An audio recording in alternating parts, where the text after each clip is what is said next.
We're in the kitchen today. We have, I don't know, it feels like 40-mile-an-hour winds out there. It's nasty. So we're going to do some cooking today instead of fishing. And we've got a deer roast. What we're going to make is, it's going to be a slow cook venison roast, real simple. But we're also going to make a gluten-free Worcestershire. I don't know how to pronounce it correctly. I'm from Pennsylvania, but that's one of the ingredients in the roast, and it's kind of an important ingredient. It's always been my favorite touch to a lot of venison dishes.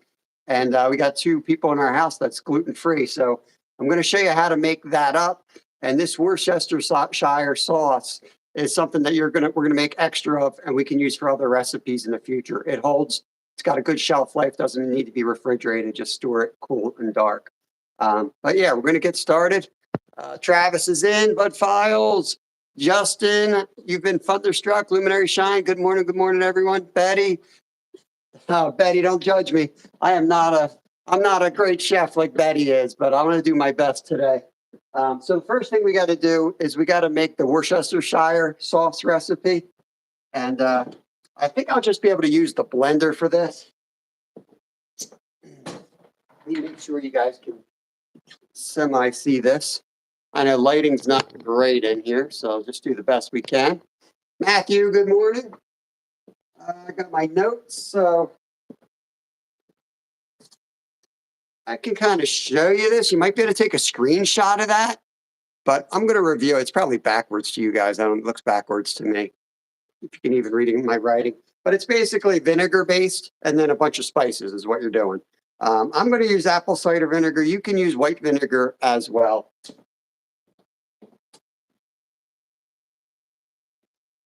Our kitchen, it's not really messy. I mean, we clean it top to bottom almost daily, but it's got a lot of crap going on. It's tiny, and we cook constantly. So this is not going to be like the stainless steel professional chef kitchens. You might even see compost on the top of the counters because we can't take all our crumbs and we feed it to our chickens. Jolie, Will, good morning, guys. Half a cup, half a cup, half a cup, half a cup.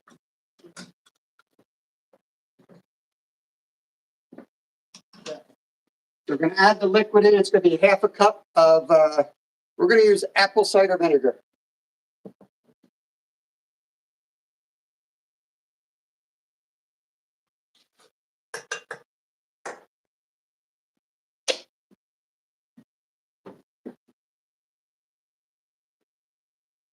Right, doing all the liquid ingredients first. So soy sauce, make sure if you're going to stick to gluten-free, every ingredient's got to be gluten-free. So we had to go out and get Sanjay Tamari brewed soy sauce. It is gluten-free. I haven't had this brand before. It wasn't real cheap, so we're going to just try to use this only for the gluten-free recipes. Hey, Tammy, Mom and Son's in the house. So I think Brad may come in a little bit later. He sent me a message, and after we get this crock pot going, I think we're going to go out and check the ice thickness. And we might go over a little bit of ice safety because we've been seeing some real knuckleheads out on the ice, and it's scary. What do we say? 2 tablespoons.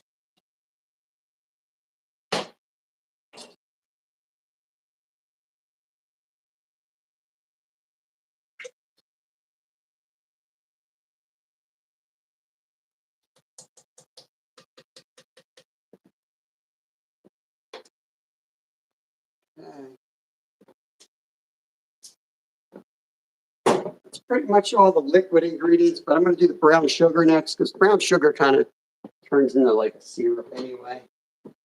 Oh boy, that's not brown sugar.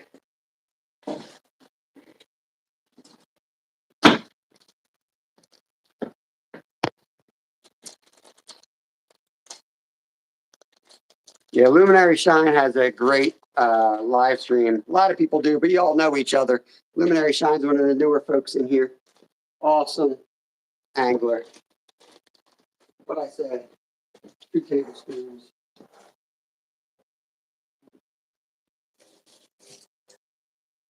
Paper towels.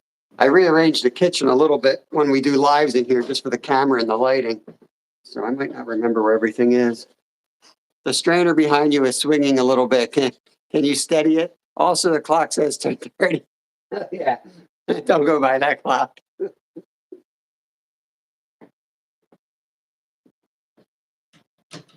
That one? Is that one that bothers you? Can't see that one. Now, I'm not a great chef. I do cook a lot. I think brown sugar, if I'm remembering home ec class, is one of the ones you're supposed to kind of pack in. So I always scoop like into the bag and kind of use the bag to get a packed tablespoon. I mean, worst case scenario, it's extra sweet. So that's what I do. And it comes out just fine. Steve, good morning to you. Yeah, it is nasty out there. You know, we've been out there in bad weather the last few days, but today, well, first of all, there's not a lot of great fishing. We kind of checked out everything for the last 2 days, and fishing really stinks right now.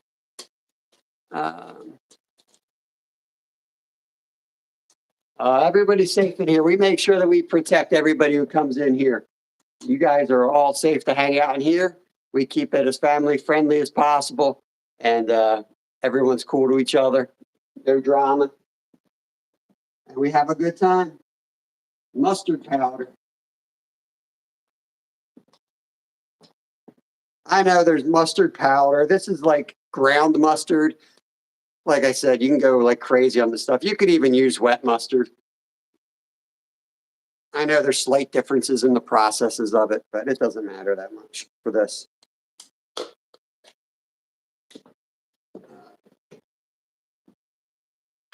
Just throwing the trash out as a butt with this camera. All right, what are we doing here? Mustard.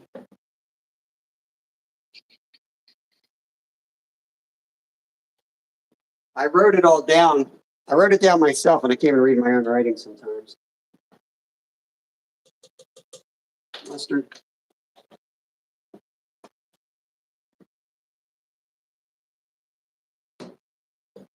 Teaspoon.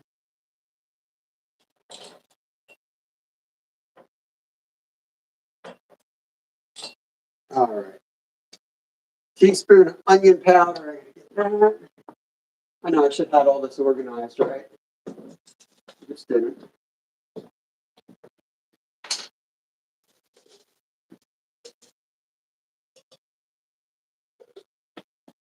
Teaspoon of garlic. I'll put the recipe on the community page tonight. I'll post it up. I'll probably put it in the description too, but if it doesn't fit for some reason, I'll put it on the community page. Bouncer's in the house, I think. I think I saw Bouncer. Skeeter's in. Yeah, the mail service is up and running in Canada. There he is. Good morning. Good morning. I forget where I was. I did onion. I need garlic. Get distracted. I'm going to mess this thing up. I know I'm going to mess it up anyway. I mess most of my recipes up. One time I put salt in instead of sugar. That was fun. The deer didn't. I put it outside for the deer. Garlic. Cinnamon always seems weird to put in, but it's calling for cinnamon.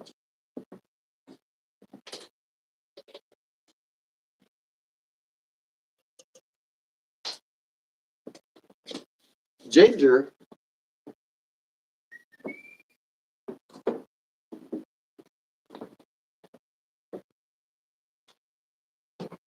So all of this stuff is what kind of, when you're trying to cook gluten-free, it can be a little pain in the butt because all of this is to make a mix that is just 1 tablespoon or 2 tablespoons of Worcestershire sauce. But man, I grew up with this venison recipe. So now that we're gluten-free, I'm committed to making it as close as to the recipe I grew up with. I put my recipe above that we use when cooking venison too. Awesome. Awesome. I know Mom and Sons is, they're making venison today as well. Zyro is in. I still don't know how to say that, if it's Zero or Zyro. But welcome in. Glad to see you here. Keep track of where I'm at. Black pepper. I'm just going to grind some up. It's supposed to be a half teaspoon. 1 teaspoon of black pepper, which is a lot, actually. It's a lot of black pepper.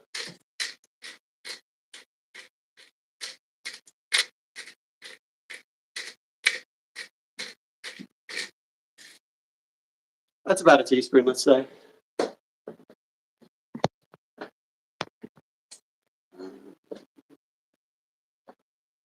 Cardamom. I've never, I don't think I've ever used cardamom. But we're committed to doing everything from scratch. So with the gluten-free stuff, it's a lot up front buying all these spices, but and these are all pure. You got to make sure everything's pure because a lot of spices are cross-contaminated. So if you have bad food allergies in your house, you know, you got to watch the cross-contamination too. My oldest boy has full-blown celiac disease, so it's not like it's a health craze or anything for him. It's, you know, like life and death. Yeah, it says a sweet, refreshing flavor, great in pies, muffins, or marinades, used in many Scandinavian dishes. So I know I'm going to find a lot of uses for it.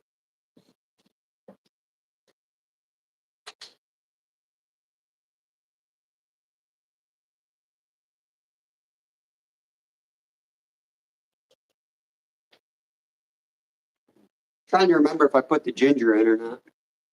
Fried bologna. Yeah. Special. I'm not sure I put the ginger in because I'm gonna just put a little bit in. Little tiny bit won't hurt. All right. I think that's it. That's it. So it's basically just vinegar, soy sauce, brown sugar, and a bunch of spices. It's really that simple. Cardamom is great when I make Swedish coffee bread. That's cool. I know I've seen it in recipes. This is going to sound bad. I know I've made recipes I called for it and I just skipped it, pretending like I didn't see it. And, you know, they turned out fine, but I'm sure it adds another element. And get you guys over here. You know what a blender. I don't really need to see a blender, but why not? You changed your chat plans. What does that mean? Cardamom is super good for your heart. Oh. Might as well snort some of that while I'm at it.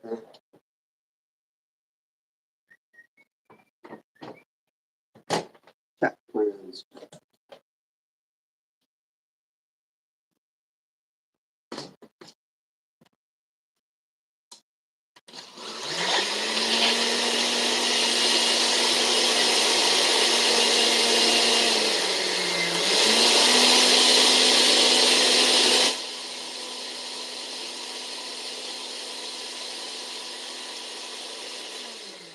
Yeah, I originally advertised the horizontal, and then Brad wanted to pop up perhaps. So in order to bring somebody up on your live, you have to go vertical now. So I went vertical. After we're done cooking, I'm going to get this roast going. It's going to cook like 6 to 7 hours, and then I'm going to go to the local lake, and we're going to talk about ice safety. And I'm going to chop through some ice and get an idea how thick we are. Hey, Glenn. Good morning. Good to see you. We are at 7 days without a lost time incident here at Anything is Possible.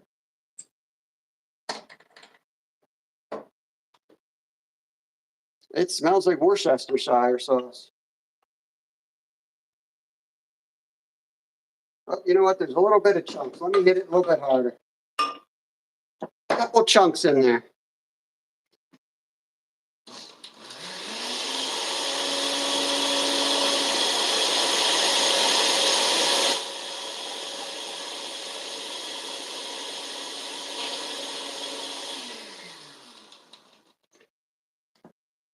Our onion powder kind of crystallized a little bit, so it'll break down in the liquid anyway. But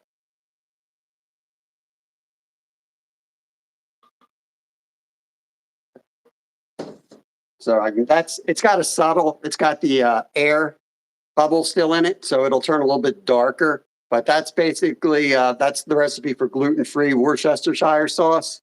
Does not need to be refrigerated. It can sit out. I think it's about 14 days, they said. They They actually said don't refrigerate it and definitely don't freeze it. I have to do a little bit more research because I like to figure out how to save things as long as possible. Lost time incident is when I injure myself and I'm not able to work. So like right now I got broken ribs. That was a lost time incident. My Achilles tendon rupture, I think I lost a day there. So ATC is just keeping track for the company here. It's a little inside joke. Let me grab a lid for that so I don't spill it.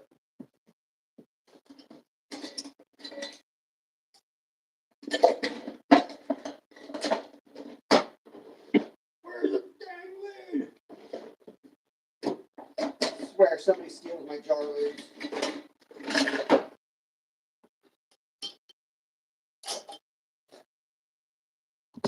So this is the fun of living with somebody that is gluten-free. We just spent all that time, 16 minutes, to make one ingredient for our roast. But get this propped up here. Monkey Man, good morning, good morning. Why is this twisted now? There we go. All right, so next step is we're going to get the venison out. I'm going to salt and pepper it, and then we're going to sear it. And I like to sear my roasts before I throw it into the crock pot. So clear space here. I don't think we're going to need those. I don't think we're going to need those. We will need that. So for searing it, we're going to use avocado oil, 500 Fahrenheit smoke point. Smoke point's at the point at which it kind of burns off. So you need, if you're going to sear something, you need a type of oil that you can sear with. Olive oil, not a great choice. It's like one of the lowest. And I typically use olive oil for most of my baking. So I had to go out and buy this. Again, just make sure everything's pure if you're gluten-free to avoid cross-contamination. That's fun. That adds like another $10. Good time. Throw this out. I'll just make a trash pile slightly off screen. I'll get that heated up. So this is the roast that we're going to cook today. I don't go crazy removing the fat. I might take a little bit more off of that actually, but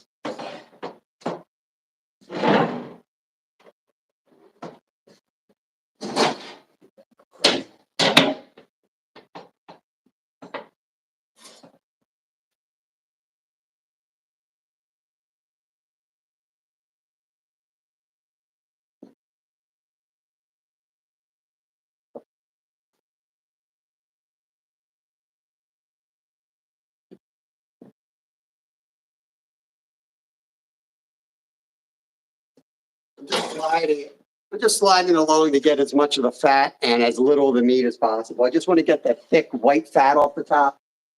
We'll give that to the birds. This time of year, it's great to throw out for the chickadees.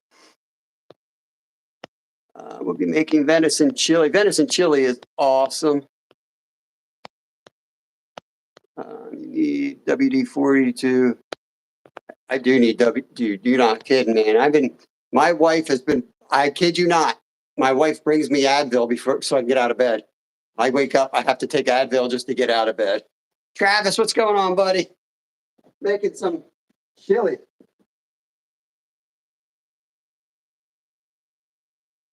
I think that's fine. All right, so I got the pan heating up. Make sure you guys can see that. I render that fat and add birdseed and make my own suet balls. It's very Canadian of you. Now that's a recipe I need to see there.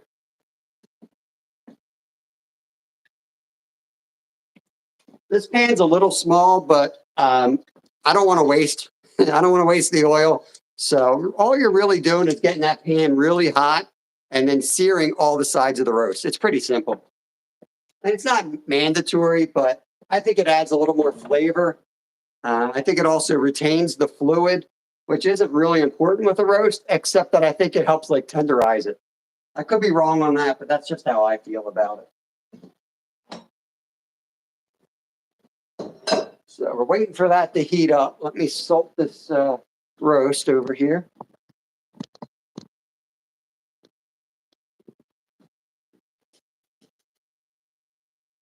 I'm going to be pretty generous with the salt because you're going to be adding a lot of liquids to it anyway.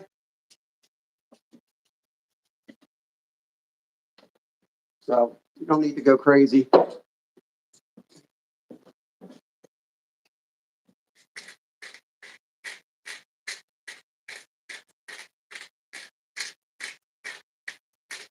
I like a lot of pepper when I'm roasting venison. Once we get the meat seared, we'll put it in the crock pot, and then we're going to start adding a lot of fresh ingredients. LALT, welcome in. Did you do service?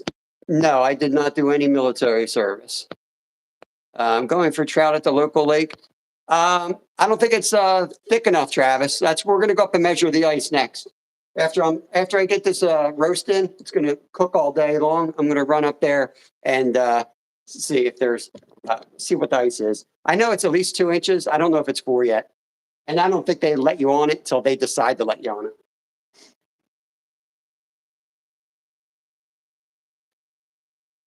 What's going on with Mike? Who's Michael? Is that MVP?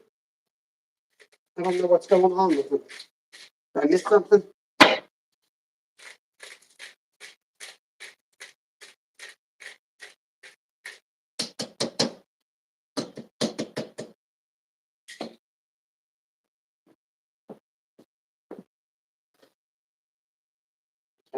That sucker's ready to go. I need to get some type of fork to hold it. Okay.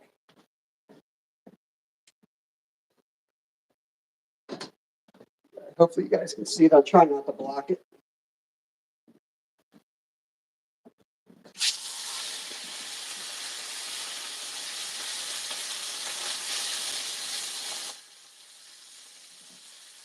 If it sticks to the pan, just wait longer. It'll once it gets seared correctly, it'll pop off the pan pretty easily.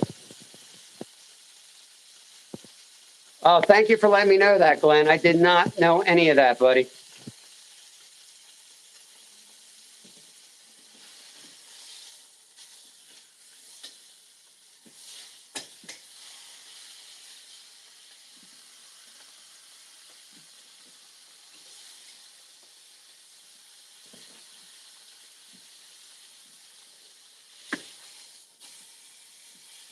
So work all the sides, make sure they all get a nice sear on them.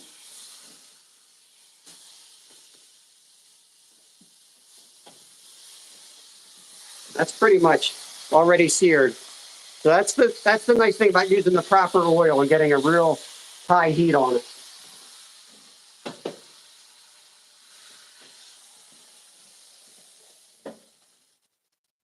And once it's seared, you want to get it off the heat right away because you don't want to cook it.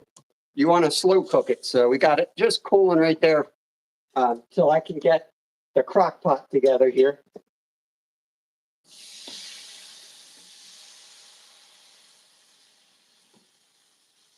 If you do it properly, all the smoke alarms will go off in your house.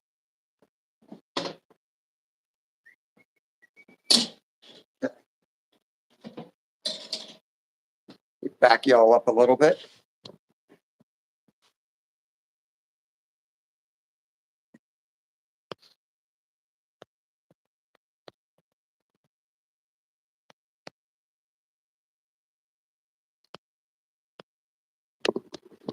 I'm missing some of that conversation. I have to figure out what's going on later. All right, let's get organized.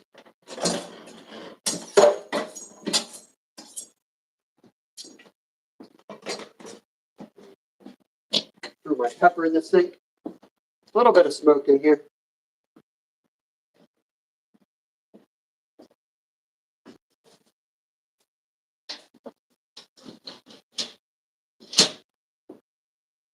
Crack the window a little bit.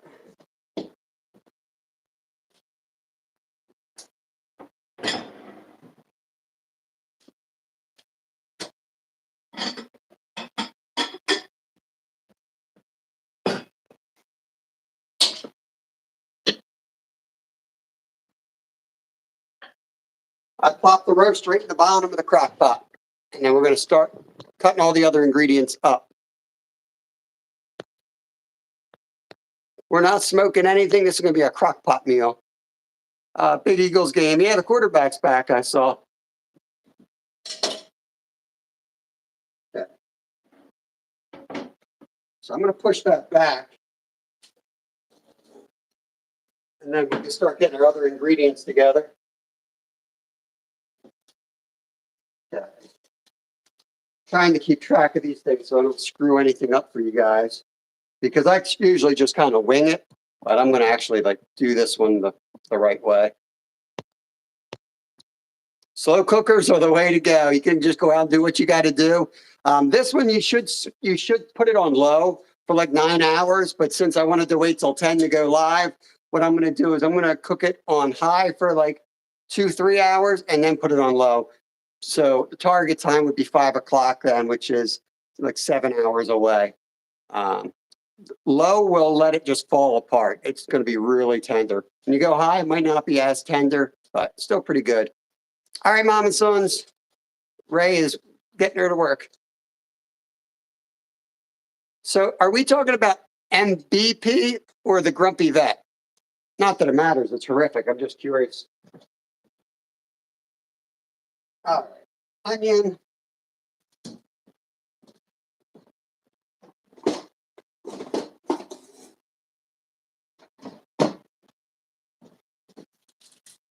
You guys can see.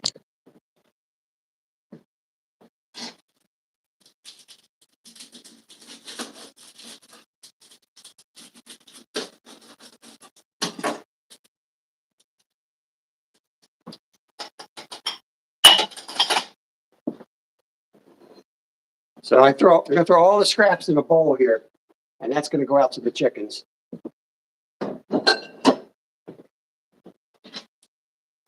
One thing I'll tell you is when you chop up the ingredients, huge chunks. You're not doing anything little. Big pieces of everything. Low for an hour, then go high, then drop back down. Why do you go low and then go back up, Denise? I have a lot to learn with cooking. I've just always cooked to not starve. Yeah, literally no one lives close to me that I know on YouTube. I'm just going to quarter the onion. I don't know if that's a quarter. I don't know if quartering is a real cooking term. It's more of a hunting term, but.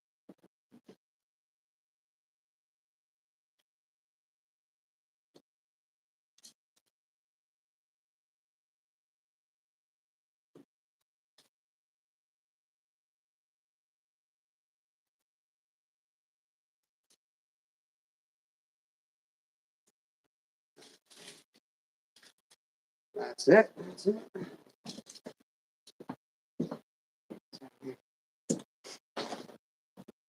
It's a tight kitchen. It's a real tight kitchen. Especially when you're live and you got a camera and a light and all that crap in here. That's that. Carrots.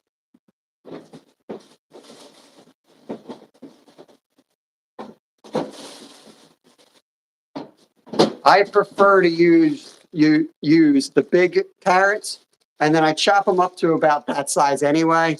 We have baby carrots in the house. That's what I'm going to use.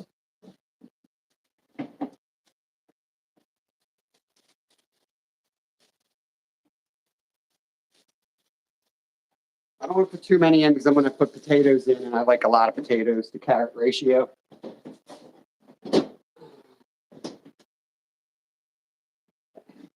I think the most important ingredient is fresh garlic. Just let the meat warm up a bit before going high. Helps with the tenderness. Interesting. So I bring it to like room temperature first. But yeah, that makes sense. I should have set that thing at midnight. That's what I should set it for. But at the same time, it's also no people around the world. Someday, Julie, someday. All right, so with the onion or the garlic, I always cut both ends off. bring this thing over so I'm not walking around. Chickens are going to eat well today.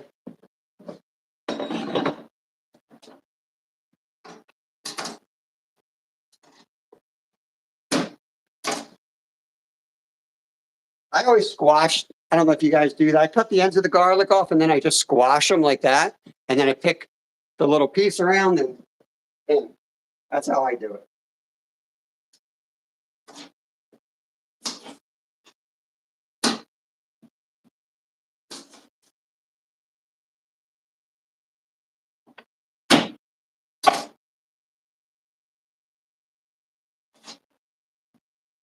Just blocking it out, am I?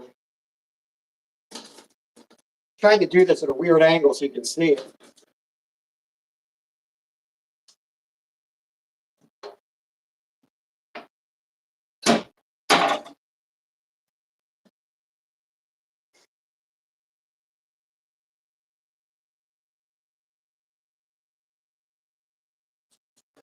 I like a lot of garlic, as you can see.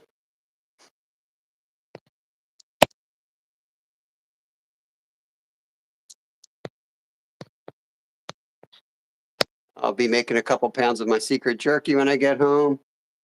Awesome. Sounds good. Fun fact, there is no such thing as a baby carrot. Those baby carrots in the bag are just big carrots. Probably because they don't taste great. That's why I like the big ones.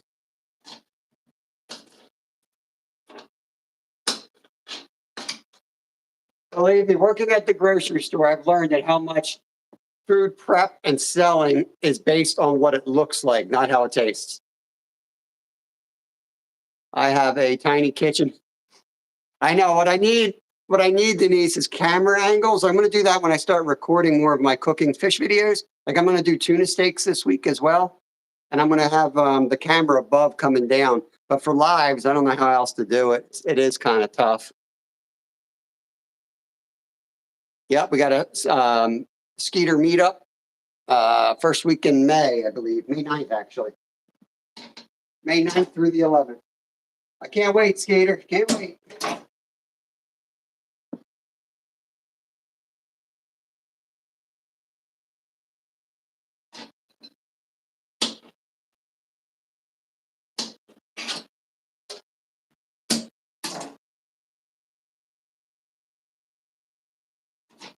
Ooh, that's a big one right here. Look at the size of that piece of garlic.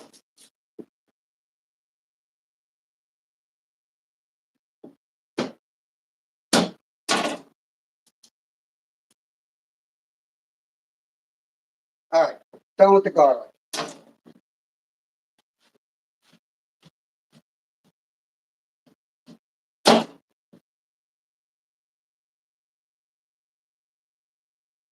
We need a cup of beef broth, and this is embarrassing, but I've got to use the store-bought because I added some non-gluten or some gluten stuff to my last recipe, and I totally forgot. And my wife says, that has gluten in it, so.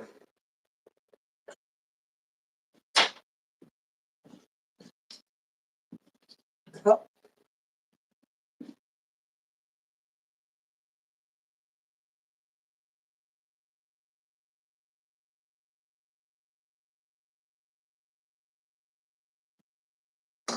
Now, off camera, maybe I'll do a short from it, but off camera, when this roast is done, you're going to see it's like a good amount of liquid in there. I'm going to thicken that up with a potato starch, and we're going to make a gravy that we're going to pour over it.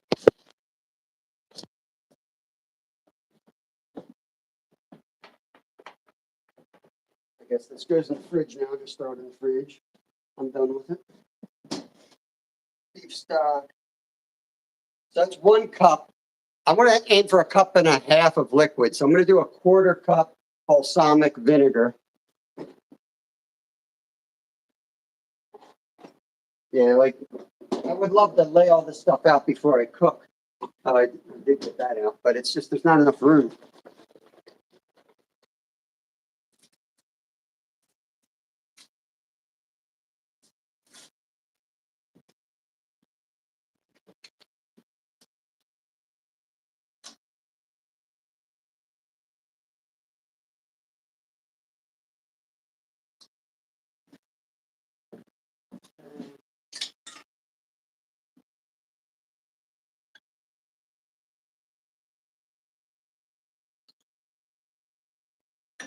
The acidic, this is a very acidic ingredient. It helps break down, helps tenderize. I'll be live this 15, other channel, 1519 Super Bowl. I'll have to try to catch you live sometime, Glenn. Mama Cookie, I don't know if I said hi to you. Try to keep up with chat while I'm cooking away here. You're a pilot. Awesome, awesome.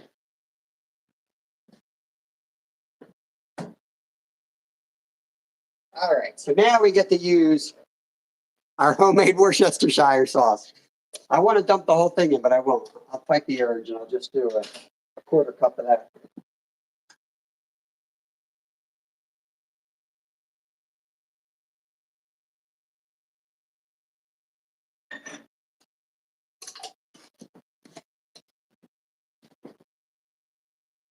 And this needs a label before I forget what it is. Hang on, let me label this thing.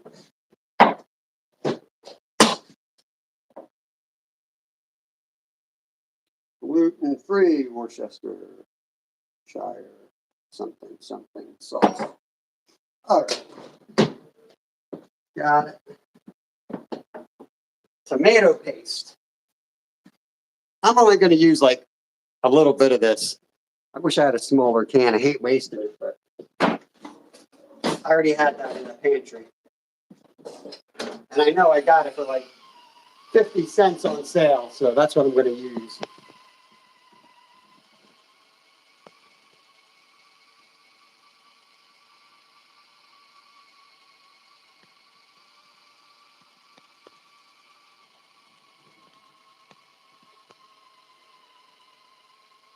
Helicopter. Those things are not meant to fly. Stick to airplanes. No way to crash land a helicopter easily. Every time I'd be in an airport in Alaska, there'd be like 20 broken down helicopters. Hey, Batgirl, welcome in.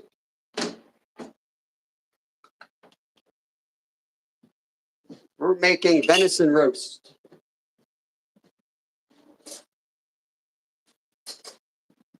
So tomato paste adds, I like it, it thickens the juices up a little bit, and it adds a lot of flavor to it as well. And it's also acidic as well. So I don't know if you can see that. What I do with this is I just slap it on top, and then I try to smear it. I want that right on the meat. So I try to smear that all around the meat, and then I'll knock a little bit off into the juices. That's just how I do it. I don't know if it means anything, but that's how I've always done it. What else we got? That's pretty much it. Parsley, thyme. I have parsley and thyme outside, but it is about 10 degrees out there, something like that. And if you pick them during the winter, you can really damage the plants once it gets this cold. So I had to buy.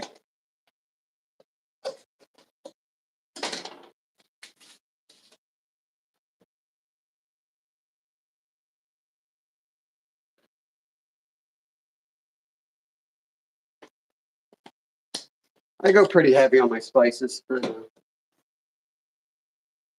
Thyme and parsley. If I didn't say it, that's what I'm adding right now. Thyme and parsley. And then I look at the counter to see if there's anything there that I forgot. Hey, MVP, welcome in, buddy. How you making out?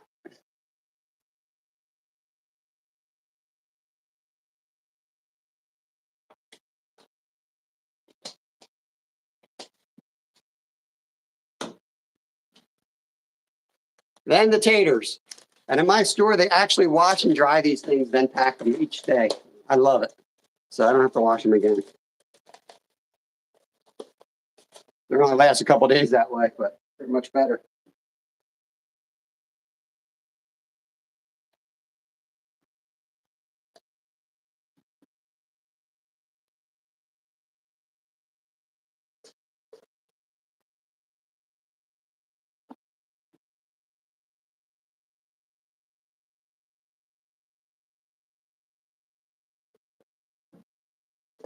That's pretty much it right there. Show you guys. That's it. That's what it looks like. I'm going to put the lid on. Like I said, I'm going to put it on high. We'll go check the ice thickness in a couple minutes here. I got to do a few little cleanup here first. And it'll go 9 hours on low, but I don't have 9 hours. So I'm going to go high for a couple hours and then cut it down so that it's ready by 5 o'clock tonight.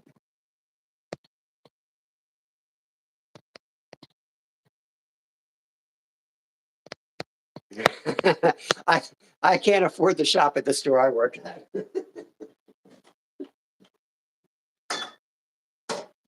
Yeah, it's top quality stuff. Like they basically fly in the tuna that we sell. Like the fish is mostly it's all wild caught. It's ridiculous, like $50 a pound. It's crazy. But occasionally, if there's deals, we get deals on stuff. And what's really cool about working there is like you'll get like they call it like these electronic coupons, and everyone gets them that goes to the store. But they always give the employees, they'll be like every day there'll be 2 items in the store that are free. So, you know, you come home with like a bag of avocados or something each day. It's something weird, you know, but it's a cool little perk. And for me, it's fun because you get different food to try that you never had. Like I can't afford tuna steaks, and I got tuna steaks in there right now. Just sweet. I have a better chance of catching my own tuna than buying tuna.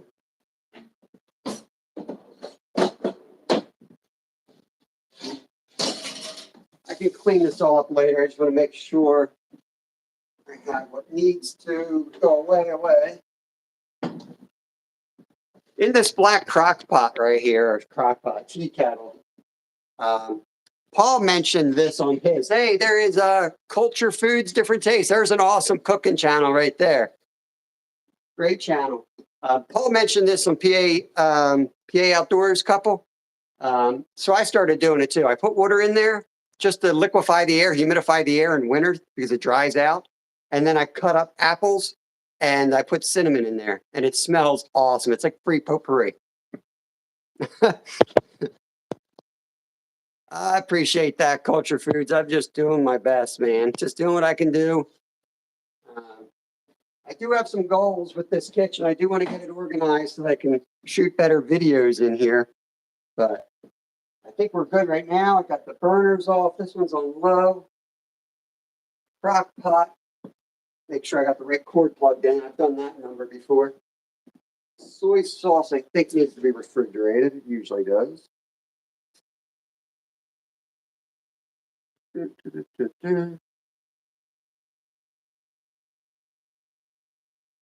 Yeah. Refrigerate that.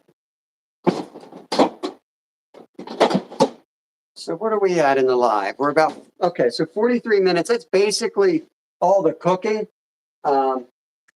That's probably going to be trash. I can really save this. But what's cool about that special can opener is the can cuts the lids on the side like they're supposed to be cut. So like I'll put this back in the fridge. I'll probably have to throw it out tomorrow, but maybe I'll think of something to make with it.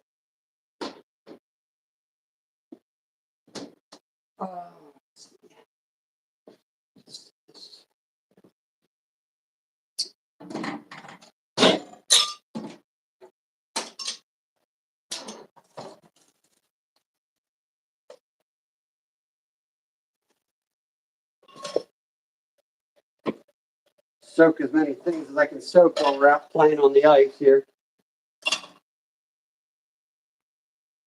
I did go live in that format, Brad. So if you did want to pop up, you can do that. Wegmans was your savior. Sadly, they had to close the pub that's in there. We used to have a pub right in our grocery store, but they had to shut that down during COVID. And basically, it's not going to reopen. They changed some of the rules. It's no longer financially practical.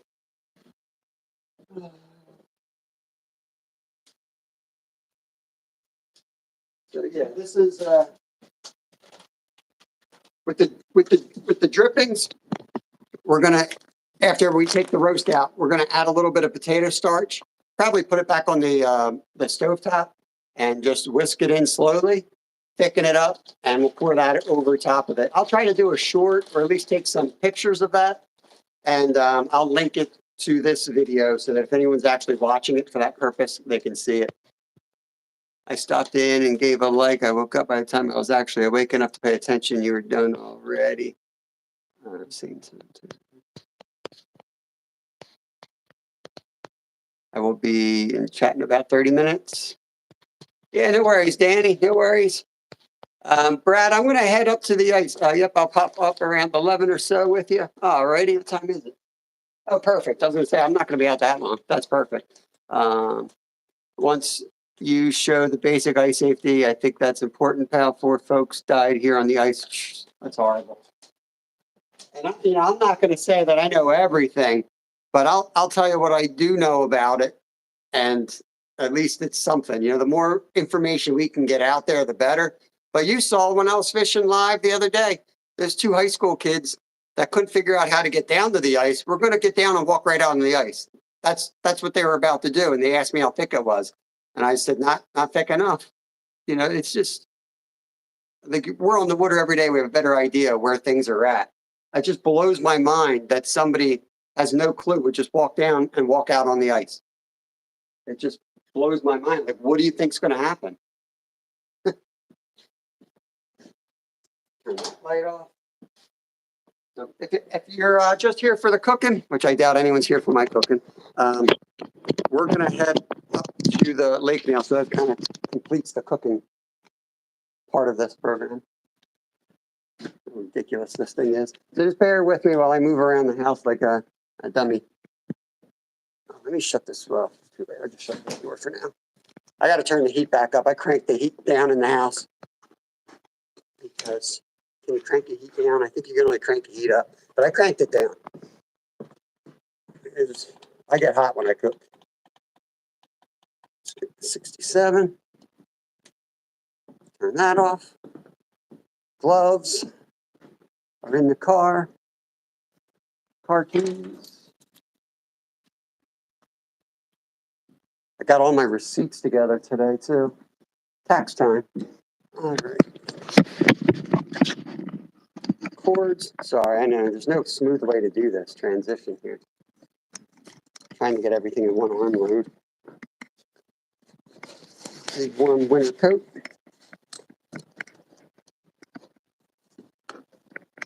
I got to fix this door. All of a sudden, it's been like flying open. It's great. It's like the one job of the door is to be shut, right? It feels good on the ribs. I think the cold, like the wood kind of condensed or something. Fun of living in a 100-year-old house. Good times. Come home, the door's wide open. It's great.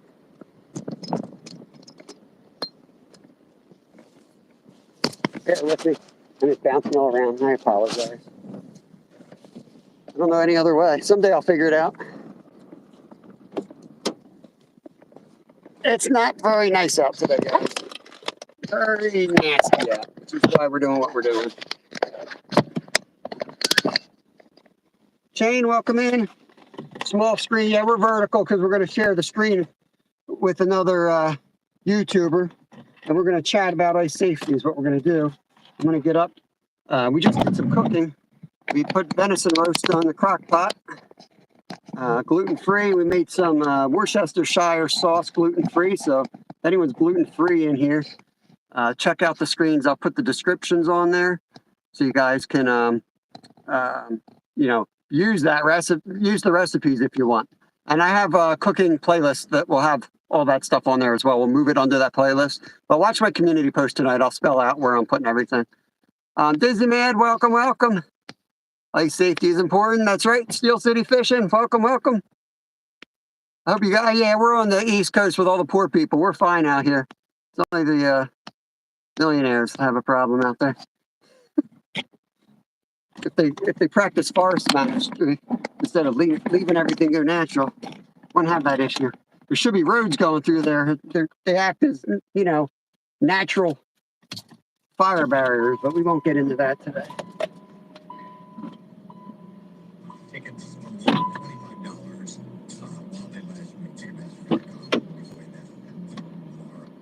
Radio.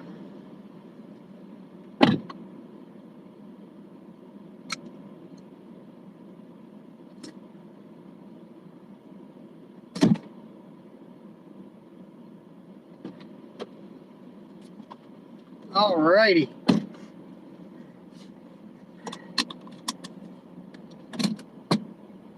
Off we go.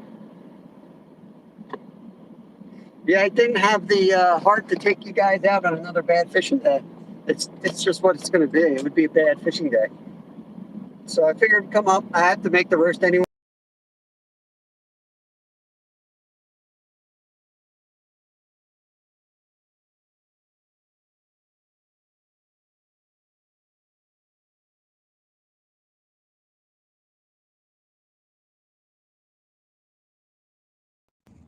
We always lose signal right there. We should be good now. Might get a little messed up down here in the valley, but should be good up on the lake. Worcestershire, I don't know. I guess that's what I say. Worcestershire, I don't know. It sounds like something UK would pronounce correctly and tell me I'm wrong, right? But I'm from Pennsylvania, so I just go for it. Worcestershire. What the heck do I know? I don't know. I know how to use it in recipes, but I don't know how to pronounce that. Wash your sister's sauce. I mean, I pronounce water. I don't know.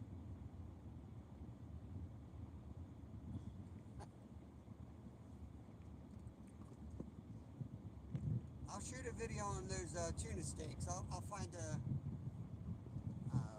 some good ingredients and make something special with the tuna steaks. I like cooking fish a lot. It's pretty healthy for you, and it's so fast to cook. That's what I think I like most about cooking fish. And you feel, I don't know how to say, you feel good on it.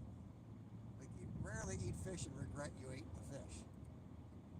I love steak and I love meatloaf and all that crap, but I tell you, many times you eat it, you're like, I shouldn't have eaten that. I don't think I've ever said that after eating fish. That would be watch your Worcestershire sauce. Don't make me laugh, guys. My ribs are still not healed. We got 14 people in, 31 thumbs up. Appreciate you guys. So blame Brad if this all goes south, because this was like a last minute decision. Like 5 minutes before I popped up, he's like, hey, can you go vertical so I can join you and we'll talk about ice safety. So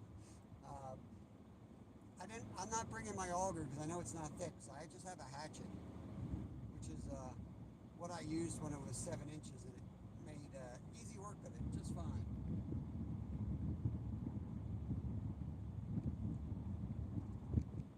There's 2 places. I'm not sure exactly where I'm going to be able to go. First, I'm going to stop at the lake, Brad, but they're not going to want me to walk out there unless it's open for ice fishing, and then I can go out and show you that.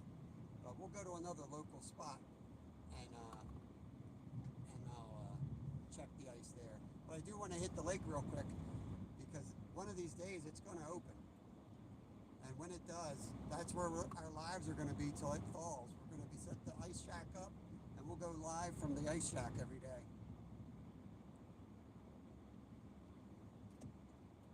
Yeah, there's a lot of things you can... Worcestershire is good on a lot of different things. You guys are just trying to make me say it 100 times, probably.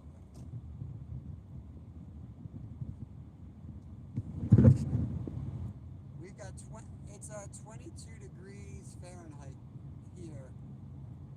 I don't know what that equates to.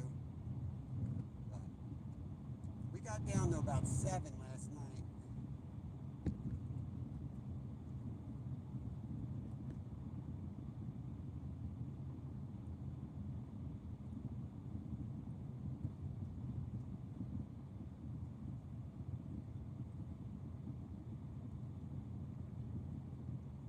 saying you can't hear me? Is that what you're saying? A lot more quiet. I'm quieter or just... If you guys are having trouble hearing me, if the volume dropped, let me know. I'll go out and come back in. I don't know why it does that. I haven't figured that one out yet. It's so weird.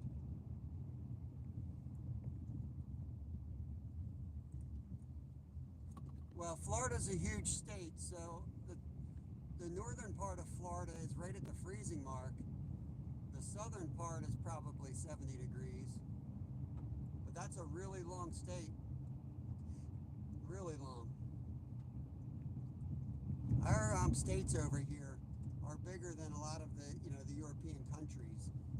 They're massive. It's hard to like grasp that, So you go to Alaska and you fly for 6 hours and you're still in Alaska.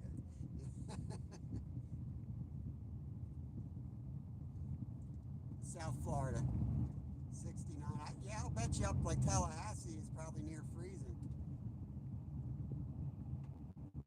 But probably raining iguanas. I don't know if there's iguanas up that way. You probably got iguanas down by you, I would imagine. We're coming to Florida in February. Last week of February, we're driving down. I think we're going to do Tallahassee and the Panhandle.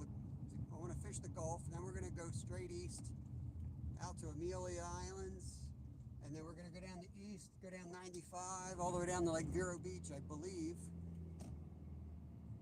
And we might be meeting up with Random J Adventures. He emailed me last night and is walking us down. He's going to take us out for some, what are they called? Snook? I feel like that's the wrong word. Never fished for him. And tarpon. And then they got gar down there that we're going to go after. It's going to be awesome. A lot of new species for us. Maybe sharks.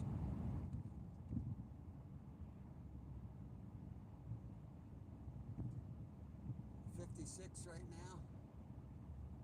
56 sounds glorious.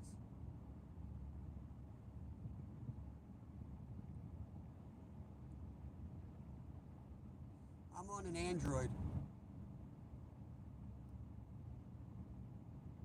I don't know why it would have been good in the house and not out here though. It makes no sense. It happened once before. I'll go out and come back in if it's hard to hear me.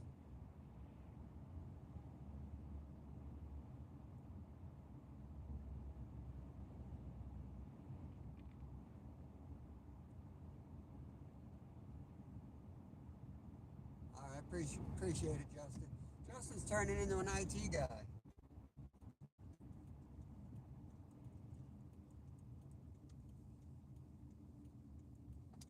He's turned into a pretty good IT guy.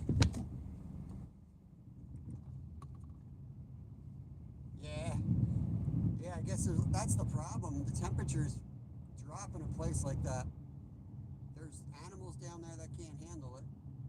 There's probably vegetables and fruit that can't handle it. And we're all going to be affected by it eventually. I want to go to the lake, but we'll come back to this little spot if we need to find a spot where we can go nuts with a hatchet.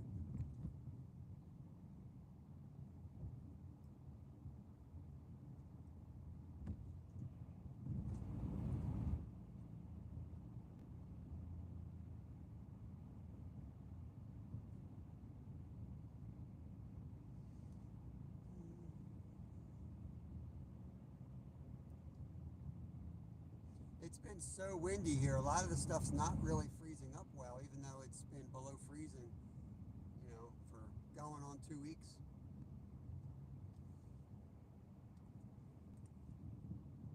We've been having winds anywhere from 20 to 40 miles an hour all week. Some of the lakes are wide open, in fact. This one's got ice.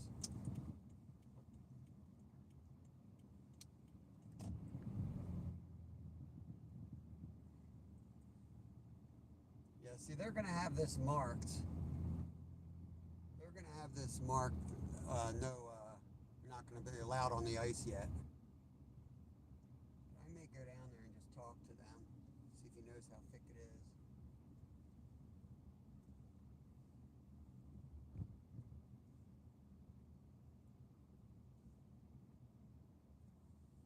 We'll go for a quick walk down and look at the lake. Lake to actually drill on, because they don't want us drilling out here, you know.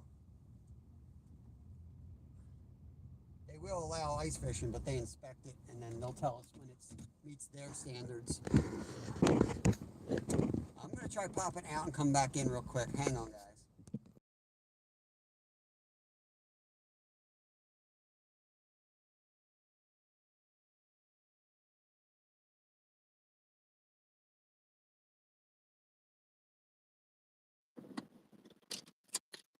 Let me know if that did any better. I just went out, came back in. We'll see if that helps the volume at all. Hey, Matthew, still hanging out there. Let me get my stuff together and we'll take a walk.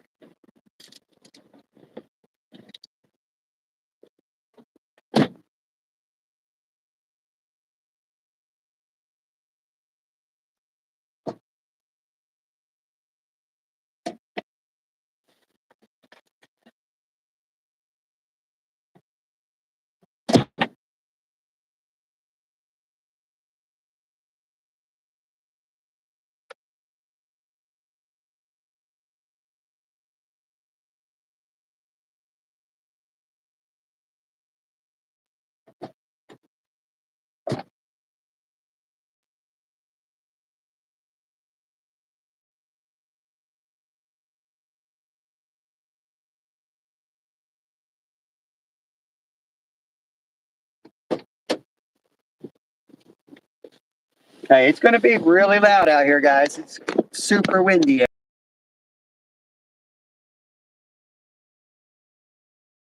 Warning you right now, having them knock. Woo.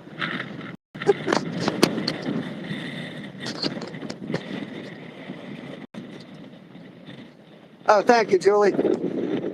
Yeah, that's what he did last time. I don't know why he did that. Hey, Jim T, beautiful day out here.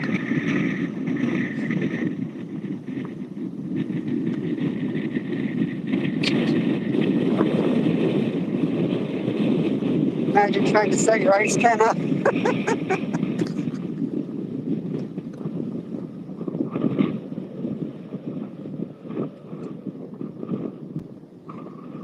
We're not going to drill here because they've got signs up saying ice fishing's closed.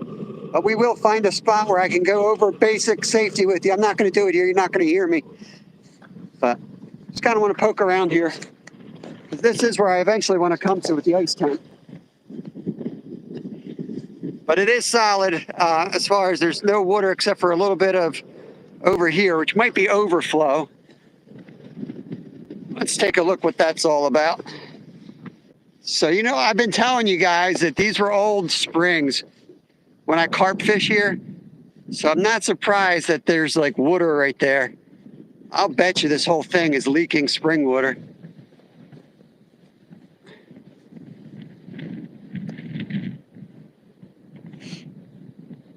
So the edges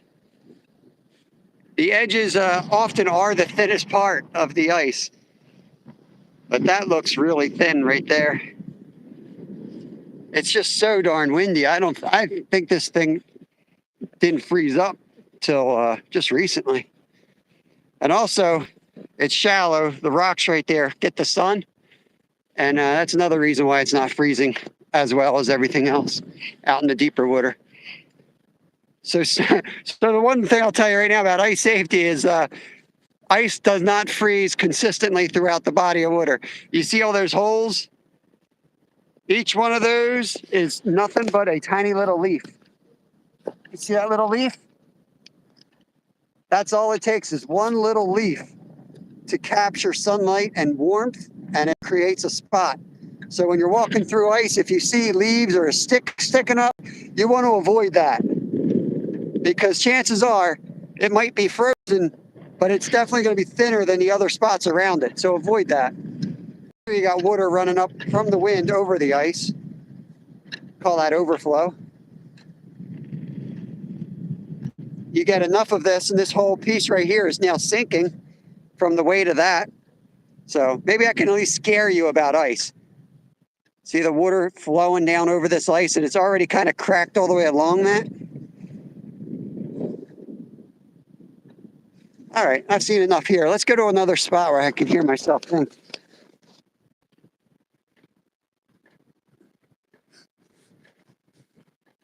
Steel City, they usually, they should be, but what happened was they dredged this. They dredged it recently, and since they've dredged it, the fish are way out in the channel. We've been catching them here often, but they're out like 20, 30 yards out. And the only thing I could think of is there's nothing there for them. They dredged everything. It's just probably like sand bottom there now. But if it wasn't so windy, I would take a cast there just for the heck of it. See if they came in. Boggy Media, welcome, welcome. Leaves, yeah, they have a sign down there. Actually, let me go read it to you guys. Because now that it's cold, my brain might not work. Hey, Myra, June T, the brown trout legend. I'll bet you his streams are not frozen. They take a while for those things to freeze, believe it or not, even though they're colder. There we go, right here. It says, do not throw debris, sticks, rocks, etc. onto the ice. This weakens the ice and will increase the time before we allow ice fishing. I love the wording of that. So you want to go ice fishing, knock it off. You don't throw crap out there like that to see if it's thick enough. All you're going to do is make it longer. Let's get back in the car and warm up. And we'll find a spot here.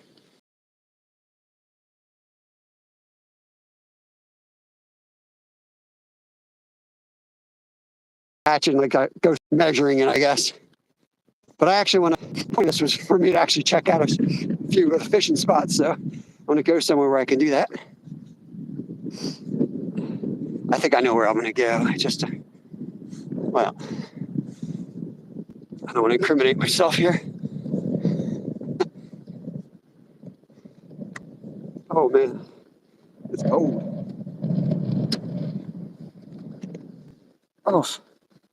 Oh yes, back in the car. Made it back.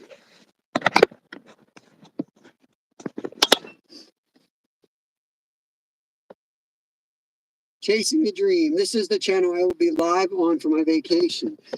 Where are you going? Oh, that's Glenn. Look, who is this? Let's go. That is a mod, standard mod. There you go, buddy. So make sure you guys have that channel. That is Glenn, Chasing the Dream. Let's see. GP, what's cracking, buddy? Good to see you. Good to see you. All right, let me get my coat unzipped and get to my car keys here. I want to go. Where can I go? Where can I go?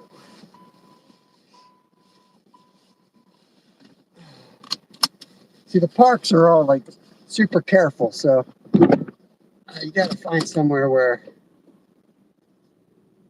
it's not really like a state park, you know.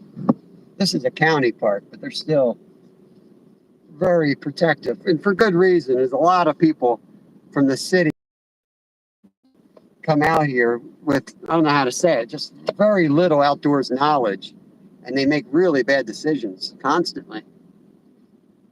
Like Brad was saying, several people drowned on the ice up his way. I'll tell you one thing about going through the ice, and I have gone through the ice on several occasions, mainly while racing in Alaska. There's a car over there. What the heck are they doing? The first thing that's going to happen when you go down in the water is you're probably going to freak out, right? You're going to panic a little bit. And it's like getting hit by a car. That first burst of cold water, it's just like, oh my God, what happened? I mean, everyone probably has their own reaction. But for me, every time it's just been like something sat on my chest. I can't get a breath. And it's kind of like panic. And then I force myself to just like take a breath. And usually for me at least, it's always been in spots that were like safe anyway, like 3-foot deep creek that I knew how deep it was, or I had swam there before, you know, situations like that. But I'm going to show you a couple tools, because the one problem that you're going to deal with is hypothermia is going to hit you pretty quick. You're going to need to get out of that situation. And when you try to get out, there's a good chance that the ice is going to break around you, since it broke when you went in, right? So you may have to slam down on that ice a little bit, break through some of the shallow stuff to get the thicker ice that will support your weight. And that's where these little ice stakes that I'll show you come in handy, because you'll need to kind of almost swim out of the hole, using your arms as the picks on the ice, and then you have to kind of kick with your feet to get up. Your clothes are going to get soaked, obviously, and I'm trying to think where I want to go here. Clothes are going to get really heavy really quick. So when you get out of the ice, that's only step one.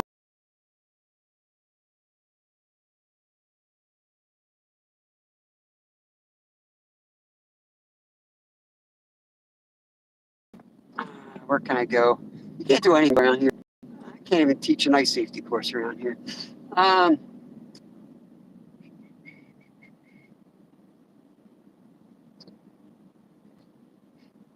JT, if this lake here freezes, buddy, come down, man. Come down. I got a little ice shack up. We'll fire up. I have a little heater in there. And you can have 5 holes each person. So you throw that crankbait down. No, I'm just kidding. You jerk bait down there. But yeah, you can have 5 holes per person. So we'll drill a bunch of holes out and you put a bunch of tip ups. I got all the equipment, man. You're more than welcome to come down. I don't know if it'll ever freeze up that safely or not. I'm hoping it does.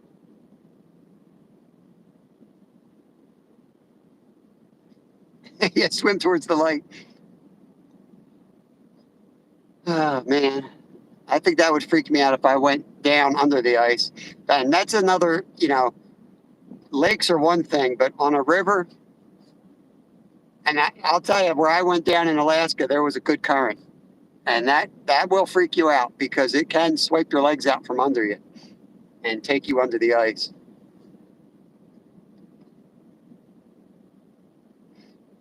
All things country's in the chat. Make sure if he's typing information, he might fact check me, because he's very familiar with ice fishing too. I might say something wrong. My wife tells me I say things wrong all the time. You know, make sure if he's saying something, pay attention to what he's typing. I'll bring him up whenever he's ready too. I think I emailed you the link, by the way, Brad. I meant to. I think I did.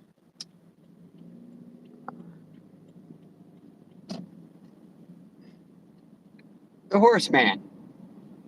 Yeah.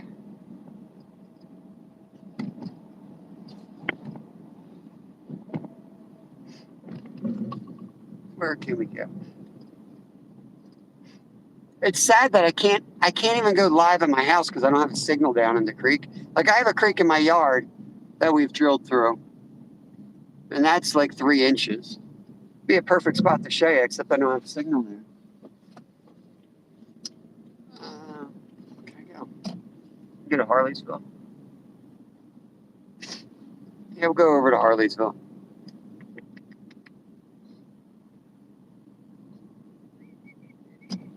Go for a little ride, find a spot where we can go drill, or hatch it as it is. As far as getting through the ice, check your state rules. Each state has their own rules on how thick the auger can be. 10 inches, I know, is the max hole size in Pennsylvania. The bigger the auger, the harder it is to drill. But in Pennsylvania, typically, like, you don't really need a powered auger. They're awesome to have if you have the money. But in fact, I'm just going to use my hatchet. It works fine.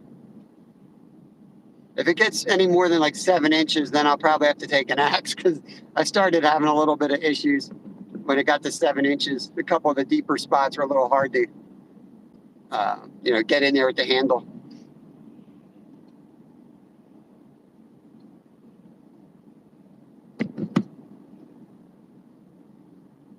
Yeah, that's why I hate to go out sometimes, GP. is I look at the people out there and it's just scary. A lot of places that have ice fishing, look around. They often will have ladders and like some type of a raft or like some type of flotation device and rope. They're key components that you can use for rescuing as well. What is going on up here? So yeah, rope, because, you know, now how are you going to rescue a person that is out on the ice that has fallen through? You're going to go out in the same spot and there's going to be two people out there. So using rope is one good method. But remember, you're working against time because you're getting hypothermic as you sit there. If you've never experienced hypothermia, I strongly recommend you get a big 5-gallon bucket, fill it with ice, and fill it with ice water, basically. Fill it with ice and then put water in it so that it's a slurry. It's just filled with water. And stick your hand in there and see if you can hold it in there more than 30 seconds. I bet you can. And that's what you got. And you go through the ice, you're in an ice slurry.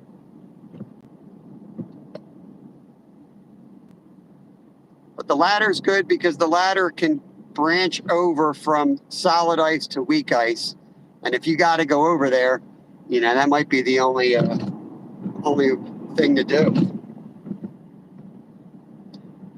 As far as common sense, you want to disperse your body weight over the ice. So 4 inches is good for one person. I think they'll say like 7 inches for two people to stand next to each other. So that's a thing I see all the time. It's like, wow, is that safe ice? I'm like, yeah, it's safe enough. It's 4 inches. And then they come over and stand next to you. And you're like, can you back off a little bit, bro? you know, when they say safe for one person, they're talking 200 pounds. All right. So you go stand next to somebody, now you're up to 400 pounds. You got a problem.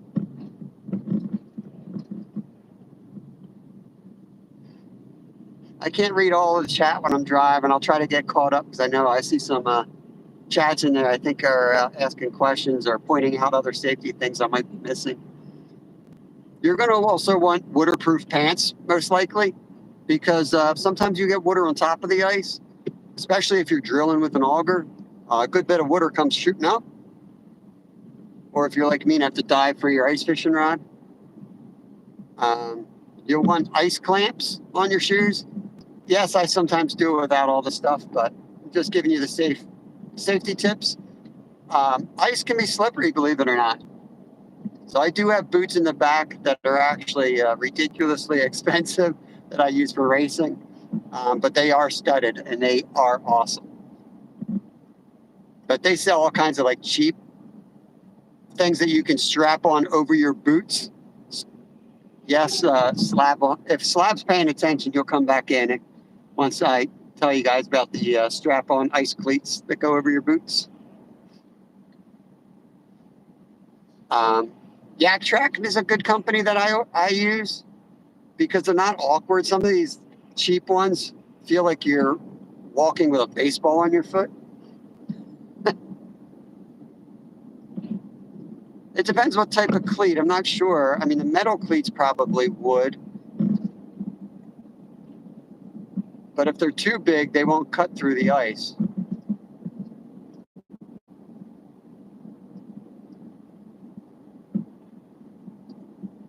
Hey, Kat, good morning. Good morning.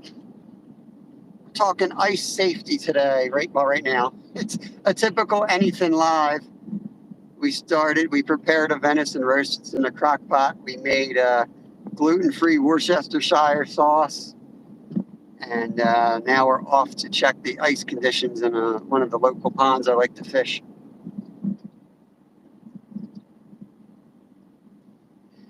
And different bodies of water freeze at different times. So I can go down to this creek and it may not even be frozen.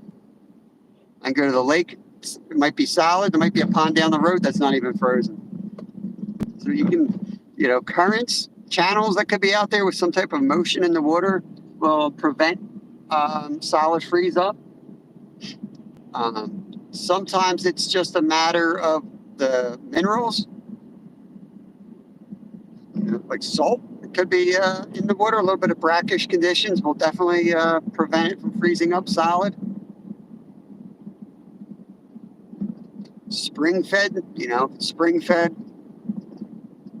Anything coming out of the ground is usually going to be 55 degrees, which in the winter is pretty warm.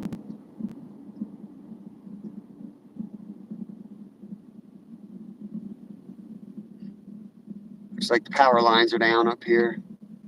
Hopefully we get moving. Hey Lisa, welcome in. Burrito. Nasty day to be on the power lines.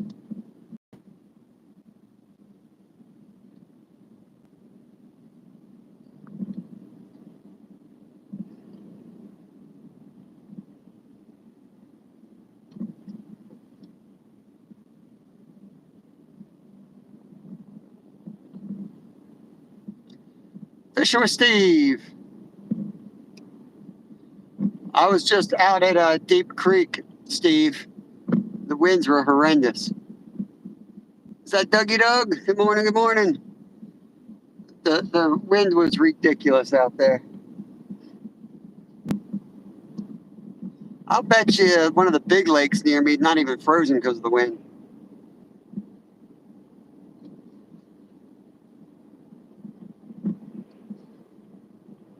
Anything that moves the water prevents freeze up.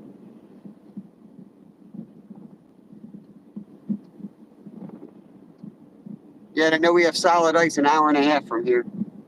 Got a buddy who was fishing it 2 days ago. It's already, it was 4 inches 3 days ago, so it's probably already up to 7.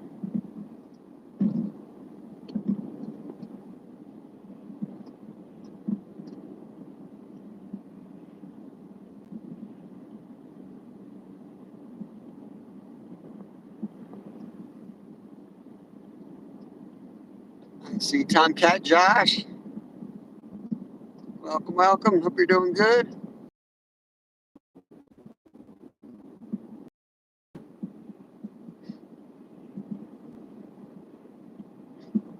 Yeah, I was talking about Dougie Doug that every lake is I want to go in there actually. Might as well hit that lake. Every lake's a little different, you know. Just because one's safe to ice fish, don't assume the one down the road is. They all freeze differently. Look, 10 different thicknesses.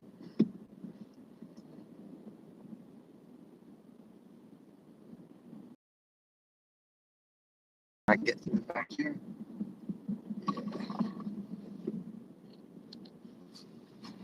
I just want somewhere kind of private to go because somebody's going to run up.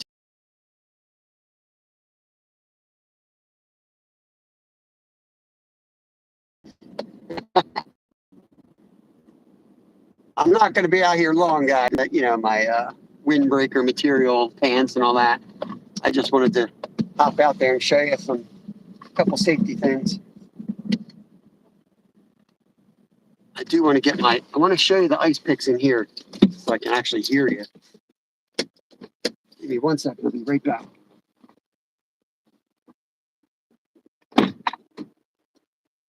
Some of y'all might have seen this already.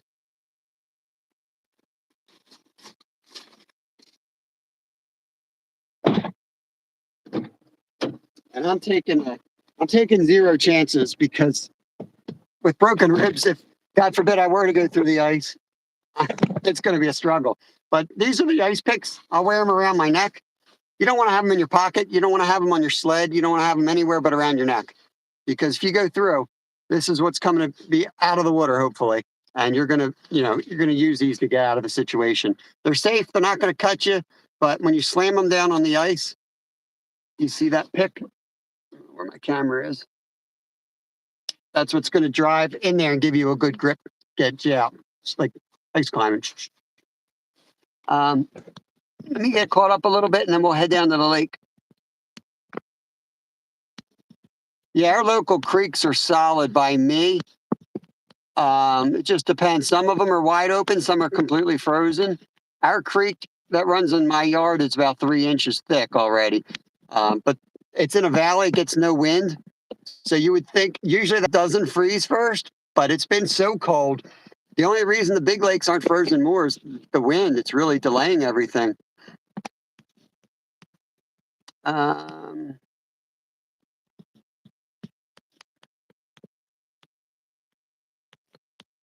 was that? Very true. Anything possible. This is GP. We have several places that folks are enjoying here ice fishing, and we have some that never freeze enough. Undertow and current, as well as thermal pockets, play a huge role. Yep. Steve's going to check the wind down on the river.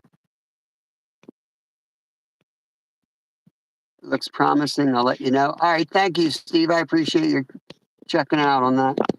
You can buy basic ice cleats at the dollar store, maybe in Canada.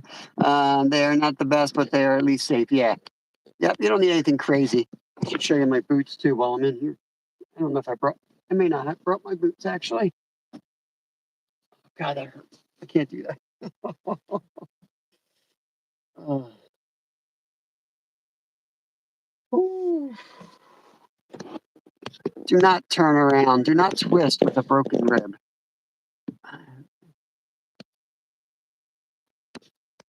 Who's got tooth pain? Teeth aren't hurting near as bad as they have been. Oh man, teeth pain's horrible, especially in the cold.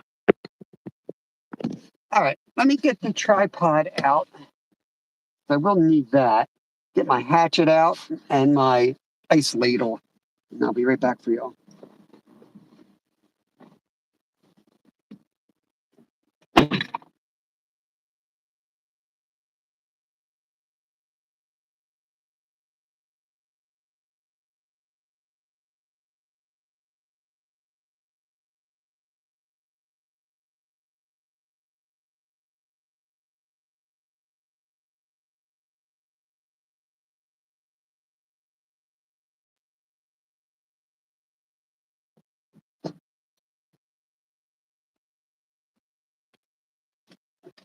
Trying to talk as much as I can in the car because honestly, when I get you guys out on the lake, on this pond, you might not hear a word I say, but I'll try to at least demonstrate the best I can.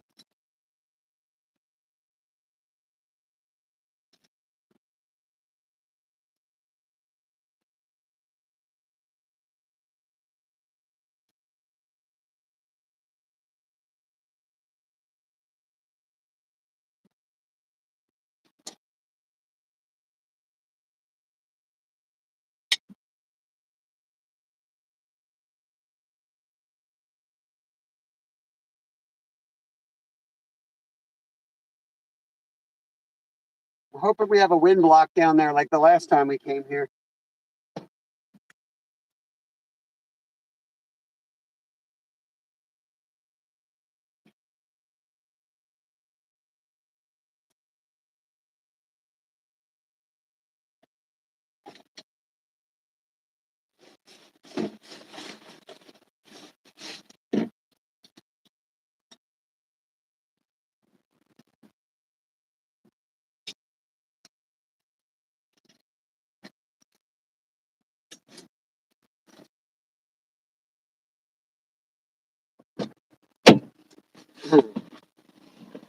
Also important, tell people where you're going so they know where you're going, what time you're expected back.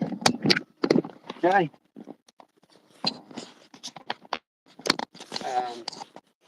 Think of something else to say before I walk out. This wind's gonna be ridiculous. Oh, a whistle. Carrying a whistle, another good, especially on the larger lakes. It's not real obvious what's going on out there, you know? You might be out there working on the ice and have an emergency, and somebody 100 yards away has no idea that you're in distress. A whistle will get the point across real quick. 3 bursts, they know something's up. Hopefully. Another 6 to 8. Awesome. I'm not sure. We're supposed to get something on Saturday.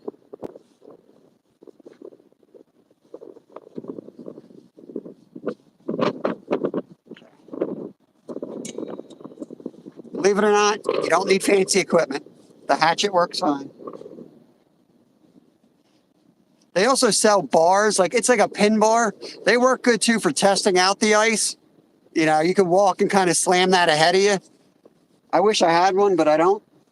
And then I use the ladle to figure out how thick the ice is. Because once you break through and you make a decent hole, you can stick this through and then, like, say this is the ice, this is the hole. You stick that through and you pull it up on the bottom of the ice and you measure the thickness. You want at least 4 inches for one person.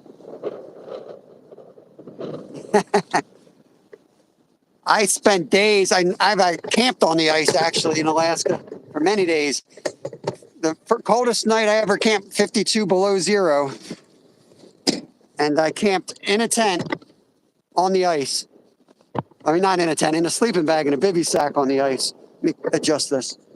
Not by choice, but I was trying to win a race and I was trying to make it to the next town as fast as possible. So instead of waiting at the other town and having a nice warm place to sleep, figured I'd just sleep on the trail once I got over the mountain. And my body said it was time to sleep. And I'm like, this is not the right place.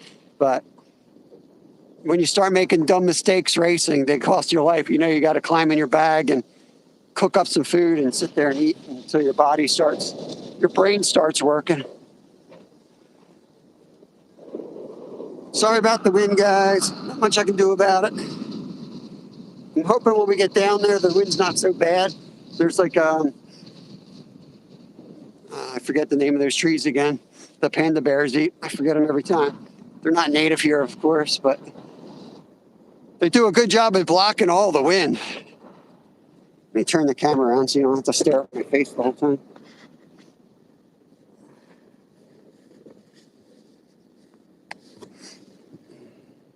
Bamboo. Bamboo, that's it. Thank you, Danny. Jose! What's going on, buddy? I always feel like I have to shout your name, Jose. I don't know why. Actually, I do know why. It's from a local TV channel here. There used to be a Jose, and they would always shout his name, Jose! Another cooking channel. We started this video with a venison roast, deer roast. So I prepped that. And since we're gluten-free, it called for Worcestershire sauce. So I made our own Worcestershire from scratch. A lot of my favorite recipes call for that. And since my two people in my family can't eat gluten, I've just been leaving it out of recipes. Almost looks like it's not frozen, but I'm sure it is. It was frozen a couple days ago, unless it blew open. It may have. Part of it's definitely not frozen now. Yeah, that's pretty crazy. Some of that's open, and it's we were down here a couple days ago and it hasn't been above freezing. Less ice now than when we were here before. But we're gonna go to the far end anyway. So we gotta go this way.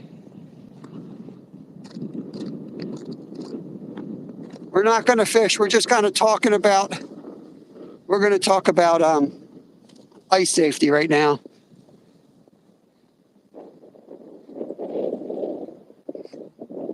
Brad, you should have an email when you want to pop up, if you're popping up. If you don't have an email, let me know in chat. I might have missed it if you're trying to do something and I screwed it up. If anyone sees Brad asking for me from All Things Country, let me know, please. It's snowing in Texas. Yeah, the south it dipped down. It dipped down this time, and the south is getting, I guess, colder than they are used to, right? What kind of critters we have here? Fox? Big fox. Yeah, it's a fox. Fox prints. It's pretty fresh. We might see him. He might be down in these weeds. Probably in the bamboo. You see it down there at the end? That's all bamboo. So the wind's blowing at us, and I guess from that, this whole pocket have opened up. All opened up. We'll see. We'll see. It might not be thick enough to stand on.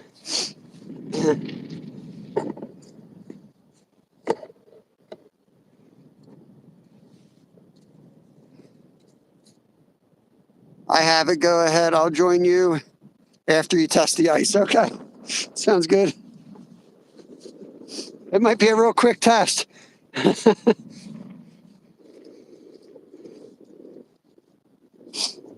Oh, man. I wanted to test it at Deep Creek, but I guess I mean, I really don't have to because the Rangers tested there. So you know it's not good until they say it's good. And then even then, I still test it myself. I was hoping that it would be a couple inches all the way across so I could really kind of show you how I go about getting out there. But basically what I do is I start real close in on the shallow. Oftentimes the ice does get thicker as you go out. But if it's not like 3 inches on the edge, I won't go any further than that. I'll stick to the edge then. And just because you see holes out there doesn't mean they made out okay, you know? Big heron. Let's see if he lands on the ice. That would be pretty wild. He ain't gonna land on the ice.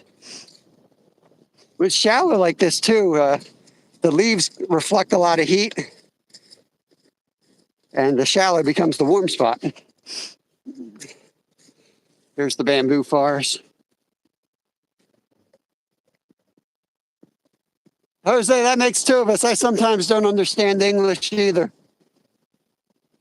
Don't worry about it. I watch you, and I don't understand half the stuff you're talking about, but we understand fishing. That's all that matters. Fishing's fun.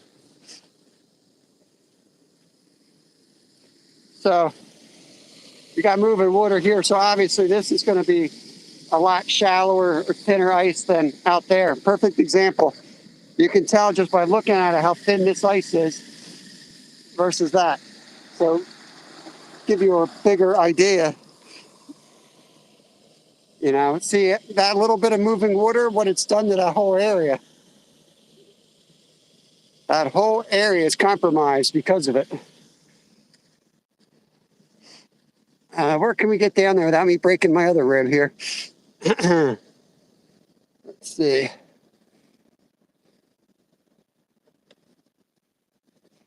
That's not even good ice. See that cloudy ice? That's usually not great ice quality either. You want nice dark ice. That's usually the strongest type of ice. Let me see if somebody threw a rock through. Let me see if I can tell anything with that.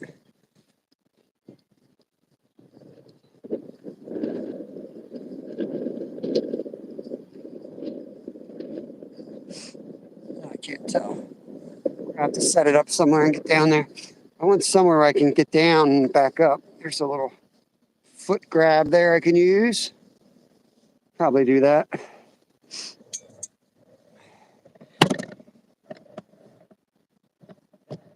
Bear with me here.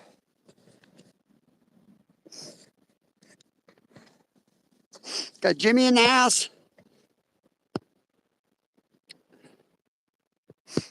Yeah, we're not going to fish. We're just kind of testing the ice here. I know it's not deep enough. Yeah, we're not fishing. We're just kind of talking ice safety. Did some cooking, put a deer roast in there for dinner, made some Worcestershire sauce from scratch, gluten-free. And yeah, figure, I don't know if I really need to demonstrate it, because what I do is, I want to tell you now because you won't be able to see, I won't be able to see chat when I go down there. I'll work on the edge a little bit, and I don't think it's going to even be big enough deep enough on the edge. But if it was deep enough on the edge, I would start going out a little bit further, drill another hole, a little bit further, drill another hole based on the depths. I'd measure each one. But again, I'm always looking around the lake. So if I was going to ice fish here, first of all, like I know that side isn't even frozen, right? So you're going to stay away from that whole area. This side's got some open water right by that vent, and the ice around it is like extremely thin. So, you know, obviously once it's safe, you're looking for fish, but when the ice first freezes, you better watch for safe ice first. Let's see what it looks like down here. Go down, make some bad decisions. Hey, belt loop. All right. Keep in mind, I might look like I'm 90. It's because I got a broken rib. I'm going to get down to the best I can.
I crawl up my damn rib.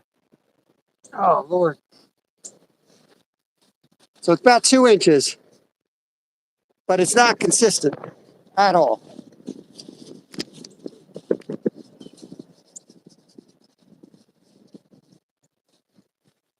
Top's nice and flat.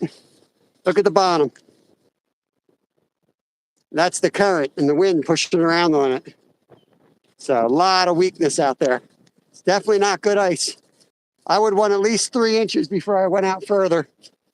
Let me show you the hole up close. That's the hole I just drilled. Now, if that was 3 inches, I'd go out a little bit further. But with the axe, you can see you can get a pretty good hole. I start making a big square, and then I just eventually make it round. And it's easy when it's just thin, but it's still pretty easy when it's thick. You can make the sides nice and straight, but you don't need an auger at all. But you do want the sides consistent. It'll help bring in fish up, keeping the hole clear of ice, stuff like that. Yeah, Brad, what else you want me to, anything else you can think of I should do while we're here? I mean, there's really, I would love to be able to go out there further.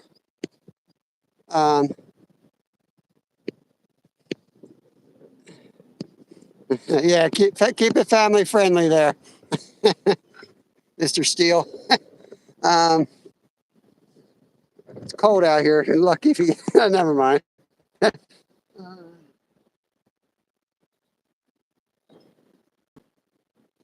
Pretty cool. I mean, that's actually pretty good ice right there. It's solid. It is solid, but like I said, the bottom of it, I think that's a perfect example. You know, yeah, look, we go like this, right? We go, oh, look, man, that's almost 3 inches. Well, look over there. Right there. Not very consistent.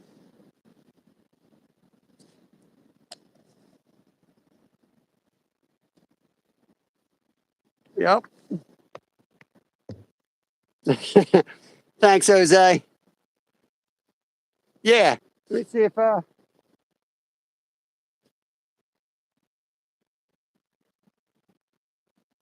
go down and trying to find a good example. I think there's some further down the path here that I can access.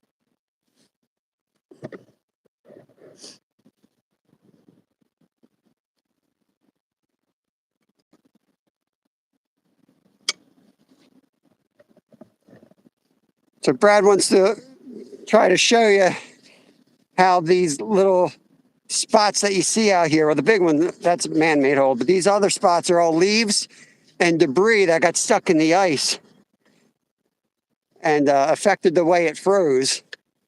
And these holes will be a lot shallower. Well, this whole sheet's going to be less shallow here.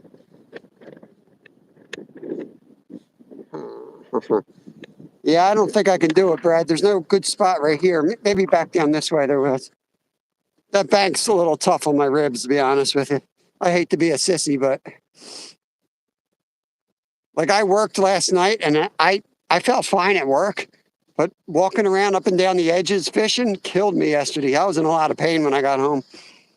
Let me see if there's a spot. Don't get old.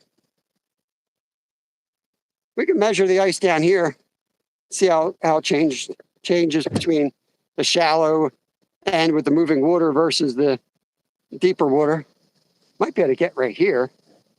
See if we get here. Show you this spot.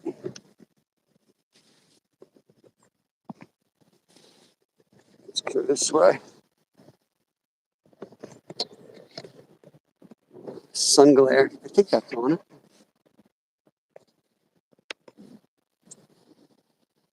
Should have brought a rope just to get off my butt. I mean, hardly move. But trust me, if I go through, my adrenaline would get me out real quick. We got no doubt about it.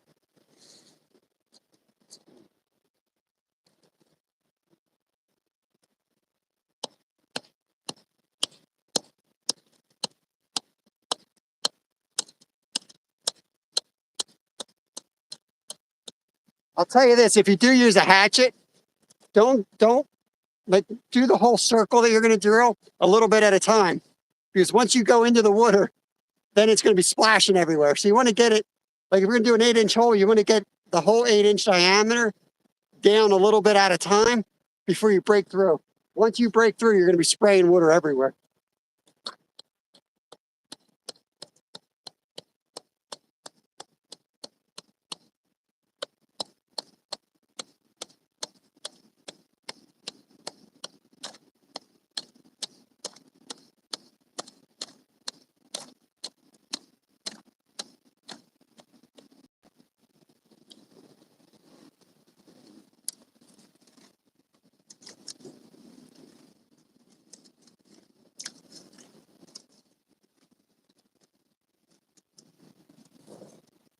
So it's pretty good now, Brad. This is like Michael Jackson. Or this is like O.J. Simpson when he puts the glove on. It's actually about the same now. But early on in the ice formation, when we first came down here, the ice was just barely a layer, and every leaf caused these decorations. It's definitely shallower. The ice is definitely thinner in their spots. It's not a big thing. It doesn't affect it long term when it's a leaf. But I can tell you, if that was a stick, whole different ball game. Top of a tree, a lot of warmth, a lot of weak ice around those things. But it is, you know. Of course, I threw the other block. Let me see if I can whack a piece off.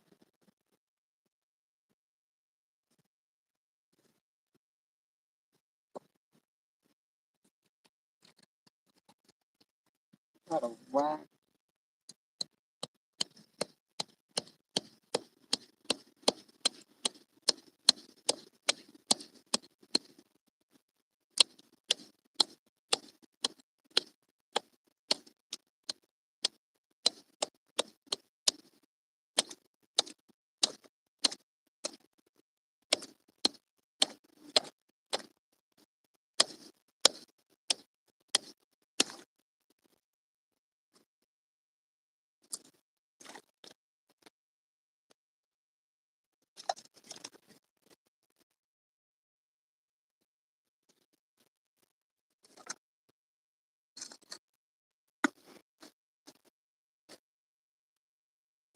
It's about the same. It's definitely a little bit less.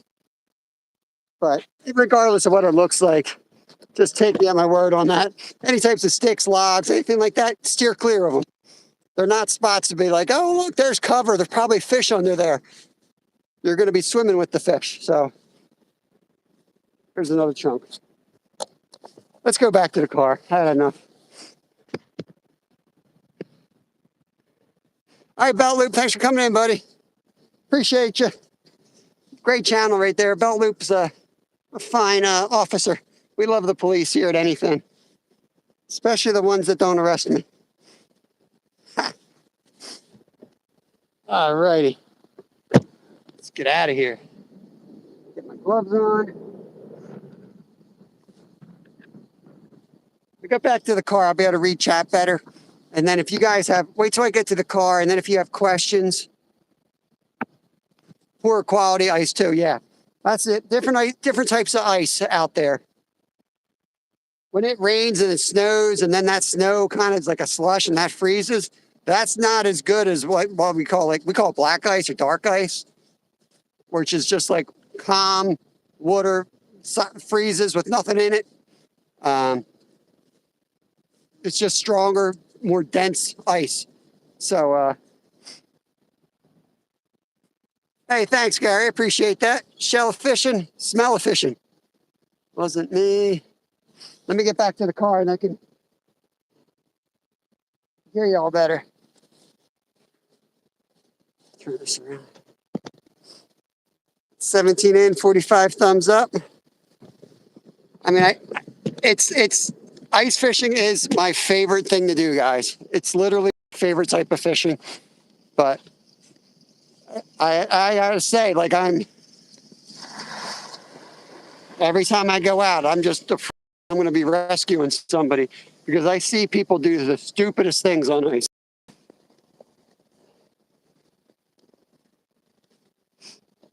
It's just one of those things, you know. People go crazy. They just stop thinking. So if you were to fall through and you were to get soaked, one of the things you need to do is you need to get your wet clothes off. You get colder wearing wet clothes than being completely naked. That water will suck the energy and the warmth right out of your skin. It really will. So you need to get dry clothes on. You need to get the shelter, strip down, get dry clothes on.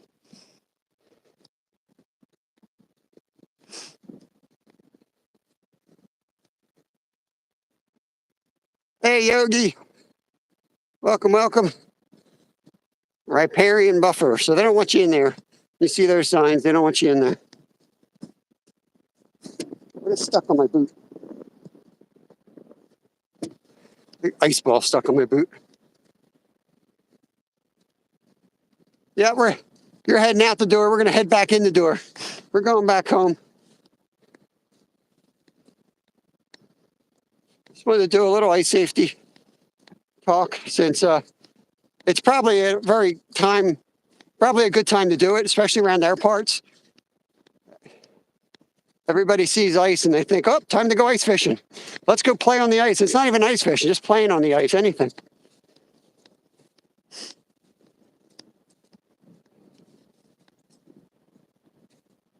Raptor Will, what's going on, buddy?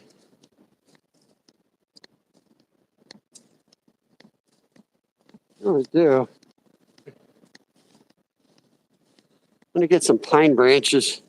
I can do that at home, I guess. I'll take them from my own tree. I'm gonna get some pine branches and add that to the potpourri that we have going on our stove. Drop some of those in there too.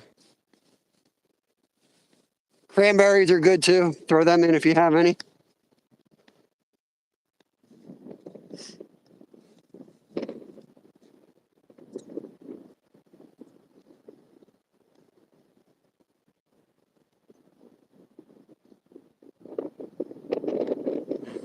Hey, you never know, Kat.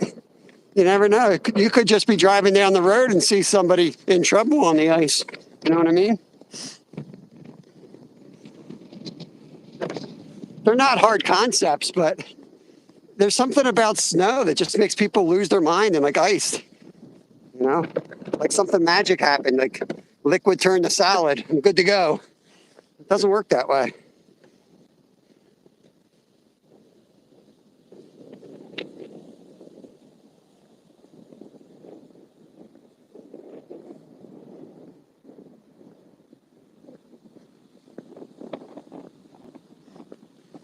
Definitely should have put my windproof pants on. Woo-wee, let me tell you, that is biting. This was kind of unplanned. That's why I wasn't really necessarily dressed appropriately, but I knew I was only going to go out there and see how deep it was. I knew it wasn't going to be deep enough to go out on anyway. Now, don't get me wrong. There are people that will ice fish that. But I cannot, in my right mind, tell you all to do that.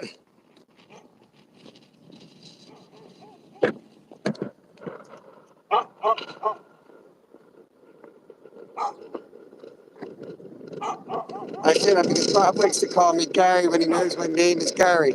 It's the same. I think it's the same. I think I'm saying that word. How do you say water? I think this is a dialect issue between Pennsylvania and New Jersey.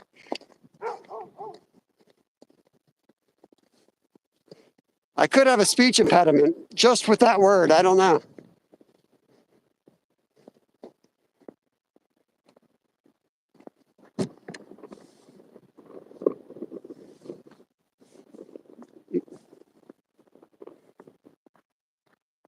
Respect the ice.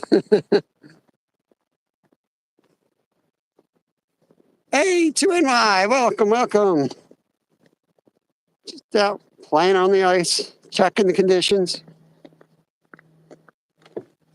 It's frustrating when you get the real cold temperatures and then you get a week of 40-mile-an-hour winds.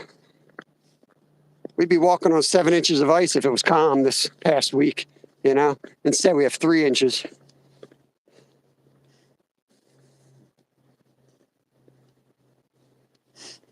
I used to say in bike racing, like, when they're trying to figure out what the forecast was going to be for a given race and snow conditions, I'm like, just expect it's going to be 33 and rain, because that's, 1 degree above freezing with wet precipitation.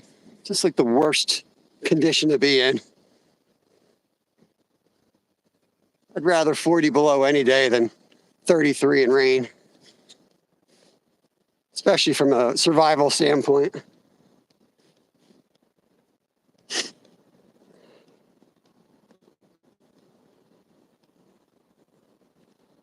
I do believe it's time for my next painkiller.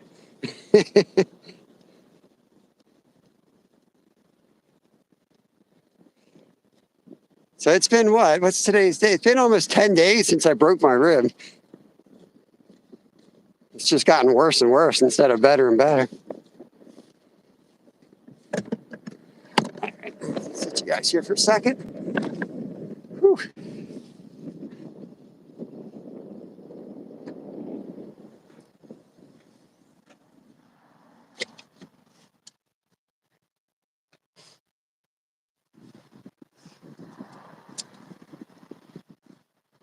Take my Georgia Santa coat off.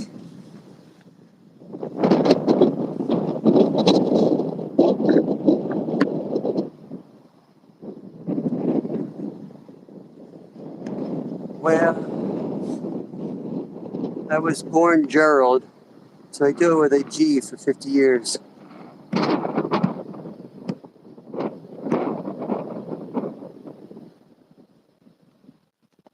Hey, casters, what's going on, bud? Yeah, make sure the tripod doesn't blow over on me.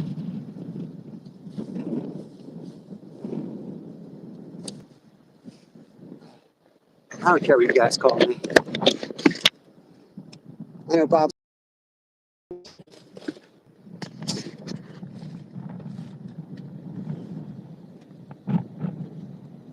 Yeah. I'm sorry I can't say your name right. I'm trying to say it. That's how I say it. I don't know what to tell you.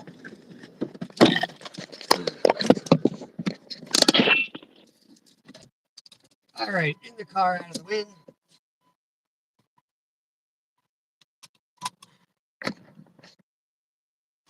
Man, Skeeter, it's got to be ready by you, bud. It's got to be ready. If I had the time to get up there during the week, I would. But you know my situation. I got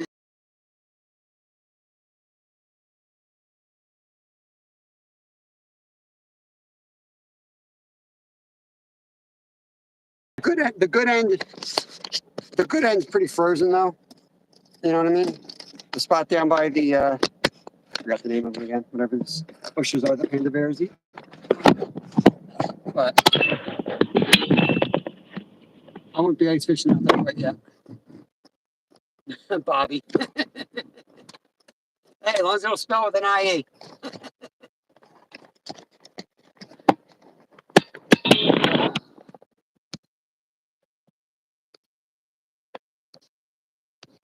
Let's see if I missed anything while I was walking. Seems as if they're not appearing.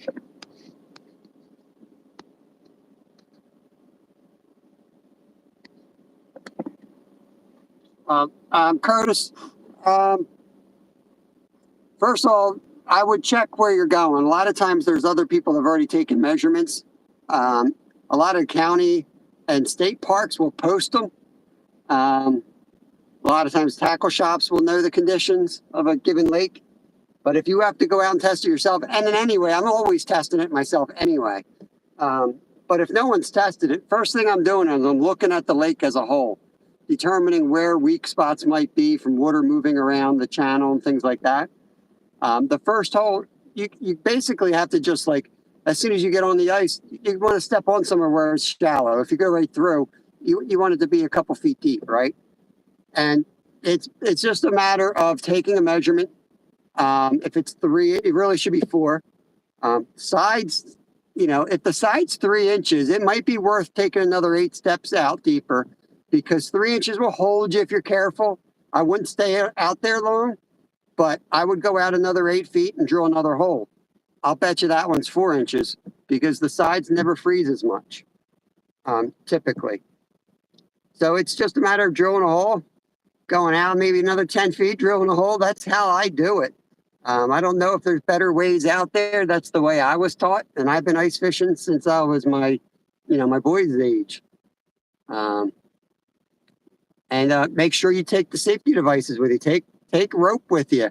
If you're going to walk way out there, take a rope. Make sure you have something to get out. The ice picks work really well. Ice cleats, maybe a ladder if you're really, worried, or with a group. A ladder might be good to like build into your ice sled.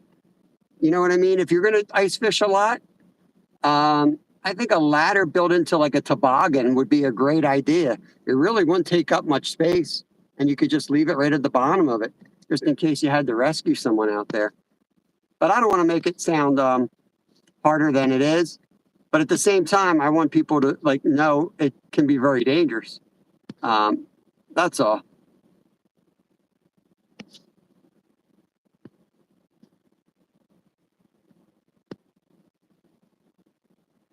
Toby Han is 3 inches. Yeah, my buddy said it's 4. But they're letting people out there.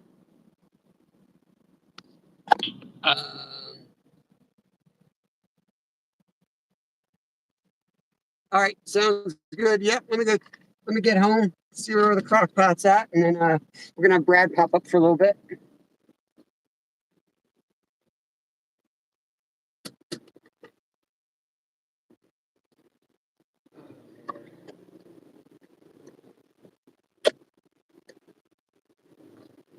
God, I'm like turning with one hand because I use my left side.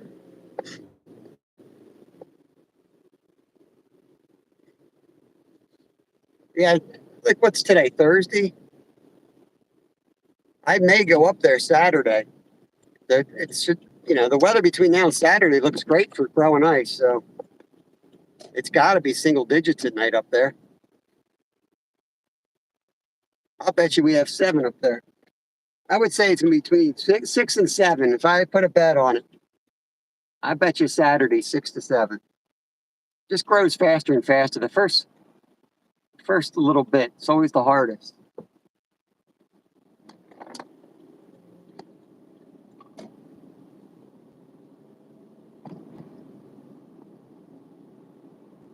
I'm pretty sure I'll be working. I work most Sundays, so it would have to be Saturday. We are busy Saturday.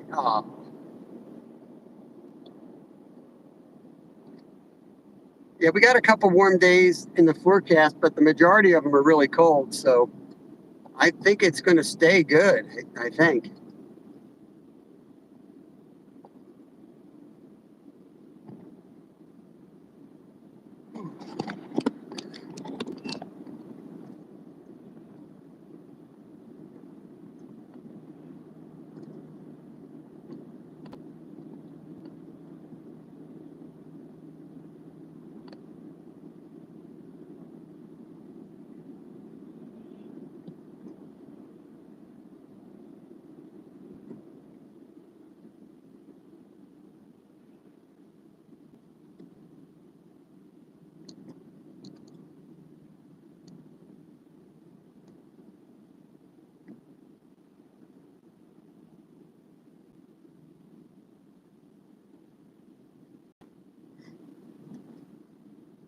I think Gary was probably confused because I was talking to Gary from Belt Loop. That's probably what he's talking about. Just dawned on me why he's thinking I'm calling him by the wrong name. I wasn't even talking to him.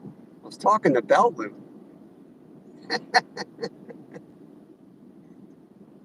Oh, Lord.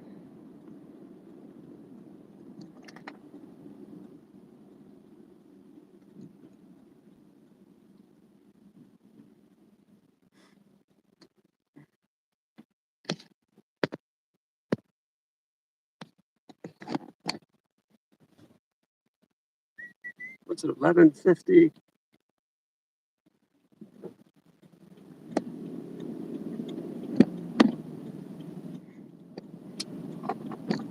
I'm not sure what Brad has in mind. I think he's going to do more ice safety. He might talk about ice fishing. Brad's all things country's from Ontario, Canada. And most people know him as he's a legend.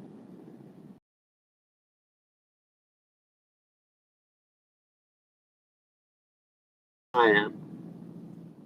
If ice once a year, it's awesome. Now there was a couple.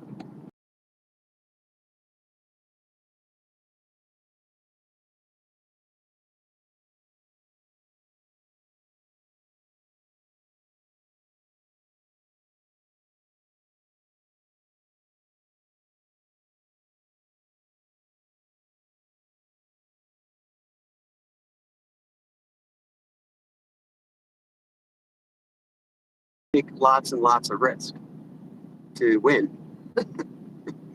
So hey, you're probably better off talking to him. But I tell you what I do know, and hopefully, it makes some type of a difference anyway.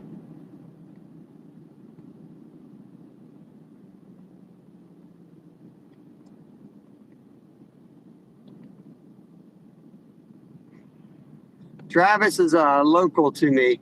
If you see me and Travis having weird conversations between him and chatting, he's one of the people I know off of YouTube. We start talking in code. It's because we don't want to tell the rest of the world what we're talking about. But at the same time, I don't feel like texting them.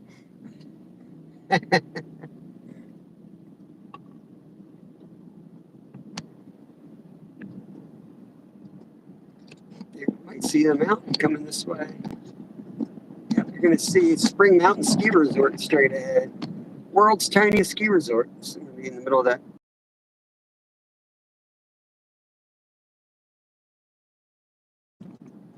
But it's easier to see at night when it's all lit up.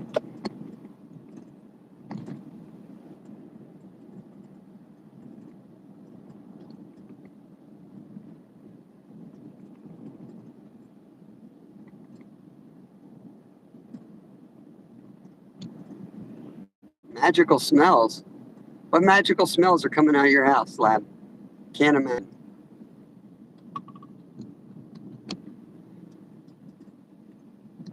But seriously, when I used to do the teriyaki venison, oh my gosh, I would make that stuff like it was potpourri, even if you couldn't eat it. We would do it all night long, and we'd put it in the oven and crack the door open with like a spoon and set it at the lowest setting and hang it from the rack with like toothpicks or a skew or whatever we had. And when we woke up in the morning, holy moly, it smelled so good in that house. That's one of the nicest things about making food from scratch. Like this, it sounds dumb, but this is like one of my favorite parts about the lifestyle change we made. It's being able to cook like I'm doing today, go do stuff, and like that I have like real food cooking. The smells you get from it are so awesome. It smells like home instead of like a sterile environment where you throw something in a microwave to eat.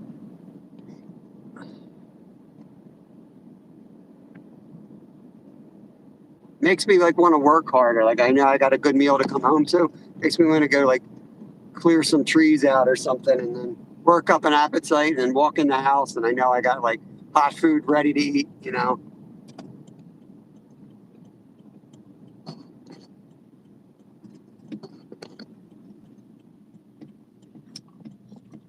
That's right on my buttock here with his car.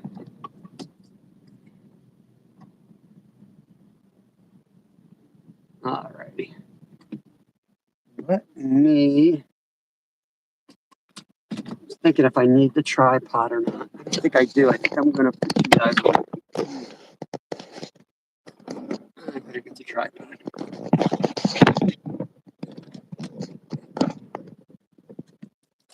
Oh gosh. I definitely aggravated that.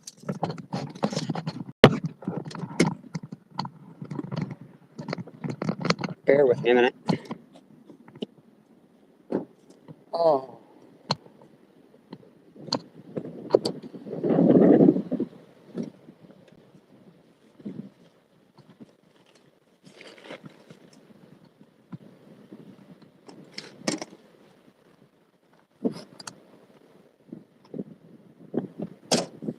Here we go.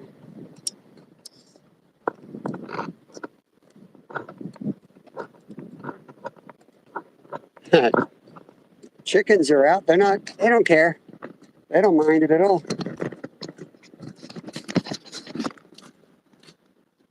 There's our chickens.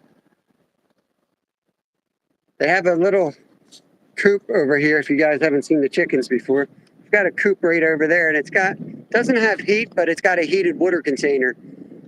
So it has a little bit of heat, basically. It never freezes up in there. But yeah, they don't mind at all. They're out in the cold. I think we got Brad coming up if I hit the right button. I may not have. Uh-oh. Did I not hit it?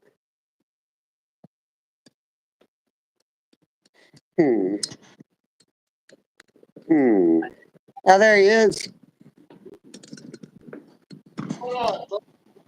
No problem. I got to get situated myself here.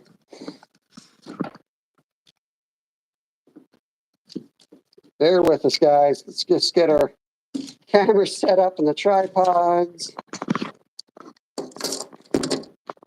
No, I don't want to end my screen.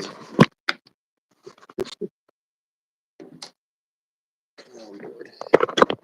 When you go vertical, it's really hard to keep the external port charger in because it's on the bottom of my stand. And it's a tight squeeze in there. So what are you up to today, Brad? Not too much. Got some contractors out in my shop right now. Very cool.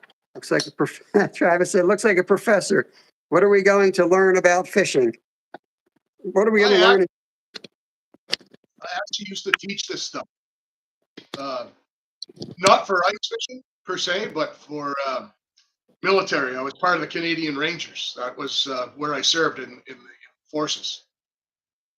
So yeah, Travis, I may look a little bit like a professor right now. The white beard's probably not helping me any.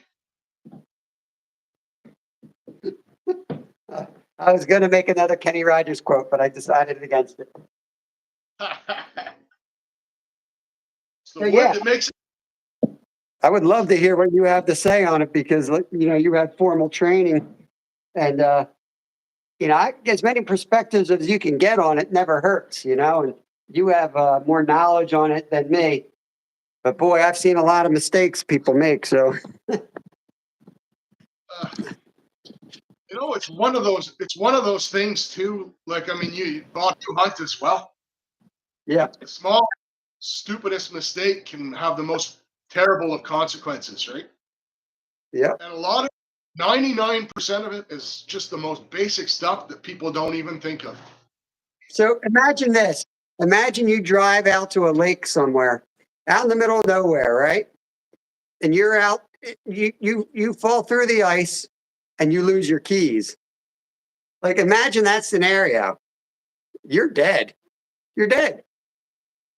And that's exactly it. Now, I don't know Pennsylvania's, what it's like there, but I live like in the Great Lakes area. Mhm. You go out ice fishing out there, you could be out. It's not uncommon to be, half a mile offshore. Yeah. Yeah. Yeah. Something as basic as ice cleats. You fall and you break your leg half a mile offshore. In Yeah. I'll try and put it in Fahrenheit here, American Freedom Units. 10, 15 degree weather. And you got half a mile to crawl back with a broken Yeah. leg. And your body naturally, when you get an injury, and you would know because we're only at 7 days since our last lost time incident. Something is as simple when your body something happens, like you break a leg or you break an arm or you get a concussion, that becomes your body's focus. Your body's trying to heal that. Hmm. You had onset hypothermia and stuff on top of that. Now your body's trying to fight two things. So Yeah. it's one thing to be half a mile offshore and get wet clothes and get soaked, providing you get out of the ice. And I'll talk about that with you in a minute. The amount of effort it takes to get out of a hole in the ice that people don't understand. It's not like hopping out of a bathtub. Right. The amount of effort you expend on that. And then on top of that, you could have that half mile back to your vehicle or warmth. God forbid you got dropped off by somebody or someone. Yeah, hey, your wife drops you off because she needs your vehicle, and then she's coming back in 3-4 hours, whatever, and you're soaked, right? So that's just kind of the stuff that people don't think of. Give me a sec. I'm just going to turn. I got a load of wash going down here. I'll turn that off so I can hear you, and you guys don't hear my clothes spinning around the washing machine. I'm going to check. I'm going to see where our deer roast is here. And then I'm going to go get comfortable in a chair. Good. Leave it covered. I thought it might be too dry, but it definitely is not dry. It's just dark in there. Medicine's making me thirsty. Yeah, so Brad's got some awesome insight, and it's very, I mean, that whole thing of the smallest thing can have the largest effects. That's dead on from my experience with like bike racing. Is like where my expertise comes from, like ultra endurance stuff, and you put yourself in the bad spaces and you think, oh, I'm going to break a leg or I'm going to do this. It would be just like you put the wrong chamois cream on and it feels like somebody took a grater to your, where, and you can't walk another inch and you need another 20 miles to town. And that's what takes you out. The smallest little thing is what ended your race. So you got to have to think of those things and try to take steps to prevent them. All right, I'm getting in my chair, man. My ribs are killing me. Bear with me. Stealing all the blankets, all the pillows. I'm propping this thing up like an old person. Oh yeah. So what else you got for us, Brad? Yeah, I mean, we could go through a few things. I've got my whole kit bag down here. I'd like to get to the fun stuff. Talk a little bit of tackle and rods later.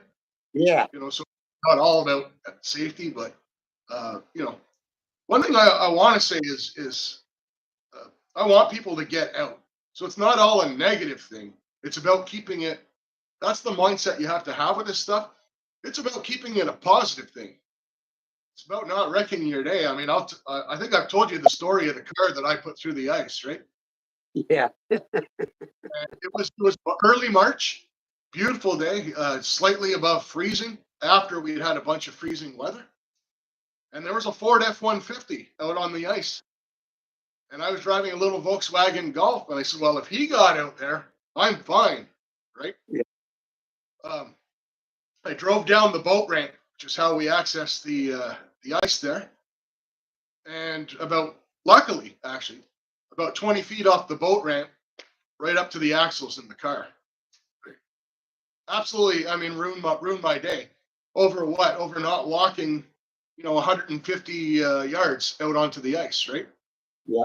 Yeah. It's always nice if the ice is super thick. You can get a vehicle out there. You have something you hop in and get warm. You're not hauling your kit, but potentially ruining your life or ruining your day, or at best case scenario, which was mine, was $100 for a tow truck to winch you out of there. I actually got to go fish that day for a couple of hours, but the guy was out in the F-150, had tip-ups out for pike, and he actually abandoned that day. First of all, you should have seen the look on the face of him when I went through he's got an F-150. Yeah, you can imagine. And he told the tow truck guy, don't leave. Let me get off the ice first. He says, I might need it. But from the beginning of that day to the end, he actually had to abandon 3 of his tip-ups. That's how quickly the ice receded in that bay, just from those warm temperatures. I would think with the bigger lake, with the wind shifts and things, you probably get more unstable or like harder to predict ice conditions, I would imagine, with like shifts. Like, do you get breaks? Like, you always hear these stories in Pennsylvania, they tell these stories, or like Minnesota and somebody floating away in Lake Erie or something, or you know what I mean? Do you have any of those? Is like, are there major open water and then you have like 3 feet of ice? Like, is there gaps like that, or I think further to your point with the wind is what people don't realize what the wind does. So when in the winter, when you're first starting to form ice, the wind's your enemy, right? If you're an ice fisherman and you're just dying to get out there, that chops the ice from forming. Yep. When you get a calm night and it goes below zero and you get that skiff, the wind helps you, right? That helps your ice build quicker. But in reverse, like in my situation at the time in March, when that ice starts to thaw out, now the wind becomes your enemy again. It's the chop up against that ice and we've all probably been to a lake, whether you've ice fished or not, that's been frozen over. And you see what looks like shingles piled up on the shore. And that's your ice getting chopped by the wind into little shingles and getting pushed up onto the shore, right? So, all of these things are unless you're an expert, and even if you are an expert, nacho flipping business. Welcome. Some of these names, eh? But I consider myself really knowledgeable on the subject, and I just avoid those days. I know guys that like to push the envelope. To me, it's not worth it. It's just In Pennsylvania, where you're talking about like 5-inch perch, like our warm water fish here are the ones that are more sought after from a sporting aspect. But it's like we'll do anything to catch a 5-inch perch or a 1-foot pickerel in the winter because they're the ones that are biting. But it's kind of silly if you're like, what, it's not worth risking your life over. It's just not worth it. Yeah, and even if it's not life threatening, your whole purpose of going out is to have fun, right? It's not to, unless you're starving and you really need the fish. But we don't have enough ice here to ever. I very rarely think of ice fishing as like, I got to catch fish today. It's the whole experience of going out, setting the tent up, making some food out there, like cooking some soup, drilling the holes. That's what I remember as a kid loving, just being out on the ice. And like when I ice fished 2 weeks ago, you saw my kids, like my one son, I don't even know if he touched a fishing rod the whole time. He was just flopping around the ice, having a good old time.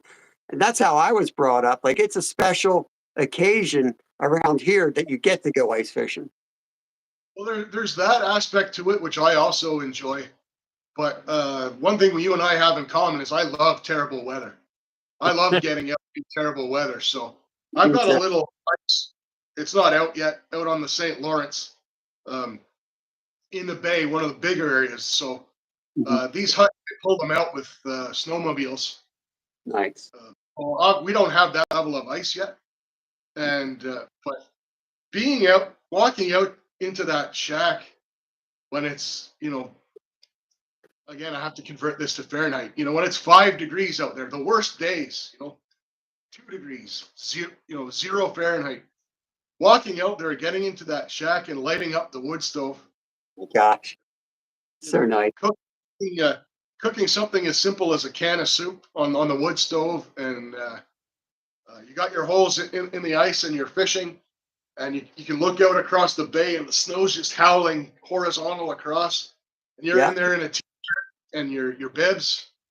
I mean, to me, that's the greatest. That's I don't know how that's I was when I watched Grumpy Old Men, but that movie had like a huge impact on me wanting to like ice fish way beyond what we do. Like I want to go out somewhere where I spend the whole night on the ice in one of those shacks. And man, I loved watching that movie. And I would think, I don't know when it came out. I was born in 77.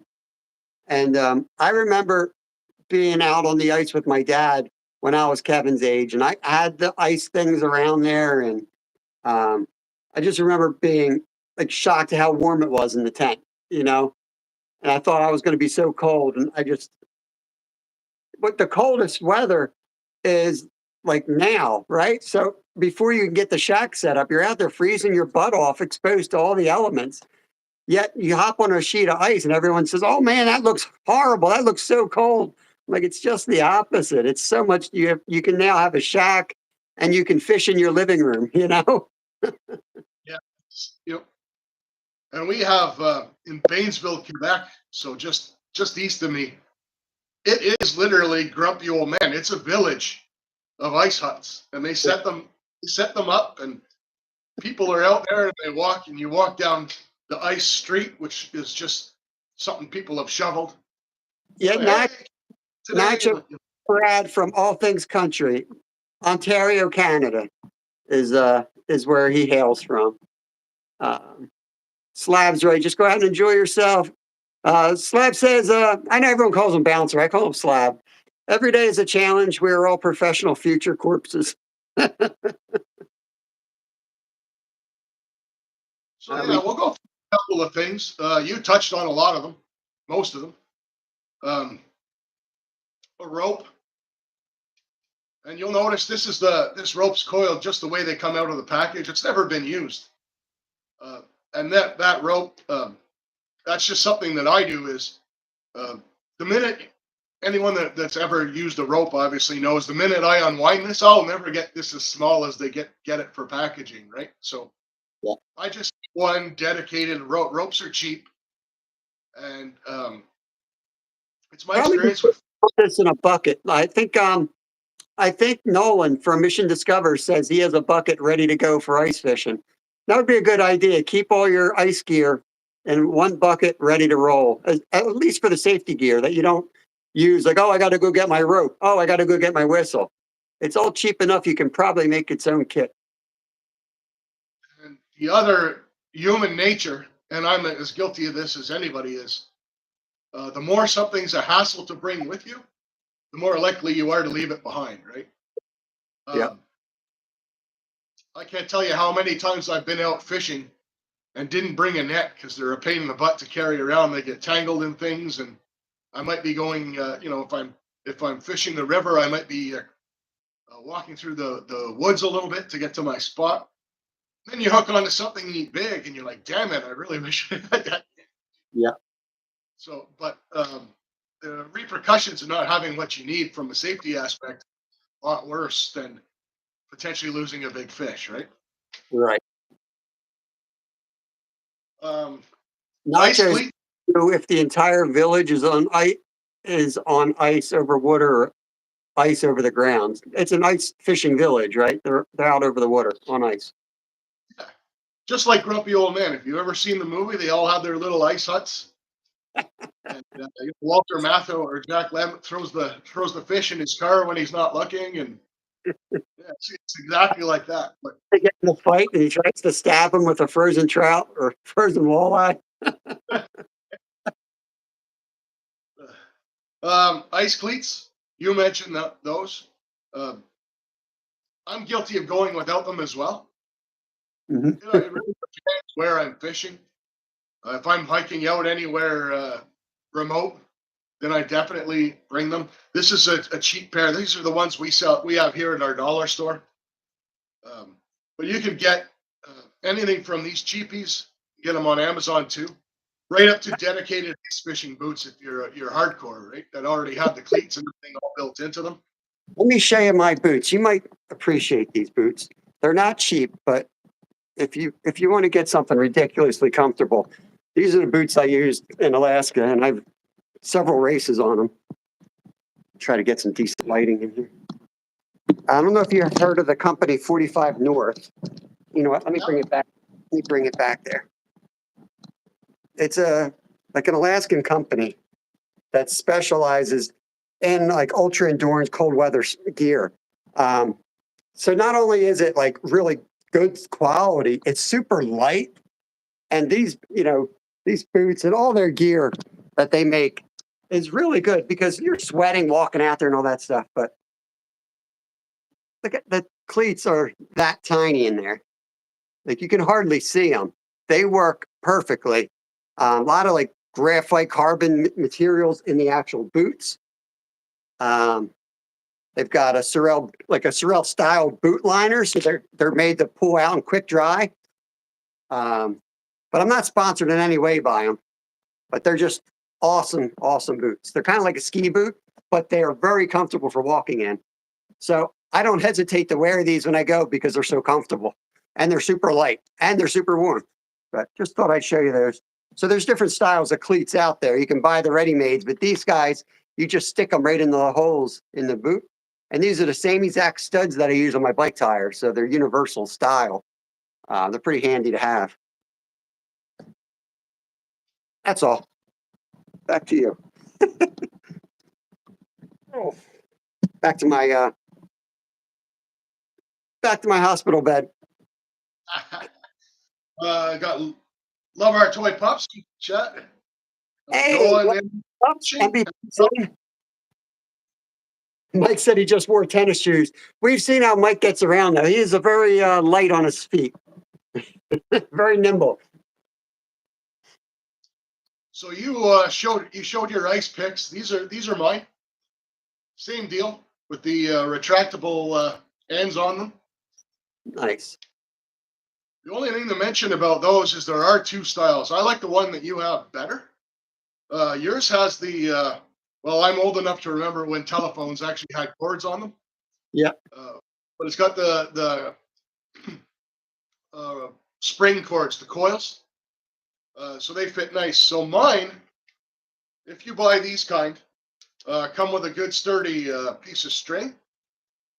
Now the only thing to remember, and this is, you wouldn't go hunting without sighting in your rifle, or the same thing goes with stuff like this. Is this string, when you buy it, is about, I think I've cut about 3 feet off mine.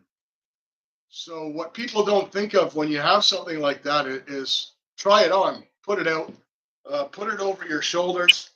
See, mine hangs down to about waist level. Okay. Which is fine, but you don't want it longer than that. I mean, it's waist level here. It's just around my neck, and I'm wearing just a hoodie. But I've got a parka on, similar to what you wore. That reminds me. My dad used to. He had like alligator clips on his that he used to clip onto his jacket. I'm pretty sure that's what he used to do with his. Mine, I used to use a jacket like this, and I used to put them around here, and I would just like sit them in the pockets. But I take mine around. I don't know if you saw me do it or not, because I forgot to mention it. Like that telephone cord, if you cross it, it kind of holds itself together, so it's not falling off of you. That's how I wear it. But yeah, mine have been. I've measured mine. I put I essentially wear my hunting suit when I'm out ice fishing. So I've measured it. I've had my hunting suit. I put it on over the top. Yeah, that's a good Uh, tip. and then pull, then you just pull one through the loop and you cut it to wherever you need it, and then it hangs accordingly. Tie your knot. Because if you do number one, uh, obviously for safety, if you do fall through, you want them to be up above your waist so you can grab them. Yeah. And number two, if you don't, you're walking and the things are swinging and they're really in your Mike's got a bait to go out fishing. His bait is frozen. You got to bring that bait in with you, Mike. I've got a frozen solid minnow bucket. I managed to get most of the minnows out of it. I do too. I got some frozen minnows out there in my driveway. I did make pike, so I use my vacuum sealer, and when Okay. my minnows freeze, I actually freeze them in packs of 12. Kind of frugal. I thought I my vision's really going downhill. I just tried to read what Mike said, and I misread the baits word there a little different. I thought it was something else that was frozen. It could be both, technically, right? Right. All Salt. right. So, um, here's the other. So you have a sled, right? I saw you guys head out on the ice. Yeah, I have. Well, I have the shack is actually a sled itself, and you can store stuff in. The Yeah, sled, right? yep. Yeah. And I also have that orange toboggan that I usually will pull out. I also have a really cool wood. If my ribs felt better, I'd go down and show you. I've got this really cool wood sled that my grandpa built like 70 years ago. It's pretty wild. The thing is like a ton. I'm afraid to go out on the ice with it. It's so heavy. So I do not have a sled, only because sometimes I'm bringing my gear out to a shack, right? Yeah. And you could buy a sled, but the only thing I wanted to mention, so I'll show you. I have a massive. I use my old military duffel bag. Uh, While you're doing that, Steve had a serious question. So, do you really think it's wise for a single person to go ice fishing on their own? I would say it's always good to have somebody with you, but keep in mind, you don't want them right next to you because when we say 4 inches of ice, that's basically one person, 200 pounds. So if you're standing elbow to elbow with somebody, that's not the smartest thing either. But it's always good to have two people, especially when you're not sure what's going on. You maybe have somebody on shore while you're going out to test it. Buddy system's always good. I get scared if I go out on ice totally by myself. I get real nervous. and what Steve's question uh, perfectly ties into what I was just about to mention, right? So people always think that sleds are built just for convenience because it's easy to pull it along. They're also built for weight dispersion. Yeah. That's why a lot of people carry their gear in a sled, right? Is it's not a whole lot of weight Oh, on your feet on one spot, right? that's the point. I should have mentioned that. I totally skipped over that, but absolutely. Yep. So precursor to that, I don't go on the ice. I typically don't go on the ice until we get 5 inches. I know 4 inches is the rule, Mhm. um, but I carry my gear in a duffel bag. I'm 6'1", 220 pounds. Yeah. You throw a 50-pound duffel bag over your shoulder, and mine is every bit of 50 pounds. 4 inches is 200 pounds on the Pennsylvania website. So yeah, you're over that recommendation. So I would go 5 inches too. So there's my duffel bag, and I've got a whole pile of stuff in here that Skeeto, welcome in. uh, That's do. Brad, All Things Country on the other side of the screen. Make sure you guys check them out if you don't have them. That's all. So I've just added 50 pounds to my footprint, right? Yeah. Um, Gee, I wonder who Mosquito could be. But yeah, it's just something to keep in mind that you know the weight is for one person pulling a sled. When you see those weight recommendations, it's not for one person uh, I go out on the ice, I look like Jim Carrey in Dumb and Dumber when he's coming out of the store with the cowboy hat, the polo hat, and that's not all that crap that you're carrying with you is not factored into that way. Yeah.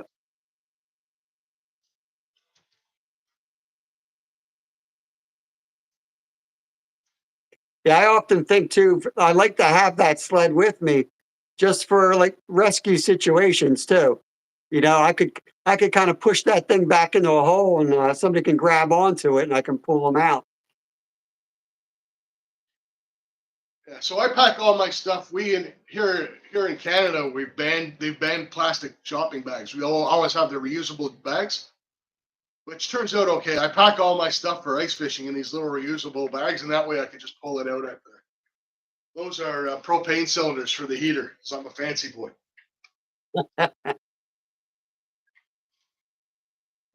Do I like Miracle Whip? Miracle Whip is one of my favorite cleaning detergents. It's really good at cleaning wood.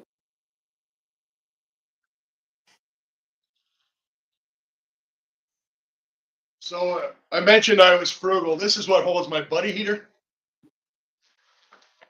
This is one of those cheap zip-up cooler bags, but there you go. There he is. It just fit well, and like I said, it's cheap. Convenience, but I would suggest always having some sort of a heat source on you if you're going out. Well, like the day I went out and I Okay. forgot waterproof pants.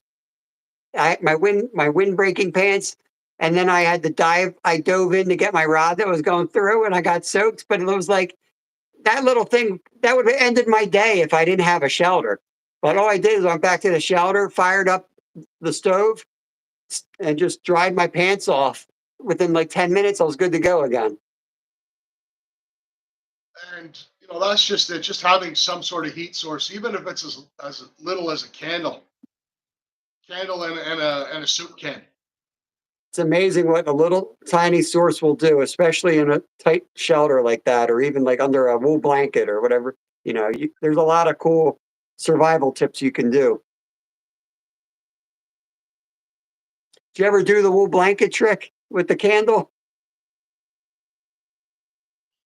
Other thing that I love about ice fishing, I'll show you some of my tackle later. My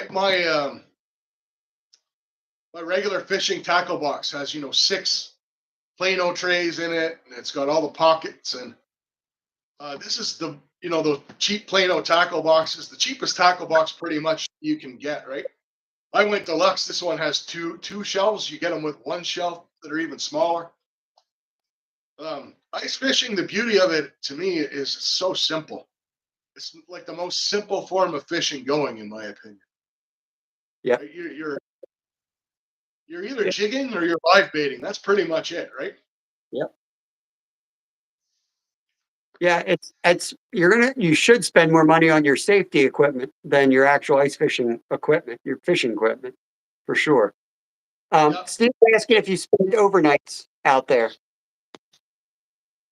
That was kind of, it was something I said I was going to mention earlier and I forgot it.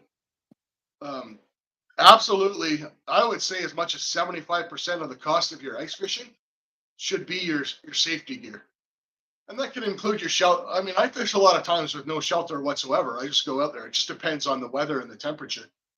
Because, they can be a pain in the butt to set up, right? And I have I'm lucky enough I've got a few spots where there's an actual island out there. And I'll go sit on the island and set my tip ups out and my rods out, 20 feet offshore, sit on an island, right? If I can. Yeah, that's really cool. But unfortunate sleeping on the ice caused bladder control issues. It's illegal in Pennsylvania to spend the night on the ice. I learned that when I read my 2025 registration book. Nowhere in Pennsylvania can you sleep on the ice. Not sure how I feel about that, but I'd like to be able to sleep on the ice if I ever got, the one year we had -8 degree temps for like 5 days and we had 17 inches of ice. I'd like the opportunity to sleep on the ice then. Yeah, nobody's going there. Yeah. Yeah, I don't know who that comment was, if that was somebody joking or not. I just removed the comment. I didn't block the person. It might be just somebody joking, but yeah, didn't feel like dealing with it. We lived on the ice in Minnesota months at a time. Yeah. I swear half our rules here are because of idiots, which I get. Another safety thing. So I got my auger out here. Talk that. Two things. People that have never ice fished before underestimate, if you have a hand auger, how hard it is to drill an ice hole. Yeah. If you're fishing, if you're just a perch fisherman, get yourself a 6-inch auger. This is an 8, but I do Yeah. walleye, pike, and lake trout, and The bigger the hole, it definitely makes it a lot tougher. Like a lot. exponentially tougher. So a 6-inch is pretty much your smallest auger. I've seen 4-inch augers before. They're rare to find nowadays, but a 6-inch auger, to go that extra 2 inches, 8 inches is not 33% harder to drill. It's about twice as hard to drill in my experience. Once Yeah. you get that diameter, Yeah, try and make it sharp. And the other thing, I won't even take it off if I don't have to. Yeah, well, doing a show and tell, I probably should. Steve is saying, now, Bob, does that occur where people can fish 15 hours a day in Pennsylvania? And have you ever tried it? What is the longest you stayed on the ice, even in Alaska? Well, I've been on the sea ice for about 3 days,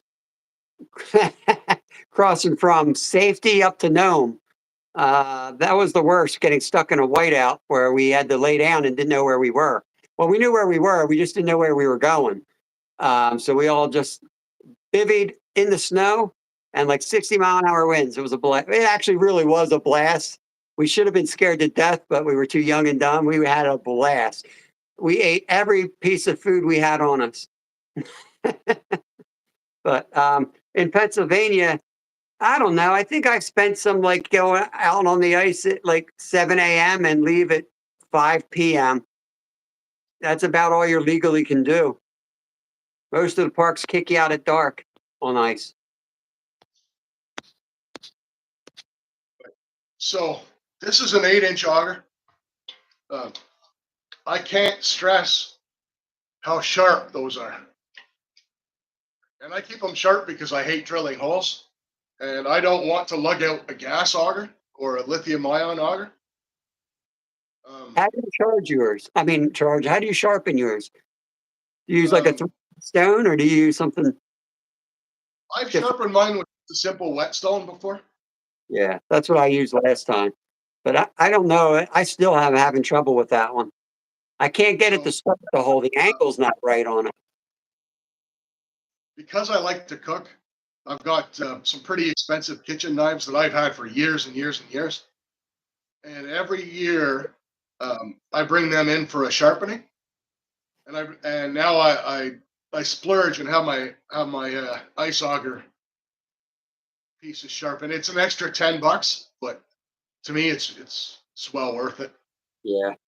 Yeah, I may do that too, just to see it. 'Cause it just doesn't look like the blade. When I put the auger down on the ice, neither blade is like even touching the ice. The way it's got a funky shape to it. I don't know if it's supposed to be that way. I never had trouble with the 6-inch. Like Yeah, you can make that out. 15 minutes a day on that thing.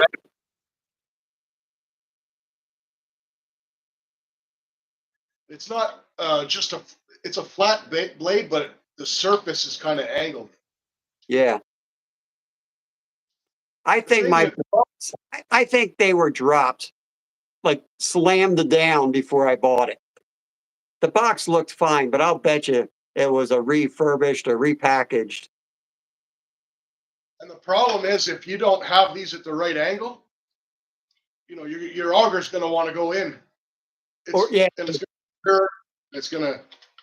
So, I mean, from a safety perspective, though, they are really sharp. You wouldn't just handle a knife and toss it around the way I see some people playing around with their ice augers. Like these things, those will cut you right open if you grab them. That's why they right. come with cups. Trying to figure out what Steve. Oh, auger. That's question for Brad. Are the teeth in your auger replaceable? Teeth. There's two little blades on there, right? That's how Yep. mine are. Two bolts holding each. You can pull that off, and that's doing all the cutting. The rest is just kind of pushing. Your two bolts are on each one, and they Yep. pretty much hold it in place.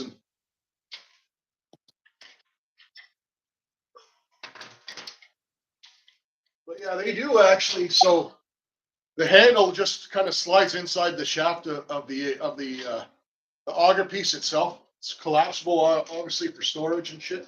But they do make, and they work quite well. There's a piece, an adapter you can buy that goes in there, Happy.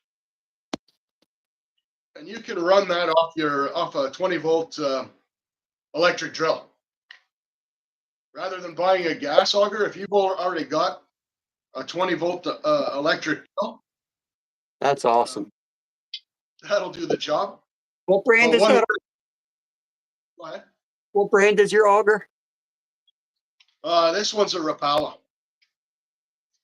Nice stuff. I love Rapalas. But I think Swede-born Rapala is pretty much. I mean, it's a Rapala branded auger, but I don't think Rapala actually makes the auger, right? I could be wrong. I don't know. Yeah, I don't know. Steve said, so basically you're using like an ice shaver to dig a hole. Never realized that's how you get into it is like shaving the ice, I think. I mean, I don't know at what point the actual blades kick in and what they're actually doing under there. But I know slabs so immature. I knew we were talking about holes and 4 inches of ice. I knew we were going to get into this stuff. But yeah, I know when you're pulling, once you make the hole and you pull that thing up, man, it's just like a fountain of water coming out. That's right. I mean, like if you're going for the first time, you don't think the amount of water you're going to be dealing with. You know, you definitely need good boots on, and I would have, waterproof, you know, rain pants or something. Chases wildlife and outdoors. Welcome in. That's what I do. But I have the problem with the pin coming out. Those plate attachments are nice for your drill to keep the hole straight as well. So we're talking to Brad today. He's from Ontario, Canada. So I'm in Pennsylvania. So he's a little more experienced in ice safety and ice fishing. So lucky enough to have him on with us to chat about some of this today. Backtrack hooligans, what's up? Good to see you, buddy. There's a soup ladle. My ladle. One thing I had my eye on you. I'm not passionate, I guess. I'm a stickler for metal ladle. Don't get one of those plastic ladles. Spend the money, get the metal one. You won't regret it. Because the edges on are actually sharp enough to shave the outside of your hole a little bit, because it will start to freeze in. I don't always out fishing. I have the metal one, but I also have a wood one because I like to use the wood one. It keeps my hands warmer when I'm being dumb. I like to grab the wood and use that. But I always have my metal one because my metal one has the hook on the end with the built-in measurement, and I like to be able to measure how thick the ice is in each spot. So we'll call this a ladle for dummies. Oh, Idaho, very cool. I'm going to get Chase wrenched up here. He's definitely knows what he's talking about. I can tell he's not goofing around.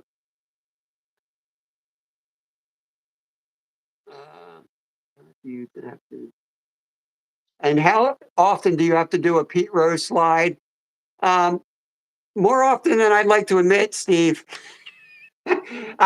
That little red rod holder, I'm not going to spend a lot of money to ice fish once every 3 years or whatever our current average is. I've done it a lot in the past, but the last few winters were ridiculous. I have that red rod holder. It is the worst. It defies gravity. You get a fish bite, it like launches in the hole. We're going to get to rod holders in a second. But, Good. So I call this the ladle for. How often do I do the peat roast slide? I'm getting older, but it used to be as often as possible. I used to do it just because it was fun. Yes, it is fun. It Up was goes fun. off. Now I got a break, Like, and I'm break a missing it. So again, this is a Rapala ladle. I don't know if, but the one nice feature it has is this hook on the end. And you can see the handle's kind of doubled up and it's red. When you hook that on the bottom of the ice and measure to that red, that's 4 inches. Oh, that's smart. I like that. Underneath the ice and you pull it up. If you see red, it's a no-go. Gotcha. That's smart. I like that. You know, it's nice. Some of them, I think yours, you said, has the measurements on it. Yeah, we engraved it in there at the like with Dremel tool. Some of them actually have rulers on them. So, Stu, and how often do you ladle your ice hole? It depends on the weather. I mean, it depends how quickly it freezes up. I think we talked about this. Yeah, before I did my ice fishing lecture, I studied up on it so I didn't say anything stupid, because none of us are perfect. But they said don't ladle the holes. Leave the slush in there because it doesn't scare the fish. If you ladle them out, there's like a clear circle of light. I don't care. I ladle it out because I find it interferes with the line. It stops me from feeling bites. I can't jig appropriately. So I ladle it out. It's just a matter of looking at the holes. It gives you something to do. You think ice fishing sitting in a chair, you're always managing the ice holes, maybe moving spots, drilling a new hole. They sell some of the tip ups that are built to like fit into the hole and they're like insulated so that you may not have to ladle at all or hardly at all. So I don't think this is bad for the environment. This is something that I do. If you bring canola oil out with you, Mm-hmm. you can actually put canola oil in your ice hole and it won't freeze. Sounds so dirty. So canola oil in your ice hole.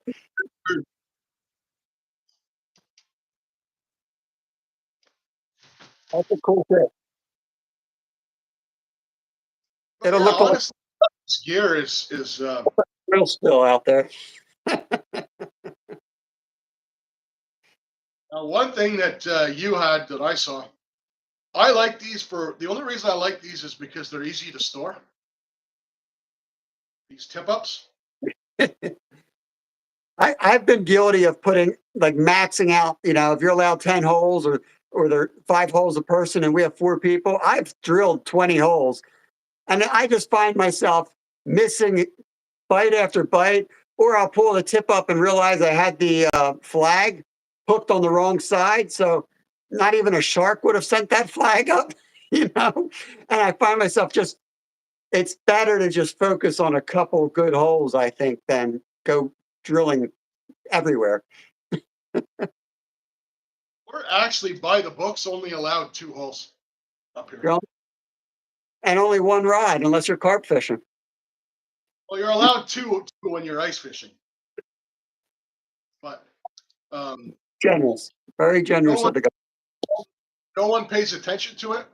And I've seen the MNR, the game ordinance, come out, and people with 5 holes and they don't say anything. Really weird. Can you drill more than that and only use 2? Well, you could drill 100 if you want, but you can only have 2 rods. Because I do drill a lot of holes, and that's kind of what we're doing is we're looking for the fish. And then once I find them, my new approach is definitely drill a bunch of holes. And when I find them, I'm only going to use 2 or 3. That's And I'm looking like last time we caught green grass on one of my first casts. So I'm like, that's the hole. And we drilled 2 more right there. And that's where we caught every fish that day. Uh, Steve says, Bob, I know you use maps. Brad, do you use any electronic equipment to help you? I do. It's right over there. We'll get to it. I don't use them often. Um, 5 holes per person in Idaho. We're allowed 5 holes in Pennsylvania. I think you're only allowed one reel and 4 tip ups. It's something like that. Yeah. that's but I noticed you had the old you had the older style wooden tip ups. That's I have wood and the cheap plastic. I don't like the plastic ones. I like the old wood ones better. My only thing that I prefer about the plastic ones is they store up nice. And they pack easy. Right? Yeah. Wood ones are much better quality. If that's the thing about ice fishing too, and as we're going through this, like you spend the money on the safety gear, like we said. You can get out on the ice totally on the cheap. I've seen guys go out there with full size fishing rods, standing, Yep. I've 5, done that 6 when we were holes. fishing. Before I understood how strong an ice rod is, we were going fishing where there was 4-pound trout. And I was like, there's no way I can bring that in on my ice rod, until I hooked up with like a 4-pound pickerel on my ice rod and I had no problem bringing it in. So for anyone that's never used a tip up, really really simple. Your flag gets rigged under this little thing that spins here. There's a little notch that kind of holds your flag in place. Comes down, you have your spool on the bottom with your line. Fish pulls your line and sets the flag up. Really, really straightforward. Really not much to them. I can One thing tell I you, will, sorry, go ahead. I was going to say the one thing ice fishing is awesome if you do it safely with buddies. One of the coolest setups I've seen is where like where there was like, and this was thick ice we're talking about. There was like maybe 4 or 5 guys, and I swear they had like a wagon wheel of holes on this lake around them, and they would just be hanging out. And then, oh my god, they must have been having a couple, or they were just funny guys. Flag would go, and you're flag, and like somebody would go run, and everybody was cheering and laughing. It was just like chaos. But it's a lot more entertaining than I think people think. They have this idea that it's just going to be like you're out there ice. It's cold. It's like walking in on the moon. It's a different experience. It's something you don't get to see. You see it, but you're seeing it now from a different perspective. You're now walking on the water that you've maybe fished 100 times, but it feels completely new. I think it was Noel that I was talking to about ice fishing. He was on one of his lives or something, and he doesn't have very much ice fishing experience, I don't think, uh, if I remember correctly. Anyways, and I said, have you ever, as a kid, when you started fishing, started really loving fishing, driven or walked past a lake, looked at a spot out on that lake, and said, I wonder if there's a fish under that spot, right? That's what, to me, what ice fishing is like. I can walk out to that spot and drill a hole and just drop my lure right down and see if it's in there. To me, that's the way I think about it. Chase has a question, more for you. It's a no for me. He says, do you guys use or run jaw jackers? We ran our own homemade style with PVC base and mouse traps as a cheap alternative. That sounds like a cool project. If we got like a month of ice fishing, I'd be building one of those. So I do have a jaw jacker upstairs. I didn't bring it down. It's just an automatic hook setter, right? That's kind of for people that don't know what they are. Yeah, exactly. The only thing I'll tell you is be very, very careful on your state laws. Legal, yep. So here I'm in Ontario, Canada. Here the law for jaw jackers is you can use them, but the jacking, which is so essentially what a jaw jacker does is your rod is under tension. Yeah. And when the right, bites it, releases it, and it sets the hook on the fish, right? So that's a jaw jack. Um, the law in Ontario is it can't be powered by a spring. It has to be powered by the bend in your rod, so to speak. Yeah. So So I forget the company that I have. I have one I don't use. I personally don't like it. Um, I probably don't use it right or whatever, but I miss like the first 3 hits I had, I didn't hook up and I'm like that. It went to the back of the shed. Someday I'll bring it out, but it's just like a piece of metal. You hook it to a regular rod, catfishing, and tip it down. But I was always using circle hooks, and like on the package, it's like, oh, it works for every hook. I'm like, how can it work for a circle hook? That's the last thing I wanted to do is come up fast. I want it to be like a slow pull. So I didn't use it, but I guess jaw jackers, it's the same idea. And if it's not legal to use tension, I don't know how the jaw jacker works, but there are other setups. I wish I could think of the name because the guy gave it to me for free to try. And so you can use tension. So the way a jaw jacker works,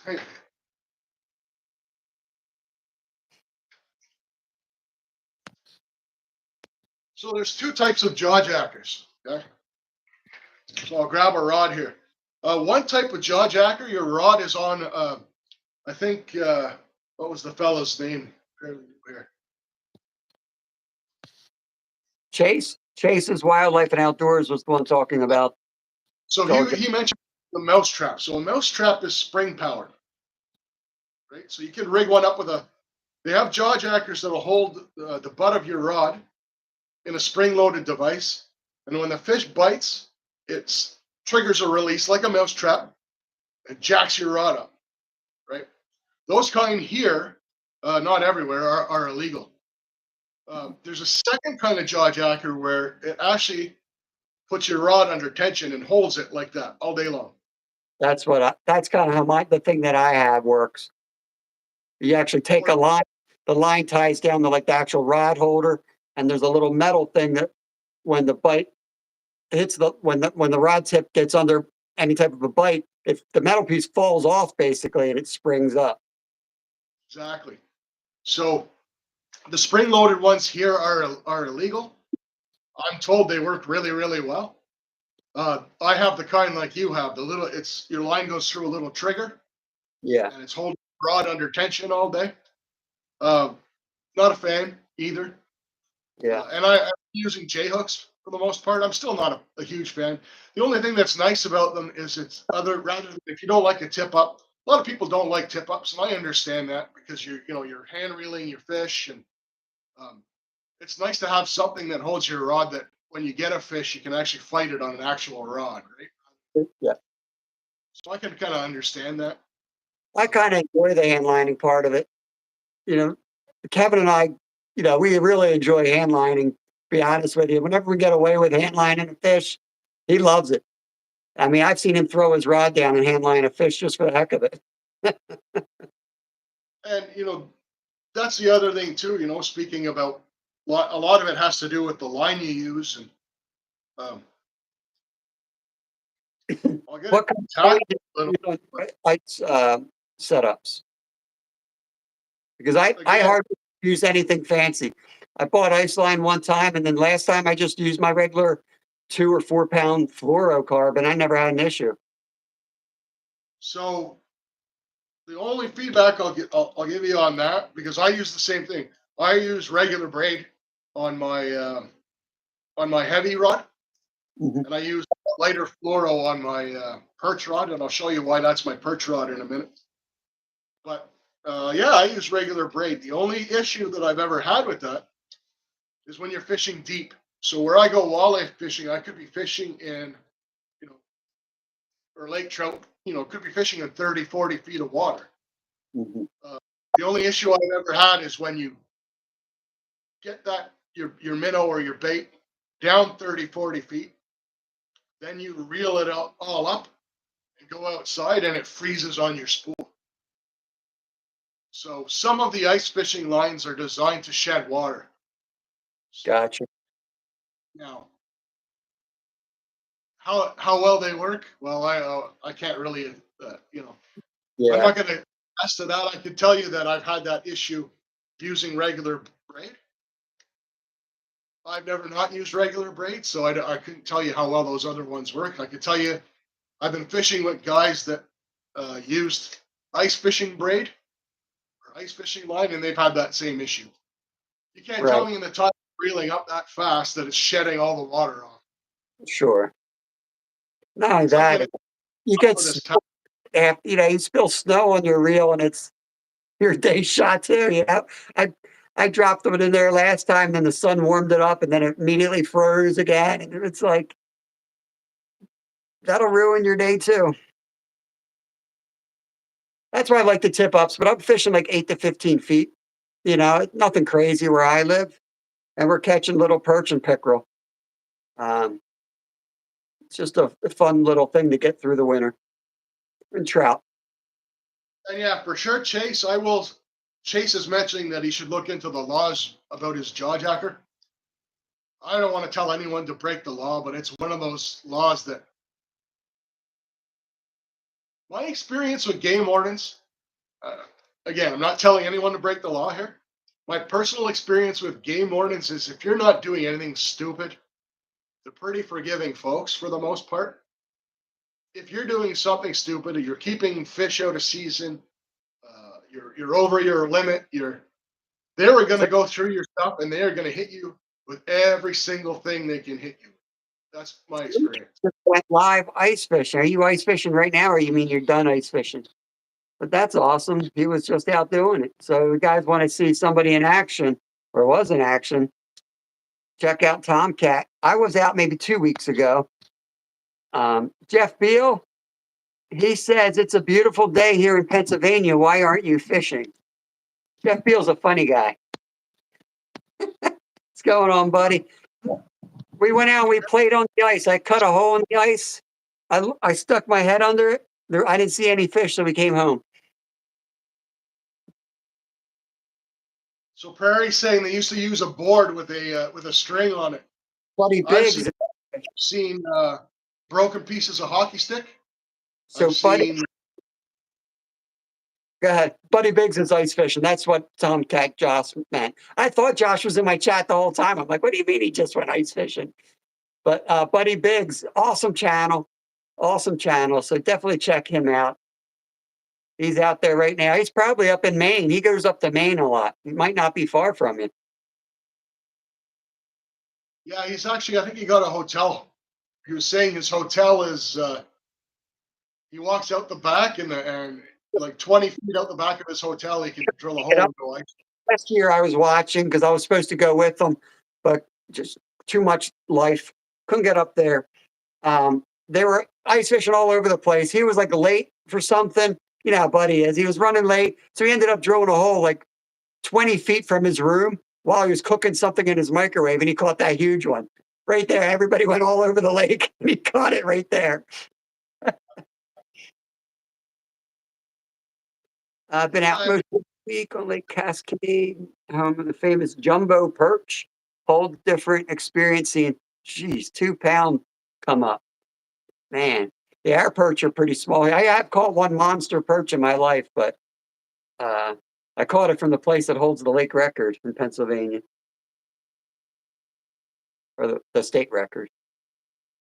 But yeah, I think that's a recurring theme though throughout all this is how cheap you can get out on the ice and fish for. Yeah. But once you've got an auger, an auger, a rod, a piece of rope, and some ice picks, you can get out there safely, right? If you're smart, test your. I'm telling you, in Pennsylvania, I don't know if I'll ever use an auger again. Honestly, we always get those 4 or 5 inches tops. That hatchet was quicker than my auger ever was. And I'm only. I was out the other day, and we've got almost a foot now. Yeah, so for you, I'm not bringing hatchet out with me anytime soon. You'll need the extension too, probably, to get down there. Do you have an extension for your auger? No, it's because I know I used to have one that had a middle section.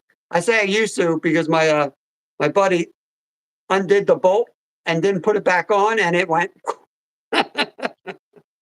So mine has 3 depth settings. I think most of them do. I've never, I've never had it not get through. But What's further to your point, you're like me and you're 6'1". You're bending over because you're drilling through a foot and a half. It could get uncomfortable, but I think um, 17 inches was the thickest ice I've ever seen, like that I've ever fished in Pennsylvania.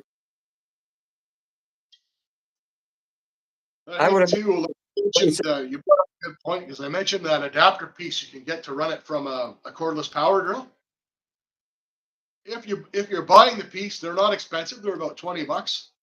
Buy the disc to go with it. There's a disc, a 10-inch disc that clamps onto the top of your auger. Because anyone that's ever run a power drill knows that chuck comes loose at some point. yeah. And I have seen a guy with one of those power drill adapters drilling a hole in the ice. And obviously, when you drill ice, there's kind of like a vibration on your drill. And it vibrated the chuck on his drill loose. And as the minute he got through that hole, down went the end of his auger. And you're Always, not. I would throw in your little kit right there a magnet, because I'll tell you how many ladles we've caught. We've dropped those metal ladles through many a times with the kids. We dropped the hatchet. We dropped. I can't tell you how many things. We got the one piece of the auger back. Hey, Steve, thank you for the $5, buddy. Awesome, buddy. Appreciate you. That's what I was talking about, that the pin comes out. Gotcha. Chase did mention that earlier. All right, Jeff. Idea. I can tell you from personal experience, there's nothing worse than dragging yourself out on the ice, doing all that prep work, popping up a shelter, getting your lines out there, drilling your holes. Then you drop something you need through the hole and you're staring down at it. You can't do anything about it. So I went out there with my best friend, Nick. He was in some of my earliest ice fishing videos. And I got to be careful what I say on YouTube. I was going to make a joke, but it doesn't sound good. But he ice fishes. He ties flies. He plays ice hockey. He plays the guitar in a band. So everybody was always joking around that we were like, partners. You know what I mean? I said, well, if I was that way, I would marry him. He's the perfect human being. But we went out there ice fishing together, and we were planning to drill about 15 holes. We drilled 2 holes, and he dropped the auger through, went all the way down. I said, 2 holes will work. We sat out there and fished our 2 holes the rest of the day. So Chase actually brings up a good point. A lot of these augers come with a cotter pin setup. I like these. This is a wing nut, and it's Yeah. threaded. So a lot of times you'll either shear that cotter pin or it'll bend, and that's when your 2 pieces come apart.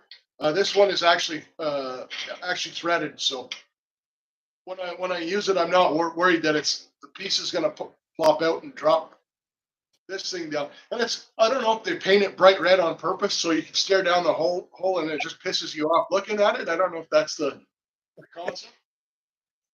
Or, so you can come back and get it in the spring with a boat. You know what's funny? I don't know if you watched when I was ice fishing off that dock. Not that long ago, we blew some holes off the side of this dock, and we were fishing. And Kevin drops a ladle every time we go out. He drops one of the ladles down, goes 10 feet down to the bottom. And then later that time fishing, I was like, I got one. I had a hit, and it broke me off right away. I said, that must have been a pickerel. It broke me off right away. Well, later that day, I went back there with Lyle with the magnet. We sent it down, and I brought the ladle up. Lyle caught the ladle. My hook was snagged on one of the holes on the ladle, so it wasn't a pickerel. But it felt like a fish because it's not too heavy, so I was able to probably lift it up a little bit before it broke the line. So you can imagine the ladle in the water. I'm like, I'm shouting out like, oh, I got a fish, and it broke. And I'm like, I see it come up with my fly in it. I'm like, oh well. I guess I didn't even have a bite that day. So yeah, I mean, honestly, a lot of it's common sense, but I mean, it's not an environment we live in all the time out on the ice, right? So um, we're all a little bit clumsy. And when you're drilling holes through the ice and you're literally hovering over that hole all day long. So if you drop something, there's a 50-50 chance. Murphy's Law, there's probably like a 90-10 chance that it's going down that hole, right? And Yep. magnet aside, I have seen guys fish their auger ends out of the ice hole that they drilled with them, and they didn't look like they were having very much fun. Trying to pull an 8-inch object through that 8-inch hole in the ice. You've got to orient it perfectly. You've got to grab the end. You know, the guys are in, they've got their coat up, they're up to their armpit trying to grab the end of the. Yeah, that's the day you get it. It's all the day anyway.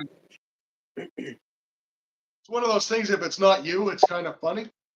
You know, Yeah. like I could grab a 6-pack and go down to a boat launch in the summer. Yeah. Watch a husband and wife try and launch their boats all day long. I think that's hilarious, right? Be a great line. It's trailing off to the side, and it's no fun. So, Welcome back. I'm gonna get you a wrench. I've seen you in here several times. Appreciate you coming in. I'm talking to All Things Countries, talking about ice fishing equipment, ice fishing safety. We got a venison roast in the crock pot. Just a typical anything live. Lithian's an awesome member of the prospecting community as well. Okay, that's where I know him from. Awesome. Dude, he's been in my lives.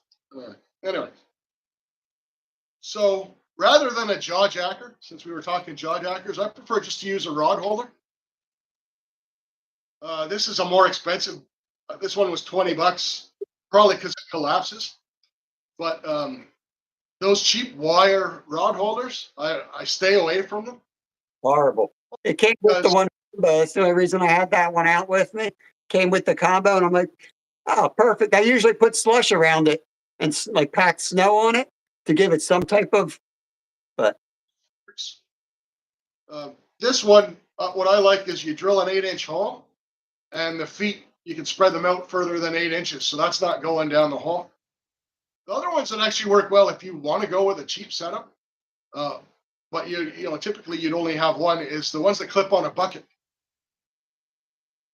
Those actually work fairly well for what they are. But I mean, again, if you're putting out 5 lines, how many buckets do you have with you? well, yeah, I mean, mainly we're fishing probably 2 rods and with reels, and the rest are tip ups typically. So 2 buckets would fit right on the sled pretty well. That wouldn't be a bad idea. I've never honestly seen them or noticed them, so I'll have to search them on Amazon. That's probably what I'll do. Yeah, they're just A great rod hole. I've got these really good rod holders that I got from Double Hook Angling. They're a lot better than the stuff that you'd get at Walmart. But I could probably take a drill, drill 2 holes in the ice, and just sit those in there. and that would probably work. That's how I actually I like to test my ices with a cordless drill. Yeah, So I have took that that because I started messing around with the anchors for the tent, and I was like, why am I like screwing this into the ice? All I can do is drill like a pilot hole, It worked out great. I'll never go out on the ice without a drill again. Steve's asking, what is the biggest fish from the ice that you've caught? 23-pound lake trout. How big? 23. Holy Lord. Yeah, that was up north actually, and that was I struggled to pull that through an 8-inch hole. The Catch a fish where I have to take the hatchet to the hole. That's my goal. Big flathead or something. I would love to have that. That would be a hilarious video.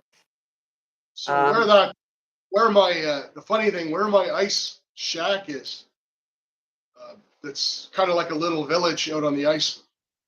Every year there's an ice fishing derby, And so the guy, everyone shows up, not just people that have shacks, people that have pop-ups. Probably 100 people that show up. It's a 24-hour tournament. So you start at 7 in the morning and it ends at 7 in the morning the next day. There's prizes for fish weighed in every hour. And then there's a prize for the biggest fish. And so that's to encourage people to be out there all day. So I was in this tournament, and it's a walleye tournament. And I don't fish a lot of tournaments. I don't like competitive fishing. I fish to relax, right? But I went out with friends, and the tournament aspect was to make it a little bit of fun, right? But you get guys that have been out there for 24 hours in a little pop-up shelter. People get cranky. Yeah. And I didn't have my shack back then, and we had nothing but the little pop-up shelter. And we were out there all night.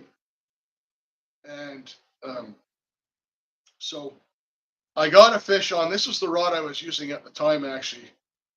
And I want to show you guys this, but it's got the bands on here that hold your reel. It's not a proper reel seat. Like, it doesn't screw in and hold the. I had one like that too. It's just like a thick rubber piece that it almost looks like 2 zip ties, but it's like a rubber piece. So about 4 in the morning, I hook on, right? I've got something and it's good. And this thing is,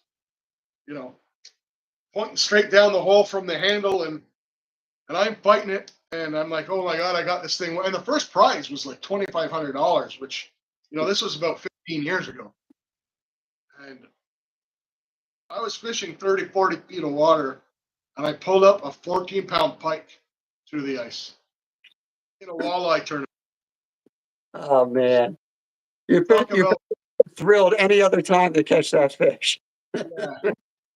And when you're ice fishing, you have no idea till you get it right up the hole, especially at 4 in the morning. You have no idea what that thing is, right? Yeah, I mean, I haven't done a ton, but I would think, and my at least limited experience is when you're regular fishing, like I know almost immediately what that fish is just by the way it hits, or the way it shakes, or the way it fights.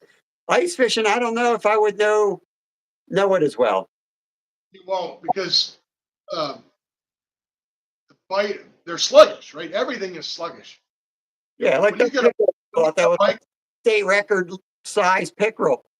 I thought it was a log all the way in. I did not know it was a fish until it was 7 feet off the bank. when you get a pike, for example, spring through fall, they're I find it's like you ever play with a dog with a rope? The dog grabs the rope and it shakes its head back and forth. Yeah. That's how a pike fights, and it doesn't bite, it doesn't nibble. Whereas a walleye will nibble, or a lake trout will nibble. Yeah. Right? A pike will come up and bump the bait. If you ever see like YouTube videos of underwater cameras, it'll bump the bait. But when it decides it's taking it, it's taking it. Yeah. But once you have that on, you don't know. So, and I got this thing up, and once I got it maybe a foot under the hole, I could tell it was a pike, and never been so disappointed. But Chase has a good question here. Chase is saying, do you have better experience using bobbers with slack versus straight tension? I personally don't use bobbers, but for me, a big part of that is because I don't like anything visual when I'm live with chat. I want to hear a bell. I want to hear. So typically I'm dropping lines down. What I do, and this is probably because of where I fish, but I'm usually trying to find like green bed of algae, and I send a heavy sinker down sometimes if I need to, and I'll figure out the depth, and then I'll mark it. And I'm trying. The goal is basically for me to suspend a worm usually, or a minnow, about a foot off the bottom. That's my go-to move. That's what I find works for me. so, I mean, it's actually a really good question, because it It is. really, really depends on the fish. And it ties in exactly to what we were just talking about. In my experience, anyway, is um, you use a bobber on something when I lake trout fish, I use a bobber. Which when I pike fish, I wouldn't, because, like I said, the pike decides it's biting, it bites, and tension, and away you go, right? Whereas a lake trout or a walleye will nibble until and you don't want it to feel that tension on the line, right? So that's a great question, because for me, when I have tip ups, what I'm catching on the tip ups are trout and pickerel for the most part. Rarely am I catching a perch on that. It's usually when I'm manually um, jigging. That's the rod I'm usually finessing the perch into a bite, or detecting the little nibble and setting the hook at the right time. Um, so yeah, maybe with the bobber, you could detect those little taps, get to that rod in time to then, you know, catch them. They're playing with it. so for those that aren't, if there's anyone out there that's not overly familiar with ice fishing, these are kind of cute. I'll bring my phone closer in a sec so I can show you guys some of this stuff. But that's an ice fishing bobber. Now again, you could use a regular bobber, but How does it differ and why? um, It's a little hard does for it? me. I'm half blind anyway, but It's just the size, right? is it like a long bottom section? Well, no, it's built like a regular bobber or float would be, like a balsa float. These are wood, but it's meant to be able to move around in that ice hole and not get hung up on anything. It's really what Got it is, because it's tiny. It's not you know, it's just another indicator more than anything. In Will fact, it's Will says he'd be lucky to catch a 23-inch lake trout at the closest lake. Uh, Will is going to be going live. I did see him talk about that earlier, so give him a shout out. And he's going to be going live tomorrow. So tomorrow, Friday? I think it's Friday. Will, why don't you come into my live before you go over there and announce it, so that we can send some folks over to support you? Because Will's only been live a couple times. Awesome member of the channel. So hopefully you can drop your link in my chat tomorrow, and we'll send some folks over. Hey, Stats, welcome, welcome. Will the bobber freeze? Will it freeze?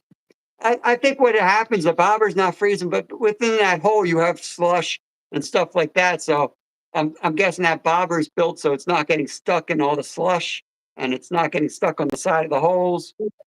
here's a closer look at it. So does the line go through the middle? Yeah, So I'm slip guessing. bobber. So the slush and stuff is going to be like where the bobber is, if there's any of it, and the line is going to be protected in that range, I guess, right? Is that And you can run it like a slip bobber. It comes with this little reel of cord, but I would less never have bought less slush to interfere with? what I got. To be honest with you, you could do the same thing with a regular float or bobber, and that goes with a lot of this stuff. I mean, I'll show you some of my tackle in a second, but it goes with a lot of this stuff. I mean, I mentioned it a few times. It doesn't have to be expensive if you've got regular fishing equipment, especially now where a lot of places don't have 3 months of ice. You don't want to invest hundreds of dollars in dedicated ice fishing equipment if you don't already have it, right?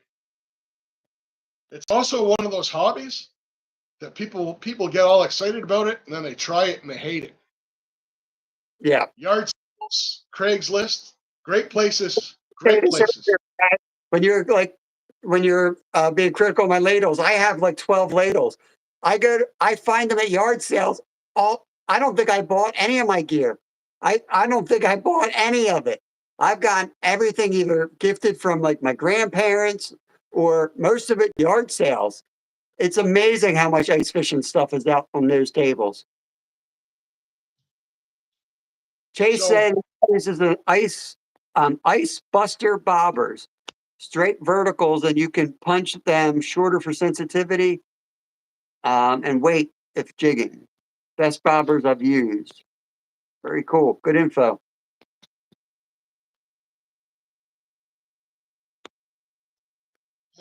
So great question. Steve He's says, got- not knowing the size of the fish you can catch in the water that you fish, do you use certain size bobbers? So not really. It's not like shore fishing. A lot of times shore fishing, not only the size of fish, but the distance you need to get your line out there dictates what size of bobber you're using.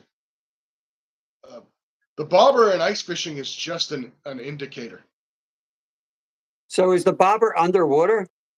Assassin Pro is saying, is the bobber underwater like 2 to 3 feet from the hook?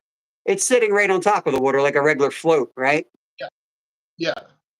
Floaty. So the way I'll go through the way that regular setup works. Before that, let me Floaty. show you quick. So this is my perch rod. You can see it's got this has got little 3-pound mono ice line on it, and it has those bands I was talking about, right? I hate those things.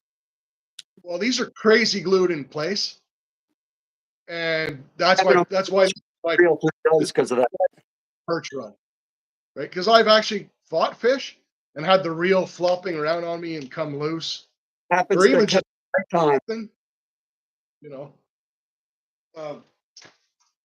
And this one here is my bigger game rod, and you can see this one has the proper reel seat on it. This screws in and holds your reel in place like a regular fishing rod. But even shore rods, they make some of those micro setups have those bands on them, and I absolutely hate those things. So Yeah. just if you're new to it, those bands tend to be more available in ice rods than they are in offshore rods, regular rods. So just something to be careful of. I got this one's a really nice setup. Quantum makes it. I got this the other week on special for 19 bucks.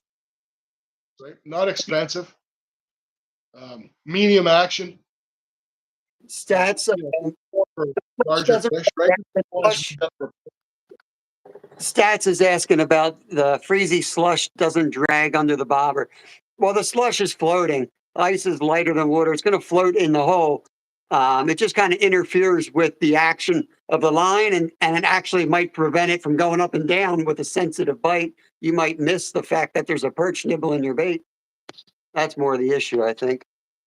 Chase said, busters, they can clip on and off without running the line through them. I've seen setups like that. Yeah, that's awesome too.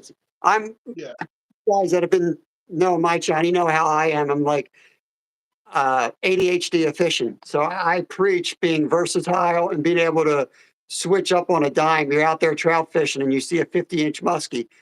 You know, I usually try to have everything I need to catch any possible fish I might run into. So yeah, that's I like to be able to get those things on and off quick. So the way that setup is supposed to work, that slip bobber setup, you mentioned running your line about a foot or so off the bottom. That's exactly what you're supposed to do. Because the fish light in the winter tend to be down in the weeds around the bottom. They're not suspended. They're not.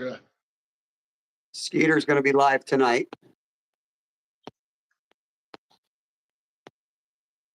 Skeeter says, what pound test line for ice fishing? Say it depends on the fish. For us, Skeeter, you're going to be catching pickerel, right? You're going to be pickerel fishing, trout fishing, perch fishing. So I'd say 4-pound line. I take the rod that you typically use and or the reel you typically use, and I'd throw it right on one of my ice rods that I'm going to bring up. That's what I do. So the only thing that I'll add to that is I think when you're ice fishing, abrasion resistance is more important than pound test. Yeah. Because inevitably you're dragging that line along the edges of that hole. That's why I like fluorocarbon though. Like that was why I was hesitant to go to braid was I thought braid would be more likely. Like I've had a couple. I haven't used braid often, but I had a few lost catfish on it the first time I ever tried it, and for that reason, I always stuck to mono mainly for catfishing. But with most of the small fish that I pursue, and that here, that's our cold water fish. We don't really get big. If I go out where slab is, maybe I can get on some bigger pickerel and things like that. But I don't have it more of a need to go anything more than like 8 pound, fluoro here. So to go through that slip bobber setup really quick, Mhm. this all came in a kit. I would not have bought this stuff if it didn't wasn't included with other stuff that came in a kit that I wanted to have. So your line goes through your slip bobber, but the first thing you do is you find bottom. This is called a sounder. So this clips onto your leader or the bottom of your line, and you send that down. That's what I have. I never knew that's what it was called. What is it called again? Sounder. Sounder. That's what I use to figure out how deep it is. Yeah. But you could do that same thing with a bell sinker, right? If you have one, they're nice to have. Don't get Yeah. me wrong. But again, I always like to try preaching to folks that have never tried ice fishing. Well, I mean, unless you live near me and you're going to have a yard sale, don't run out and buy a whole bunch of stuff and not knowing that you're not going to like it, right? Try it with what you have first. Yeah. As long as you've got that safety equipment. You could have one of your rods set up with a drop shot, as simple as that, and go out there and use a drop shot rig on one of the lines that you have out there, but also that's your tester, to figure out how deep where your lines need to be. So the way this works is you clip the sounder to your line, you send it down. That's going to show you how deep it is. Then you grab your line where it enters the water, pull it up a foot, and then you Yep. pinch it there, and you tie a piece of cord on it. Then you hand line it out, which really sucks. Yeah. Put your slip bobber on it, then drop it down, and your line will be suspended a foot off the bottom. That's the way that's supposed to work. It's not the way I typically fish. Yeah. But Yeah. like I said, it comes with a kit, right? But that's the idea you're pursuing. No matter how many corners you cut, that's where you're trying to hit. That's the zone you're trying to hit. Whether you're using weight with no current, you pretty much know it's going down if you have adequate weight, and you can figure out how much line a couple rotations are, 6 times around or whatever it is, and there you go. 8 pounds trilene. I think Slab is sponsored by Trilene. He brings up Trilene more times than Skeeter brings up tutus. I don't know what's going on with that. Hey, Jonathan, welcome in. We're just chatting about ice fishing and ice fishing safety. This is Brad from All Things Country. He's Canadian, so he's the closest thing we could get to an expert on ice fishing. He is actually very knowledgeable, very experienced in it. So, yeah, I am glad to have him. Well, we talk about doing things on the cheap and getting out there cheap, and we talk about jaw jackers. Now, a good jaw jacker in Canadian dollars is about 60, 70 bucks. Not something you're going to even want to think about trying your first time ice fishing. So we mentioned rod holders, right? This is a $20 one. You can get them cheaper. We have them in a bucket. If you're someone that wants to have a rod out there that doesn't want to use a tip up, all I do is put my rod in a rod holder and I tie 2 cents worth of flag tape to the end of my rod. So when I see that flag tape going down, I see a lot of guys out ice fishing, and I'm not saying it's the wrong thing to do. I just don't like doing it. Where their rods are, 50 feet that way and 30 feet that way. Mm-hmm. I'm typically within 20 feet of every rod or tip up that I have at all times. I don't like, yeah. I think you'd miss more fish that way personally. I really do.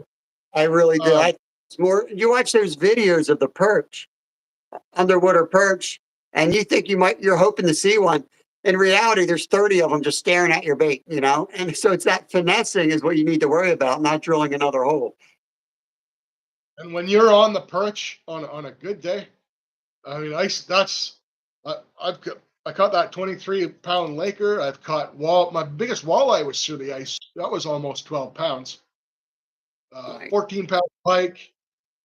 Uh, but none of those were my favorite day of ice fishing. My favorite day of ice fishing is when I get on those perch with the little rod, and I'm pulling those little suckers in the eating size, Yeah. one after the other.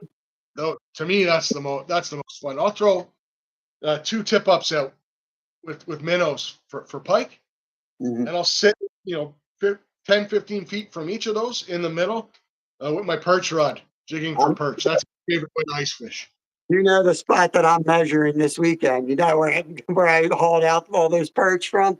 I'm hoping to go out there about 30 feet from that bridge. That's what I really, really want to do. And whether it's in your mind, in my mind, or your mind, there's something about fresh fish caught through the ice that, to me, they just seem to, the flesh is more, they're more It's firm. firm. It's definitely more firm because I can tell you because I clean a ton of fish. I harvest a ton of fish, and yeah, it stays firm a lot more than any spring, summer, or fall fish for sure. It's Flat awesome. as he said something. Let me find it. Slip bobbers increase your chances of catching slightly suspended fish, especially early in the spring when they are still deep, 12 to 15 feet here. 6 to 8 pound Berkeley trilene is the best. Get out of here. Uh, Bob, ATC, do you guys drill test holes first before setting up on spots? So I kind of know where they're usually going to be in the spots that I fish. Um, but that's why I do drill. Like I said, we're allowed 5 holes each. So what I typically do is this year was a little different because we just drilled 2 for fun. But I'll usually go out and I'll drill 5, but I'll space them pretty far out. And then as soon as I figure out one's producing, I ignore most of the holes and then I'll drill a couple other holes near the hole that's producing and just focus on a small area. Because I find like the tip up goes up, right? But I don't have jaw jackers. So there's no tension on that. It's just free spooling. You got to get to that. You got to be able to hook set that, or you know, you, you can't just ignore that flag. You're going to lose a lot of fish if you're, you know, spending time to get into each hole. So, like Steve, So, I find not having, keeping them close to you is better. So the idea of drilling more holes is more for testing. I got to show you my spool on my tip up. You can see that doesn't have a whole lot of line on it. I probably got maybe 40 feet of line on that because I don't like to. The more line you have, it's like having a bait caster. That's how you get backlashes, right? Yeah. It tucks under itself, and It's you're reeling this up with this little plastic thing on here.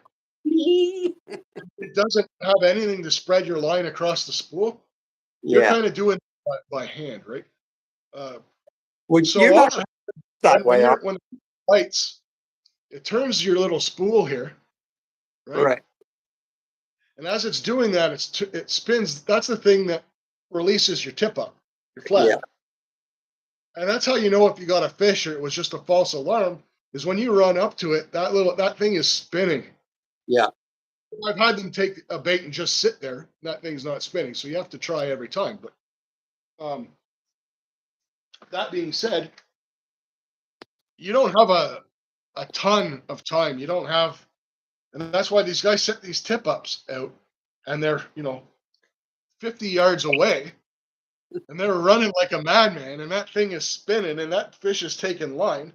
yeah, Now you've got 60, 70 feet of line to hand bomb all the way into the bank. So I'd rather run much less line on my tip ups and have them closer to me than have to mm, run 100 yards, get a bunch of backlashes, and then yeah, have to hand line in yeah. And then when you're potentially. throwing the hand line down, I've been out on days where the weather, is just below freezing, but there's still water on the surface, and the line is now frozen to the, hand lining is not always people that might have negative experiences, that's going to be one experience that could be negative. You're going to have all this line that's now stuck to the ice. So you end up taking your gloves off. Now your hands are wet and cold. So going back to having a heat source, and you definitely want to have that shelter if you can, or a place to just go to warm up to.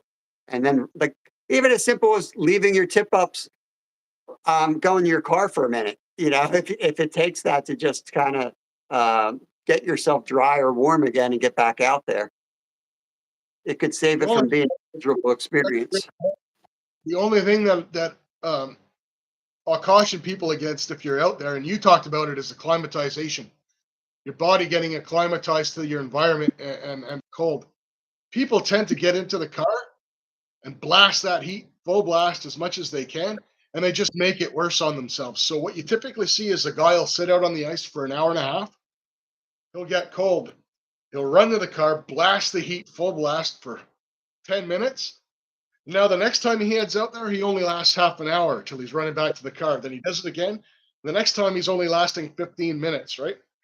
You just go into the car or the shelter long enough to shake the cold off, Yeah. get warm, feel comfortable, then get right back out there, because you're not doing yourself a service if you get Yeah. sit in there and you're sweating in your clothes, right?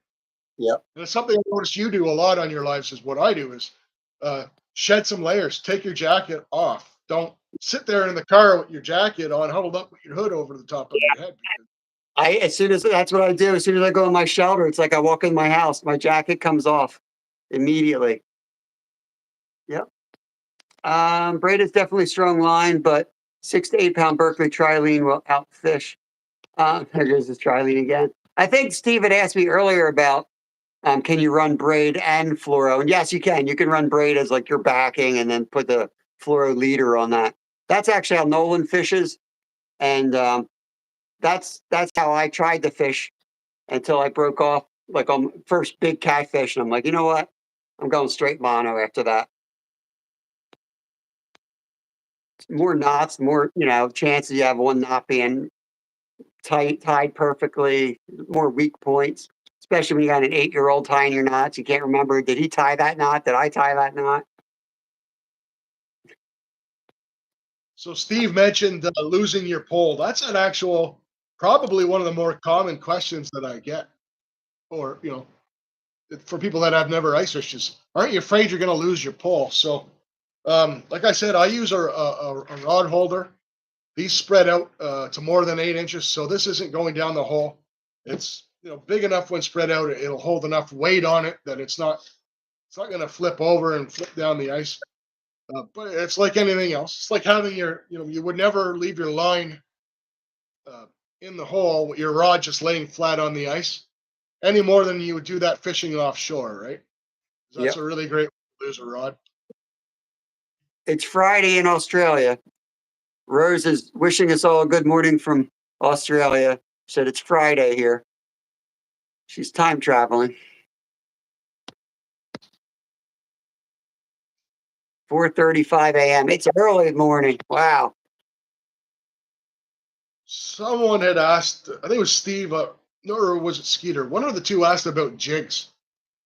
Um, there are pretty much some standards that work on all fish, in my opinion. Um, Again, and I stress that ice fishing can be the cheapest form of fishing out there. Um, so we'll start with the panfish, and these were in that kit that I bought, that I got the sounder and everything from. These are my favorite for perch and panfish, and these are called teardrop jigs. Just a little tiny uh, thing, and I like to teach. You can use a worm and a hook and a split shot sinker. Yeah. But these are my favorite for jigging with, because they have a little bit of weight to them. Right. And some of those are built for straight up vertical jigging, so they'll orient better than a regular jig, right? All of these are balanced, actually. They're ice fishing jigs. Yeah. So that's one thing that I'd recommend that you buy that's only for ice fishing. This one, for example, you can see this pink one where my finger is here has a hole through the top. So the hook sits vertical, but They don't have to sit perfectly vertical, but these are absolutely balanced. Now these ones, a lot of them are glow in the dark. Uh, don't spend extra for glow in the dark fishing lures. You think that really works? I've got a couple too, but I think that's to catch fishermen. I've never in my life seen a lure minnow that glows in the dark, except for those genetically engineered glowfish things that people have in their aquariums. Like, what the heck's wrong with that minnow? There's a Someone needs nuclear to glow. up there. I wouldn't put one on the hook uh, before another. The only purpose of these things is more weight than anything. And I'll tip them. I have the Gulp power bait Mhm. maggots here. Yeah, I got a I keep bottle of ones. I keep these only because if I can't if I if I don't have minnows, my favorite thing to put on one of these is a little chunk of dead minnow. It's a little chunk of, and that's only enough so the fish when they bite have something soft and it smells and tastes natural I to them if they're nearby. think I missed a couple here. Oh yeah, Steel City is dead on. Not sweating is the most important part of winter activity, being comfortable. So, with what I used to do with racing, but it's with anything, it's complete constant management. Like you've got to have the layers and you got to be taking them off and putting them on as needed. You don't want that core temperature to go up too much. You don't want it to go down. You want to keep everything like right in the middle. That's easier said than done, but it's worth the investment of time to make sure you get it right because you can like people, I'm sure they say the same thing about you, Brad. You like bad weather, but people look at you like you're doing something impossible. And I'll go out in like, 25-degree wet rain and ride my bike for 20 hours. And they're like, I can't believe how you didn't die. But it's when you know what you're doing, you wear the right material. Um, but yeah, especially with outdoors winter activity, sweat is gonna, it's not that you're wet and that now you're colder because you're wet. What sweat does, it's liquid and it gets into your materials, and your materials warm because it's insulated. So it's air. And when you fill those air up with water, there's no more air. There's nothing to insulate your body temperature. So basically, you take this amount of layers and you make them really realistically this amount of layers. That's why it's a killer, really. I think one thing, as I was looking at these jigs, that was another thing that I wanted to mention as well. A lot of it is about ice fishing to make your experience more enjoyable. Is preparation like anything else. I don't know. I mean, you guys can't really make it out, but look how tiny the eyelets are on those things. Now, when you buy those in a pack, these are brand new. I actually just got these this year. Your hands are all frozen. Those are going to be. Not only is it hard enough as it is to get your line through there, but when you buy them, 9 times out of 10, those are going to be painted over.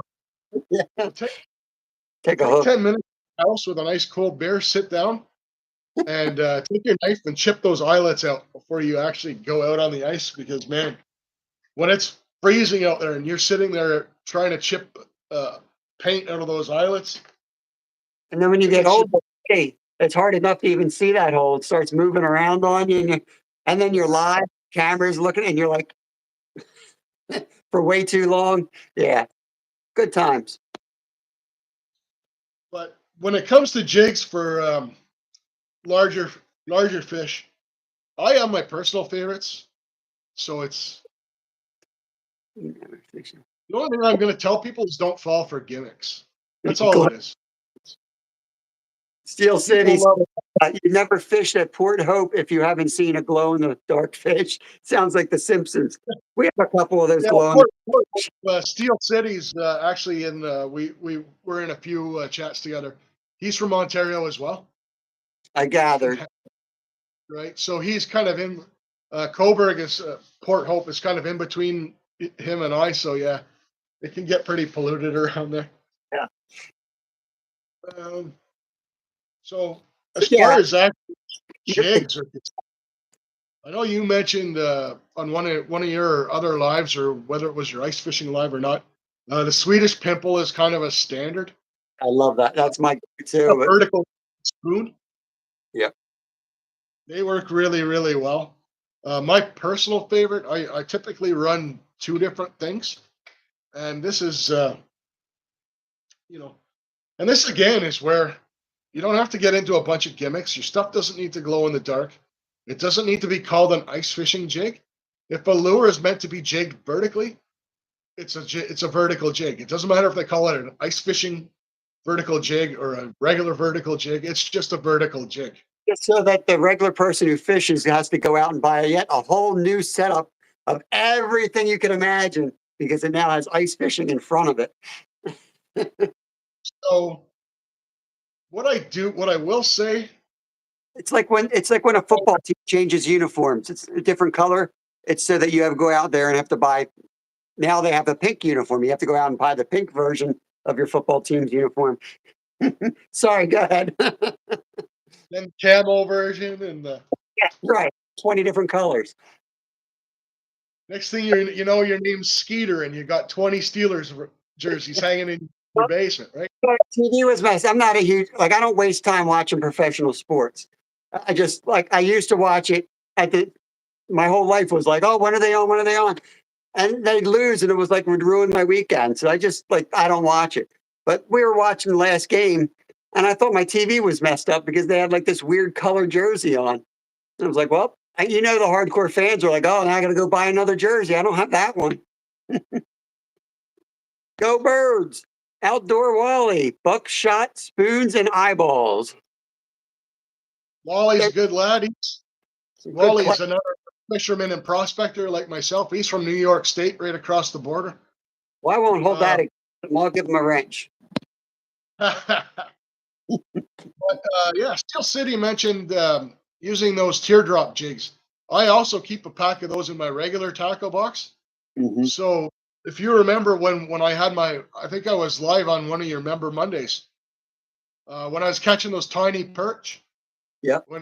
Everything was frozen over. All I had was that little hole, and I had the micro pen rod, just for the heck of it.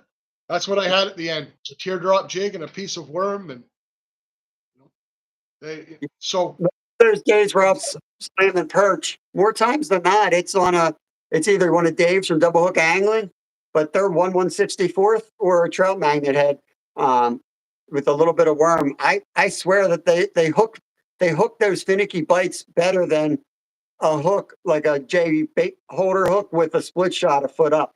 Something about having that weight right there, I think, is it helps you with that hook set on those perch. so I'll typically jigging I'll use one of two things because they're just my go-tos. They're my personal favorite.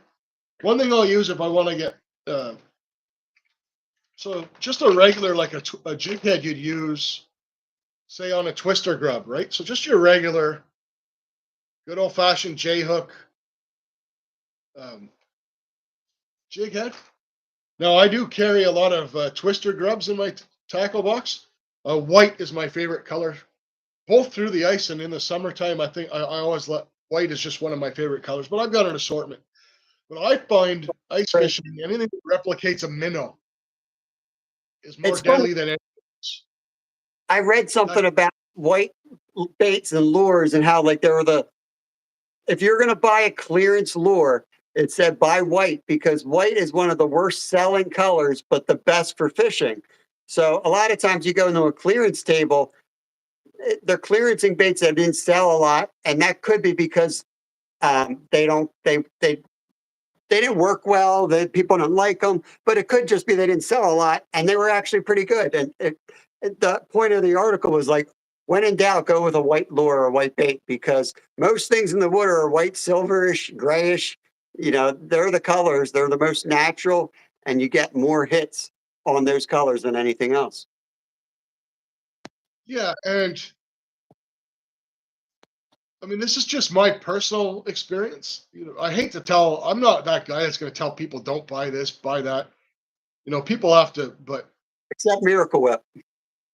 yeah, never buy Miracle Whip. Uh, Fish bite for two reasons, right? Fish bite out of hunger, and fish bite out of aggression. Hmm. And if fish are biting out of aggression, That's when you want flashy colors that piss them off and Yep. make them want to bite. If fish are hungry and they're only biting out of hunger, that's when you want to fish things that that look that like look like natural. We got an echo. We got an echo. We lost the signal there for a second. Still an echo? Brad? Can you hear me? Yeah. Yeah. So So Is there still an echo? we still have we an still echo. have an echo. No, I think we're good. Oh, must Must be on mine. I'll just carry on as if I'm. I think for me, you're cutting in and out. I don't know how I sound, but you're cutting in and out. All right. All right. How about now? How about now? Out and come back in. Yeah, let me go out and come back in again. If I lose you, just pop back up if you'd like.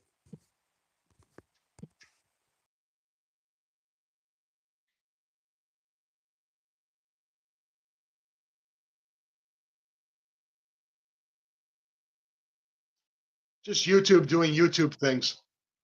Do I still have an echo? Echo? Echo? No, you're good. How about me? Perfect. Sound good to me. Everyone else? Come on, Slab, speed it up. I'm good now. All right, thank you. Just to finish off what I was saying. When you're ice fishing, fish are never aggressive. Fish will never bite out of aggression when you're ice fishing. Yep. In my experience. That's a great. So that's not a small point right there. Travis mentioned plastic minnows. These are my favorite. One of my favorites to use ice fishing. Nice and subtle little paddle. That's a paddle tail, I think, right? Yeah. Just that on a regular jig head. He's just trying to troll me. He's trying to troll me because I like worms, and we'll fish side by side, and he'll be throwing the minnows, and I'll be throwing the fake worms. And I do have, I've got a couple of colors of twisters in my tackle box that I will probably never tie that color on ice fishing. Yeah.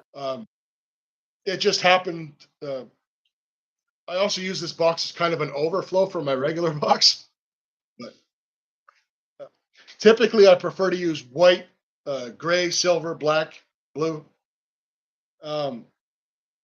My personal, the Swedish pimple works great, but I will say my personal favorite ice fishing lures is what they call the 6. Rapala calls it a jigging wrap and doubles the price on it, but Right. 6 there. So a 6 is a really, really, really heavy jig. These weigh, for the size of them, weigh a ton. It's got the 2 hooks, one off the back, one off the front. It's got the paddle tail on the back, so that kind of makes it flutter a bit when you jig it. Minnow shaped body. That's really all there is to it. I think sometimes I've experienced that sometimes it is good to start with like a flashier spoon. I don't know if you've found this, but I learned to do that long ago, and it's something I usually do, whether it's as big as like a big silver spoon or it's just I'm going to start with this lure because it's slightly bigger. But I've read and I found that it seems to help that you do flash a larger spoon first, and then before you throw your baits out there. Especially for pickerel, it seemed to work for me. Well, I mean, it makes perfect sense in the sense that if you picture yourself, so I mean, I fish mostly offshore. I'm not, I have boats, but I prefer to bank fish. But you're fan casting when you're Steve's got offshore. a machine. Yeah. You're Yeah. out covering real estate. When you're ice fishing, Yes. you're going straight down, right? That's another So reason. something like like what you were telling Steve about, they're not biting out of aggression. They don't have to. They don't feel threatened because you're working in one spot. It's not like you're reeling into their face or something and they have to go up the current, you know? There's less, they have more, they can go anywhere but that one point and they're not threatened. I think that's another, it's not just that they're cold and they're slowing down. It's also the approach.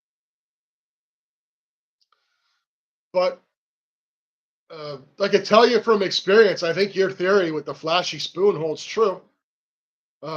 Sometimes I'll bring a chainsaw out on the ice, and I'll cut my hole with that. Especially when I'm fishing, my hole that I fish in my hut Mhm. is actually 3 feet by 2 feet, and That's awesome. I always wanted to have a hole like that. We're not allowed in Pennsylvania, but I always wanted to have an open hole. yeah. So inside the hut, we cut it with a chainsaw, and because it's dark in the hut, you can see the weed. You can see you can see the bottom. It glows just as like you were in the water snorkeling. You can look down and see all the weeds and all the. And what I can tell you is, if you're flashing like a flashy spoon, it makes sense. Not that I've done it a lot, but I have seen fish come in out of, they're not out of aggression, but out of Yeah. curiosity. Yep. You see that behavior they have. Well, I got it. It's starting to come back to me. It was like a Native American that said that they would always, and he wasn't like, if this wasn't a part of their culture, I don't think, but he was the one that wrote the article. And he said that they would always, in his village or whatever, they would go out fishing. They'd always throw a spoon in the water, like a real spoon, before they started fishing. That was their thing, just littering now. But I guess that was, they would just throw a spoon out there. Then they'd start fishing. And they swore that that brought the fish in. I know on the East Coast when they fish for pike, like in New Brunswick, Nova Scotia, areas like that, um, they like to run trailers. So this flag tape, they'll take 4 inches of flag tape, tie it on their line in a knot about uh, 15 feet up their line, Mhm. and they'll cast that out. And the theory is the flag tape gets their attention, and then whatever they're casting, like that lure, Like comes in 10 feet behind it. like a big flasher. Rose is wishing us all a good Thursday. She's on Friday already. Thanks, Rose. Have a great day. So Are yeah, you falling in? You're scaring Steve with that big hole. He's afraid that he's going to fall in. That's pretty cool, Chip. We caught a fish that was tagged back in 2014. 15 inches. That's a big perch, but you'd almost think he'd be bigger than that since he was tagged in 2014. But that's still um, that's big trout sized perch. so two things that I always, and this is optional. Two things I always carry when I'm out ice fishing. Um, and again, it's about not getting your hands frozen and having a miserable day. You've all probably seen these. That's an expander. Because I Oh, fish because I fish pike, and yeah. I don't, you know, I carry an expander just because they will take a minnow pretty deep, right? You can clip them right on, like you can clip them onto your shirt. Like I usually clip them right onto my pocket if I'm in water that has pickerel or pike or anything with teeth. They come in handy big time. And I really, really, to be honest, now that I'm looking, I should upgrade these, but these are really cheap needle nose pliers. Yeah. But it's so much more important when you're ice fishing to carry that, I find, than when you're shore fishing, because we've all caught, anyone who's fished has caught a fish that's taken the hook deep. Yeah. And okay, in the some people, I'm not a firm believer in it, but some people cut their line and leave the hook in and figure the fish will be okay. I don't want to Yeah. debate that with people. Uh, Yeah. let's just say you want to do that and you're ice fishing. Now you're tying up, which you want to avoid doing as much as possible when you're ice fishing. Unless you're live and people are recommending 20 lures you should try Yeah. at 5 degrees. cheap pair of needle nose pliers, an expander, uh, especially if you're fishing pike or toothy fish, makes all the difference. And always a good knife. Um, Not obviously, I'm not sponsored by anybody, but this is a Mora knife. I don't know if anyone's familiar with the company Mora. They're a Swedish company. I'm not. These cost anywhere from $25 to $30. Unless I've actually got that's their bushcraft knife here. I carry these almost exclusively, except for my fancy buck knife that used to be my dad's. But you only spend 30 or 40 bucks. This one actually is about 20. But the thing with a Mora is all rubber and plastic handle and sheath, and all the money. This is a German steel blade, so all the money you're spending on the knife goes into the blade. It's not going. I mean, you go to the a butcher shop and you work now in the at Wegmans in a fish department. I guarantee you, if I had to put money on it, all of your knives all have rubber plastic handles. Yep. And super good resharpenable blades. Yeah, we sharpen them constantly. After every fish, you're taking the edges off, constantly sharpening them. And then after a while, it depended. I don't know about Wegmans. I know my buddy worked as a butcher, and he what he did is they after so many days or so many sharpens, they put it aside, and then the sharpening van comes in and they redo all of them, and they only do that so many times, and then the knife is toast to get rid of it. Yeah, I mean we use I forget what they call that long thing. We use that after like every single fish. But yeah, we do rough sharpening weekly, and then there's a guy that comes in and like takes them down to the course and brings them back up again. I don't know how often they do that, but I know I saw it in their rules, procedures. Yeah, that more. I mean, I'm plugging the brand, but obviously I'm not sponsored by them. But that's more as a bushcraft knife there. That's one I carry with me when I'm out deep in the woods, survival type stuff. And it's got the full tang, and this tang is rough, so it's made for using a fire steel, and the tang goes all the way through to the back. And it comes with a full sheath and this weird setup that you can put it, on the what do you call those mole straps on your backpack? Like nice. That. Not to plug a brand, nothing to do with fishing, but the same principle applies. Just a decent knife. I'm a big proponent of. We mentioned it earlier, right? Is be prepared. Like have the rope that's wound up, that's not all uncoiled, and I like having a little ice fishing tackle box good to go, and I just grab my ice fishing tackle box. I don't like digging through stuff I'd rather spend just that little extra money to be prepared, right? Yeah, the problem I have is like multi-species. We're always chasing things. And yeah, so I think it's important to build a bucket designated for what you're doing. And yeah, it requires some duplication and redundancy and added cost, but it's going to pay dividends. And, when it comes to safety, you get all the way out there and you forgot something really important. You're not going to have the peace of mind to really have a good time. You're going to be worrying instead of like, just relaxing and having a good time. So yeah, I'm definitely going to build a bucket just for it, so it's ready to go. And this tackle box, little Plano 2 tray, cheap. You can get the 1 tray for even cheaper. This was my kid's first tackle box. He's outgrown it. He's got the whole tackle bag now, and I've repurposed it as my ice box. Plano has the tackle trays that slide into your tackle bag or backpack. You could get away with one of those just fine. You don't need a big complicated. These guys, some of these guys like everything else, go out on the ice and they've got every bloody thing known to man, and it's these massive backpacks, and it's just more to deal with when you're out there personally. For stuff to lose, and you flip your sled over, everything goes down in 3 inches of snow on ice. Great times. I don't know if you ever saw our earlier videos where we carried Kevin, I think, invented it back then, the snackle box. He had one of those.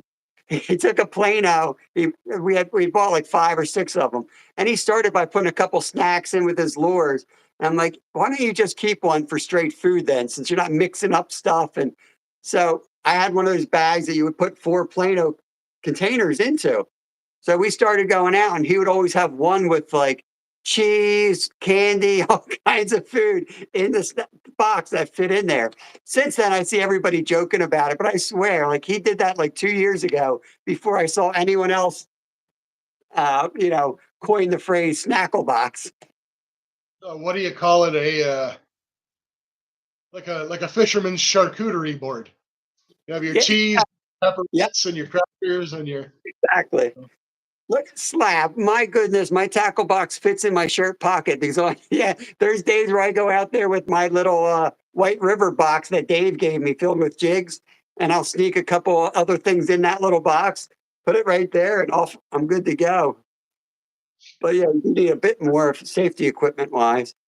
I got to wrap it up soon, Brad. I think my wife's coming home early today. She had a doctor's appointment, so I'm going to spend some time with her. Are you near your end? Or did you have anything else you wanted to share with us?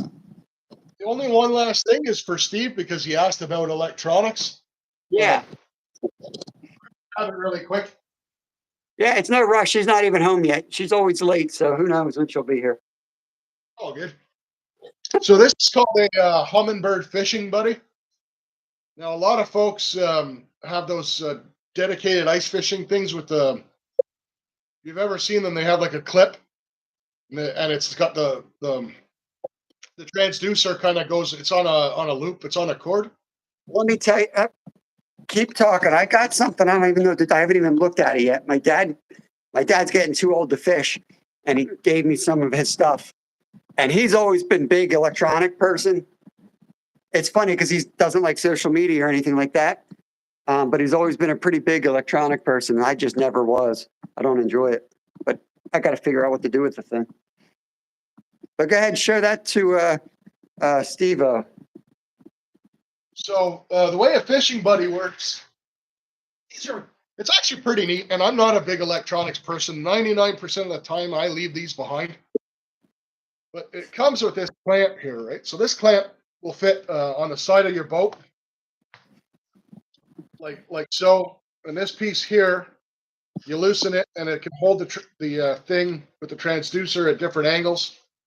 You can put it on a 2x4, and that'll hold it straight up and down in the when you're ice fishing down the hole. And you can actually clamp this onto a dock. So this little unit's pretty neat. It's got 2 settings on it, and these are cheap. They're about 120 bucks, brand new. And this fits in that clamp, right? So you can see it's got the cone here, and the transducer is built into it. So it's all one unit, and this is like a ABS shaft. So you can clamp that onto a boat, using the clamp onto a dock, put it over the ice hole, I said. Don't forget to use some oil in the boat to prevent it from freezing. Anyway, I'd have to play with the settings to get the light to stay on. But it's got 2 modes on it, so it actually does side finding as well. So you notice it's got this little handle on it here. You can put that in that swivel rotation, and you can actually look around with it looking for fish. It's kind of cool. I catch way more when I don't use it because I'm not busy messing around with it. That's exactly how I was. I mean, I got a fish finder on my boat. I use it more for finding structure. And then like once I've been on that lake, I know where the structure is. I got it marked. I know right where to go. And that's exactly what I have it for is when I go ice fishing Slab. or on a lake I've never been in before, where I want to find the deep holes or I'm just curious as to the depth, I might bring it out with me. Yeah. But it's just another Sure. I use it for depth and temperature as much as finding fish, which is finding fish, But So I like getting out. Go ahead. So I don't want to spend my day staring at this. Right. Right. I want to be out on the ice experiencing, watching my tip ups. Yeah. Uh, Yeah. I you can't get, I, I you mean, watch pro guys and it's like, they're not even looking at the camera. They're looking at the screen the entire time. They're like, I know a lot of people in ice that do ice fishing use those flashers. So it's like the circle, and one is their bait, and they're looking for like another line that's coming near their bait. And yeah, they can tell you when there's a fish within 5-10 feet of their bait.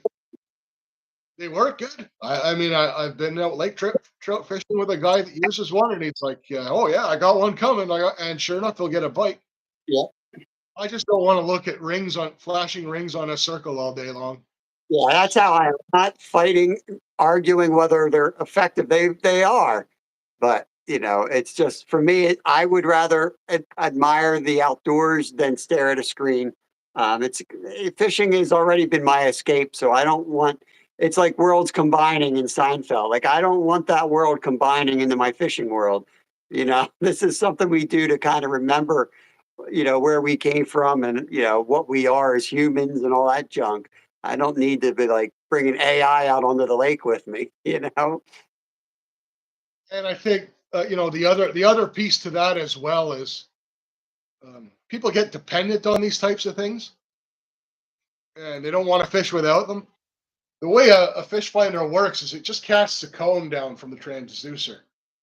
If I'm fishing pike in 8 feet of water, that thing people don't realize is only, unless I'm using the side finder, that thing is only, you know, spanning out 10 feet.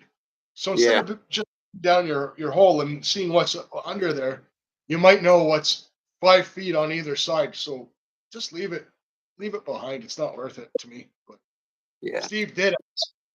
So I did, like I'll say, I'll bring that out where I don't know the depth that I'm fishing in, or I'm not familiar with the area or the lake that I'm fishing in, stuff like that. yeah. Yeah, Steve, if you're interested in going sometime, we get the ice. I'll let you know and we can go out together for sure. I appreciate Brad coming up, giving us all his knowledge on ice fishing and ice safety and gear. Um, I appreciate it, Brad. Hope I can return the favor in some way. Ah, no, I that's think just another. That's the fun thing about your communities. Everyone's just chatting it up, and it's just it's no different than being a bunch of guys BSing around a wood stove with a couple beers, right? I mean, it's really what it is. we have a really diverse and knowledgeable crew, that people come in. And I think it's because we not like we just try to have a good time and we don't have all the drama or the airs and all the weird stuff that turns a lot of people off. A lot of the good folks that I bump into in the water, it's funny, and you talking about YouTube, they put their nose up right away. And I think it's because there's so much drama out there that that's what people see. Everyone knows them. They log into YouTube. Half the stuff that YouTube tries to get them to watch, you look at it and you're like, oh, that's crap. I don't want to see that. So that's their impression of YouTube. It's not real people doing real things. And it's a Well, shame. and one thing you heard me say throughout anything that I've said or showed you guys today is this is just my opinion or from my experience. Your area may be different, and I Yeah. think YouTube. That's why people roll their eyes. Is you know, I've been catching pike since I was 4 years old, using a Williams wobbler, right, which is a basic silver on one side and dull brass on the other side spoon. I can't say that anything that I've used has caught me more pike. Hmm. I like trying different things, but YouTube tends to people when they're giving a presentation on YouTube or they have a YouTube channel or they're making a video, they always feel that need to come off as the expert, the world's foremost expert on catching pike. And we all have something to add, and that's what's most important is you can learn a little bit. I mean, Exactly. Steve, Yeah, exactly right. today, you know, I've never fished Pennsylvania. I could go down and Steve could teach me something tomorrow. I live in one of the best carp areas in the world. And I had never heard of a mission feeder before I found your channel before. So, Yeah. I mean, people don't, typically fish that way here. I could go into my local fishing shop and not even find one. So, Hmm.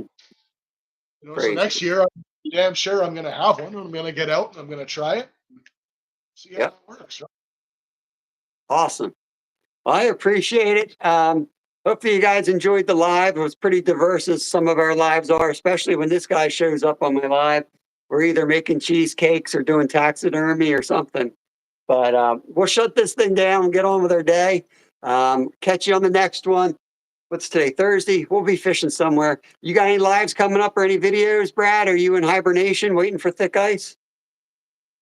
I'm now that our mail's opened up, I'm thinking about because I do give away prizes and stuff on my prospecting lives. I've kind of put a hold on that because it never feels good not being able to get people their stuff, obviously. Yeah. Uh, so I might be right here at this table running the little sluice on Sunday. We'll see. Nice. You had said something about ice fishing on Saturdays. That what? Am I misremembering that, or are you were you thinking about going out? The forecast kind of shifted, so I don't know. We'll see. See what the temperature's like, and I'll go from there. The cheesecake. Yeah. Well, thank you very much, Brad. I'm going to shut this down. Appreciate everybody coming in. Hope you all had a good time today, and we'll catch you on the next one. Peace out.